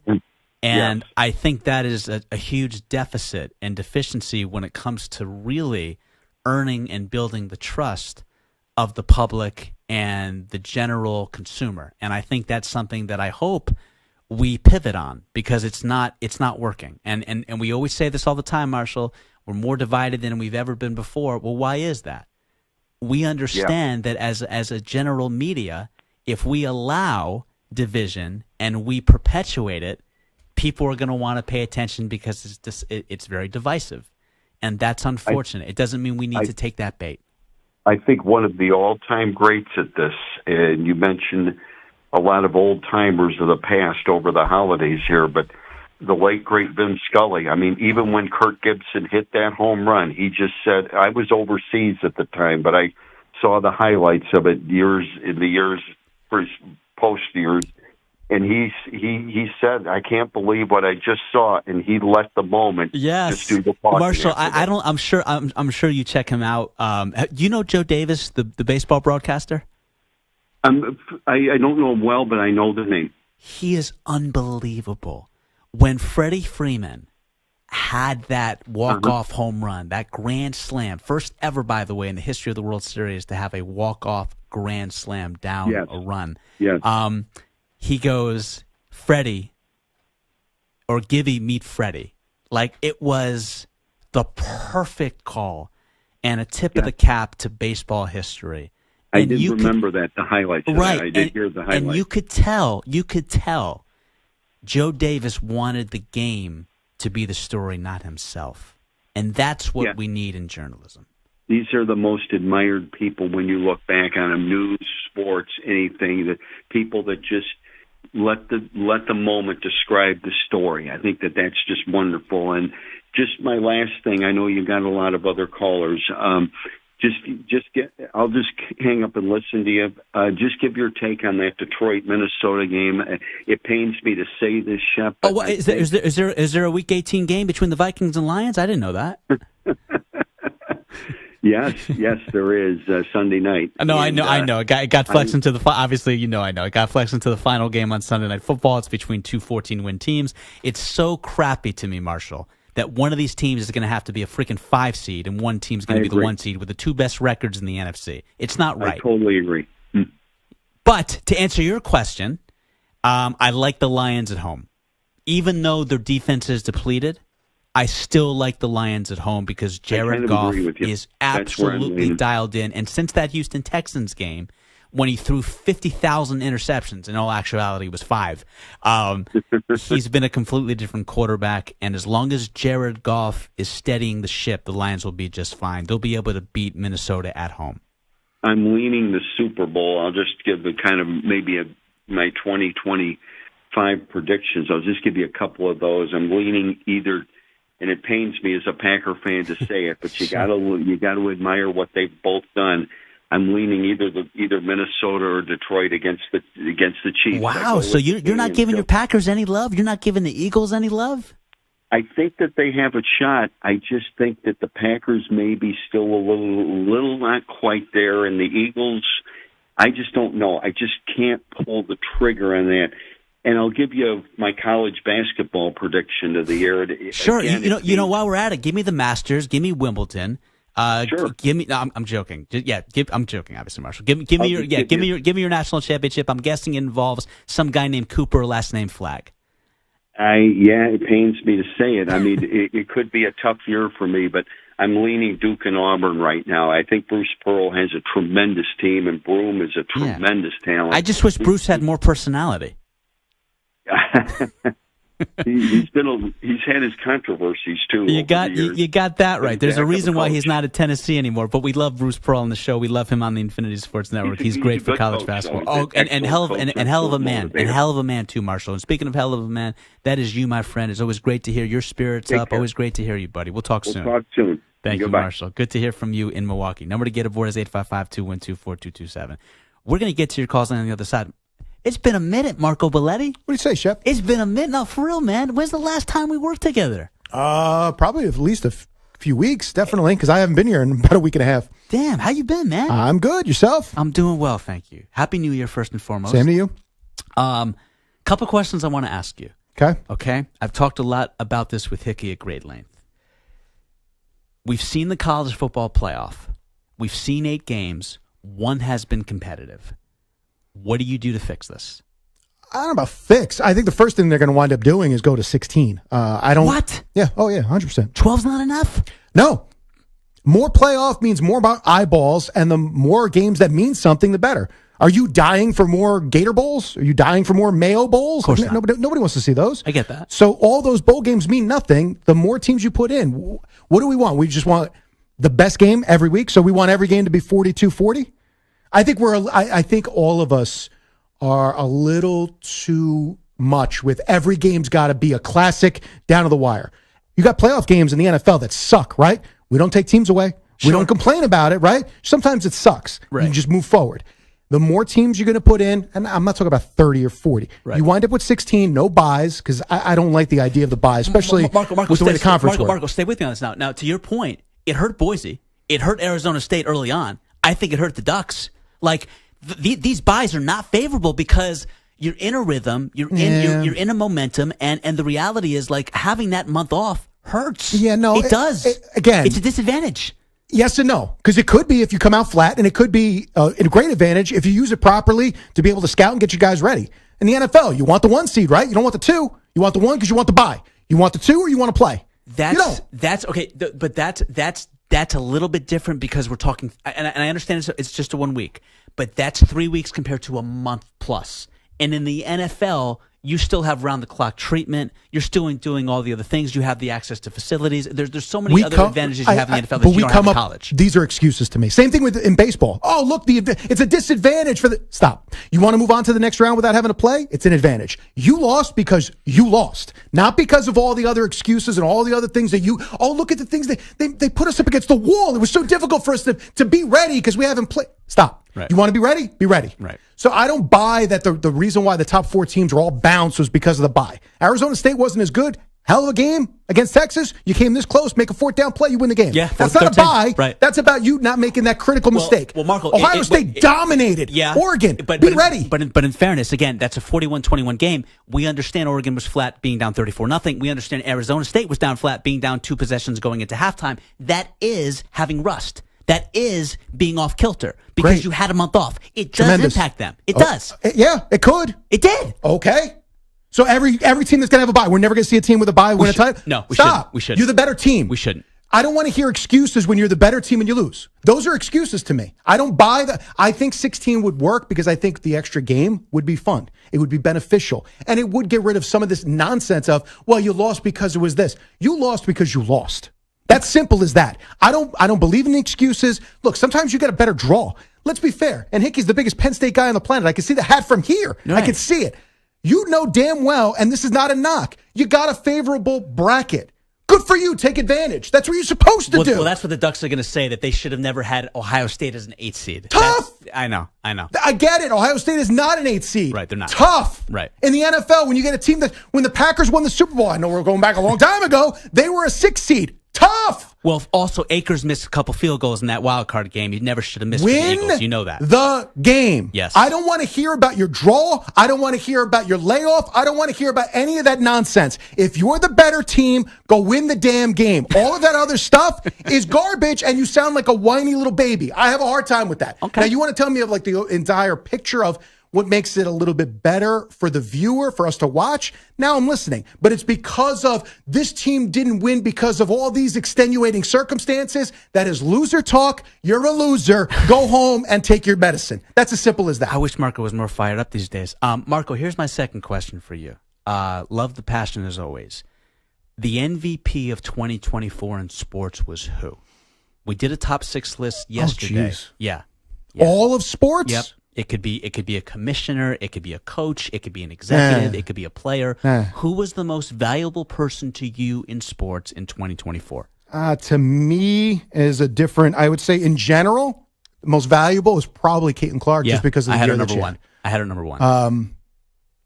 I can't think of anybody else that had the type of impact that she had in year one for that league. For all of, I mean, even college basketball going back, as you're going back into the tournament. I can't think of anybody that had a bigger impact and more valuable than Caitlin Clark was. Some will say, because the first $700 million man, obviously we know he was dealing with injuries in the World Series, but the guy puts up the first 50-50 season in the history of baseball. Shohei Ohtani was another one. Nah. No? Okay. No, not for me. Yeah. Look, it doesn't mean that he didn't have a great year. Sure. But valuable? To what... To the impact that Caitlin Clark made? No, because it's not. Let me put you on the spot for a second. Have you watched WNBA games outside of here with Caitlin Clark when you're at home? No. Okay. But I wouldn't watch it with Caitlin Clark at home. No. But that was my question. Like, because correct me if I'm wrong. I don't think most people. We're not knocking the sport. It pales in comparison to the NBA. Of course it does. I don't think a lot of people watched WNBA before Caitlin Clark. They just didn't. Absolutely not. And now you're getting some. Look, it's the percentage, the jump.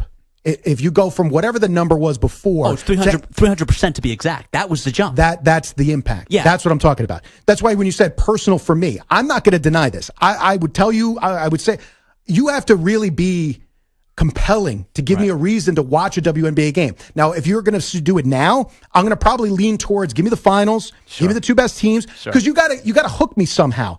I don't have that absence in my sports thirst for another game. I just don't. I have enough of it. I'm immersed in it. It's not that I don't like it. But you got to give me a reason to tune in. You're talking about a regular Thursday night at 8:00. I'm pretty sure I got something else I want to watch. That's just me, though. You're also a father of 3. Well, and that's part of it. Yeah. You know, again, you're going to give me a choice. I'm probably going to sleep. That's going to be number one. So that's why it's a personal thing. When you do it in general, and you talk about the general public, and if you talk about me maybe 25 years ago when I had a little bit more time on my hands, I might check out more games. Me right now, I get that. I need an outside reason. I hope the Yankees don't put you to sleep with that Juan Soto. Let's put it that way, man. I'm not going to go down that rabbit hole because I know we've talked about it at great length before, but let's just hope they do recover.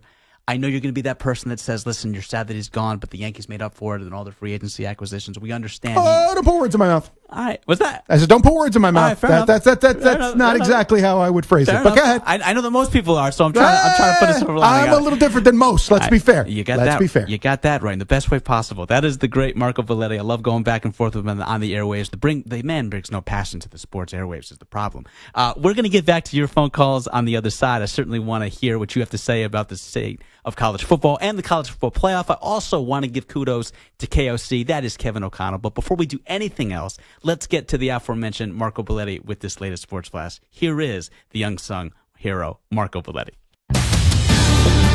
Infinity Sports Network Sports Flash. All right, Shep, a riddle sponsored by Progressive Insurance. What do your home and auto have in common? Progressive protects them both. It was an easy ride. Learn more at Progressive.com. Stunner in the Sugar Bowl as the Irish able to take control right before the half. Shotgun for Leonard. Takes the snap. Play fake. Looking. Firing. End zone. Touchdown. Bo Collins makes the catch. And Notre Dame extends the lead. 27 seconds left.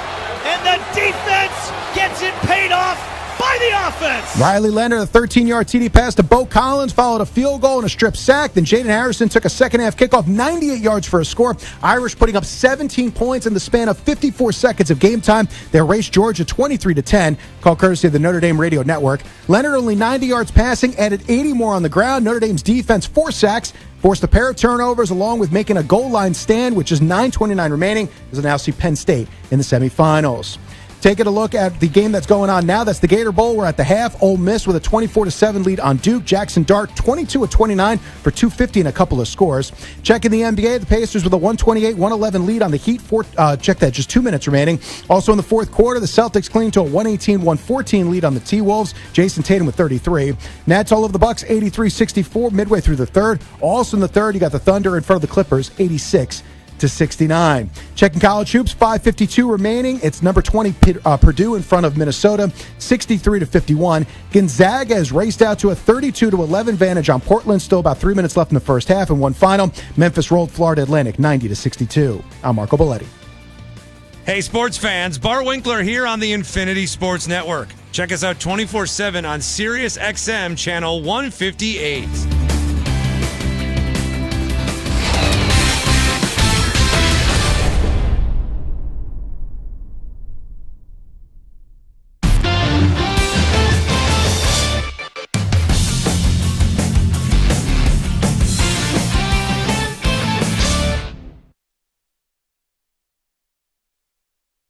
You're in a 5-minute break.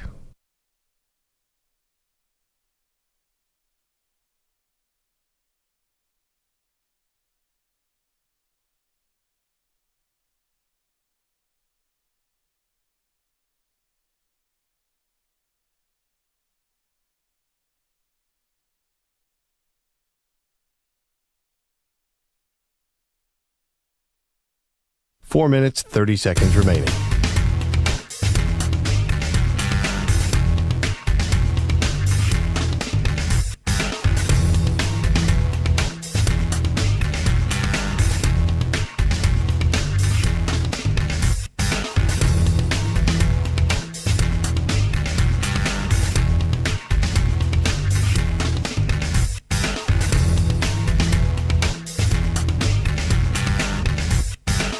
4 minutes remaining.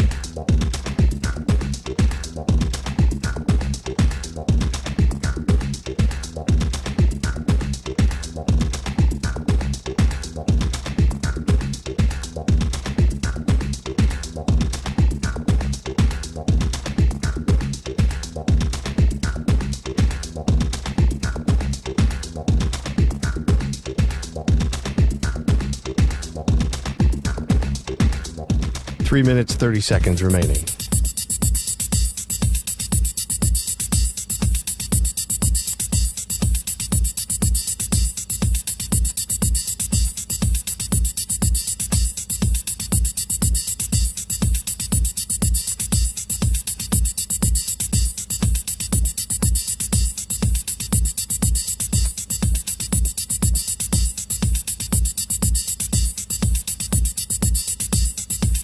Three minutes remaining.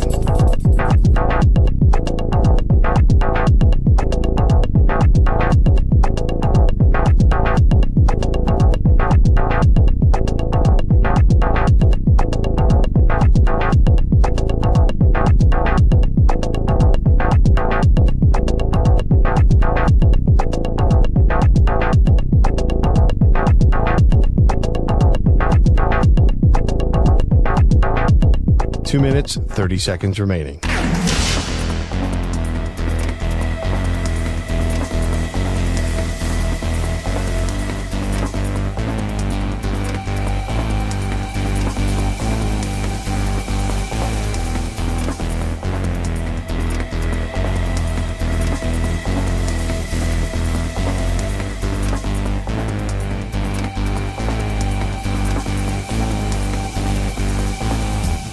Two minutes remaining.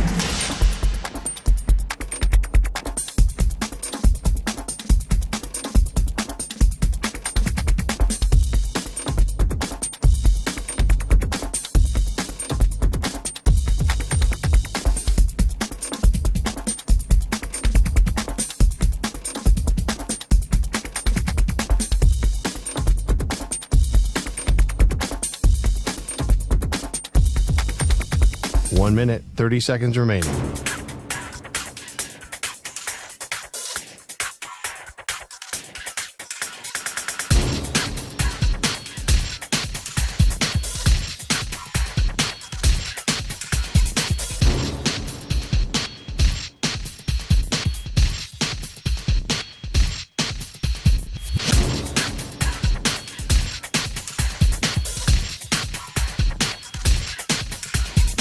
One minute remaining.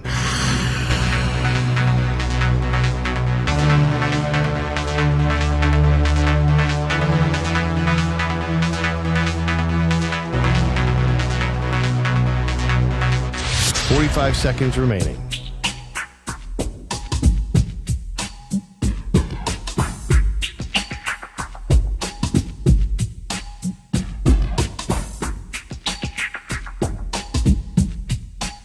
Seconds remaining.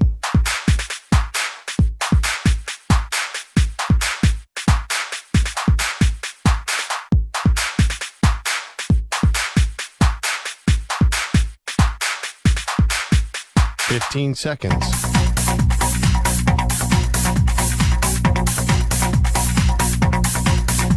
Break ends in 5 seconds.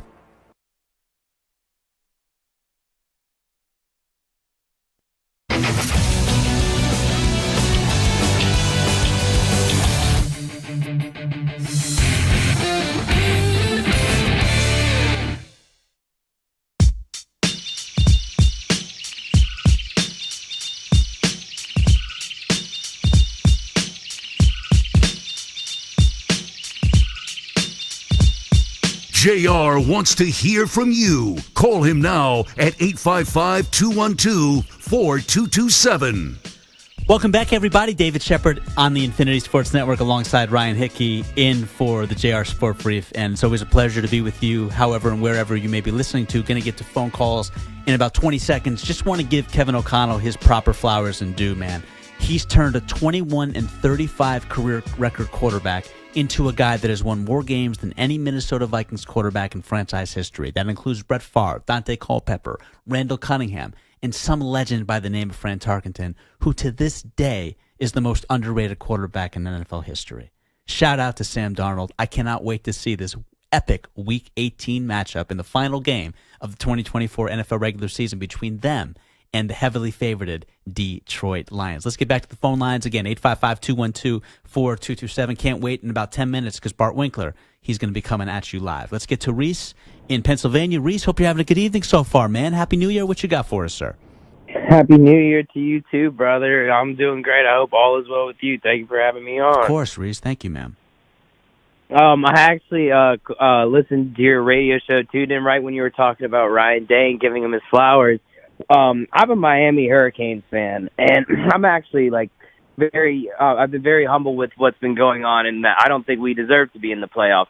But I do want to say, if Ryan Day wins a national championship, but he keeps losing to Michigan, to me it's the same thing if Miami won a national championship, but we lost to Florida State. Really? Yeah, truly, I believe that, and I think he has to win a national title. I agree with you. He was very, very close in 2021. I think that was they were up 2 possessions. They were up 2 possessions with C.J. Stroud. They should have won that game. And then it's a makeable field goal kick. Ruggles should have made that kick. I think that was one of the greatest games of all time, and truly one of the best teams to never win a championship. Without question. I totally agree with you. Without question. Yeah, Reese, to me, he's already won the big games. I think we get so caught up in these so-called rivalries that we lose sight of the big picture. And the big picture is the dude's the second winningest coach in the history of college football. That has to count and qualify for winning some big games. He's really done an incredible job taking over Urban Meyer. He has, but yeah, and I don't know, man. And I guarantee you this: he's a lot more up and up, if you know what I mean, than Urban Meyer. Let's leave it at that. Yeah, and truly, yeah, but Urban Meyer, he won one. He did. He did. He won more than national championships. 2 different programs too. I hear you, Reese. I hear where you're coming from, brother. Great call, man. Have a great start to your new year, and call back anytime. Okay, my friend. I appreciate that. Thank you for having me on, bro. Thank you, Reese. My pleasure, man. Number to get aboard is 855-212-4227. I think this is the Rob in Connecticut I'm thinking of. Rob, good evening, buddy. Is this you? The G-O-O-D Shepard. Oh, Rob, this is Rob, friend of the show. What's up, Rob? Always good to hear from you, man. How's your new year going so far? Oh, so far so good. I'm looking forward to fighting adversities like you were talking about throughout the whole year, because that's what I do every single day when I wake up. Because of course you know that I'm blind, so I was listening to the adversities of football as you were talking about, and I have to admit that was a very good classic yesterday, listening to it. And I was rooting for Texas, but then all of a sudden, Scottaboo had you thinking differently after he single-handedly scored 16 unanswered points. Right. I want ASU to pull this off. Right. It was epic at the end. It was a snoozer in the beginning, but then it got really good, and I was like, you know what? ASU deserves to definitely win this for Sparky, man. Definitely. But, it's always a pleasure to listen to you. I actually listened to the Notre Dame game today. That was great. Yeah, if you're a Notre Dame fan. To be honest with you, I'm a Texas A&M fan. So, sorry. Yeah, sorry to hear that. Yeah. Not exactly a season to remember in 2024 for the Aggies. Yeah. But to be honest with you, the way I look at it now, I just don't see Texas getting by Ohio State, and it's going to be a dogfight between Penn State and Notre Dame. That should be a great game. I agree. I agree. But the other thing I wanted to talk about was I was listening to you, what you were talking about, the industry, and I wanted to compliment you and, a lot of the sports personalities on Infinity Sports Network. Thank you, Rob. They're my favorite. You always catch my interest. You always bring the facts. You have a great flow about yourself.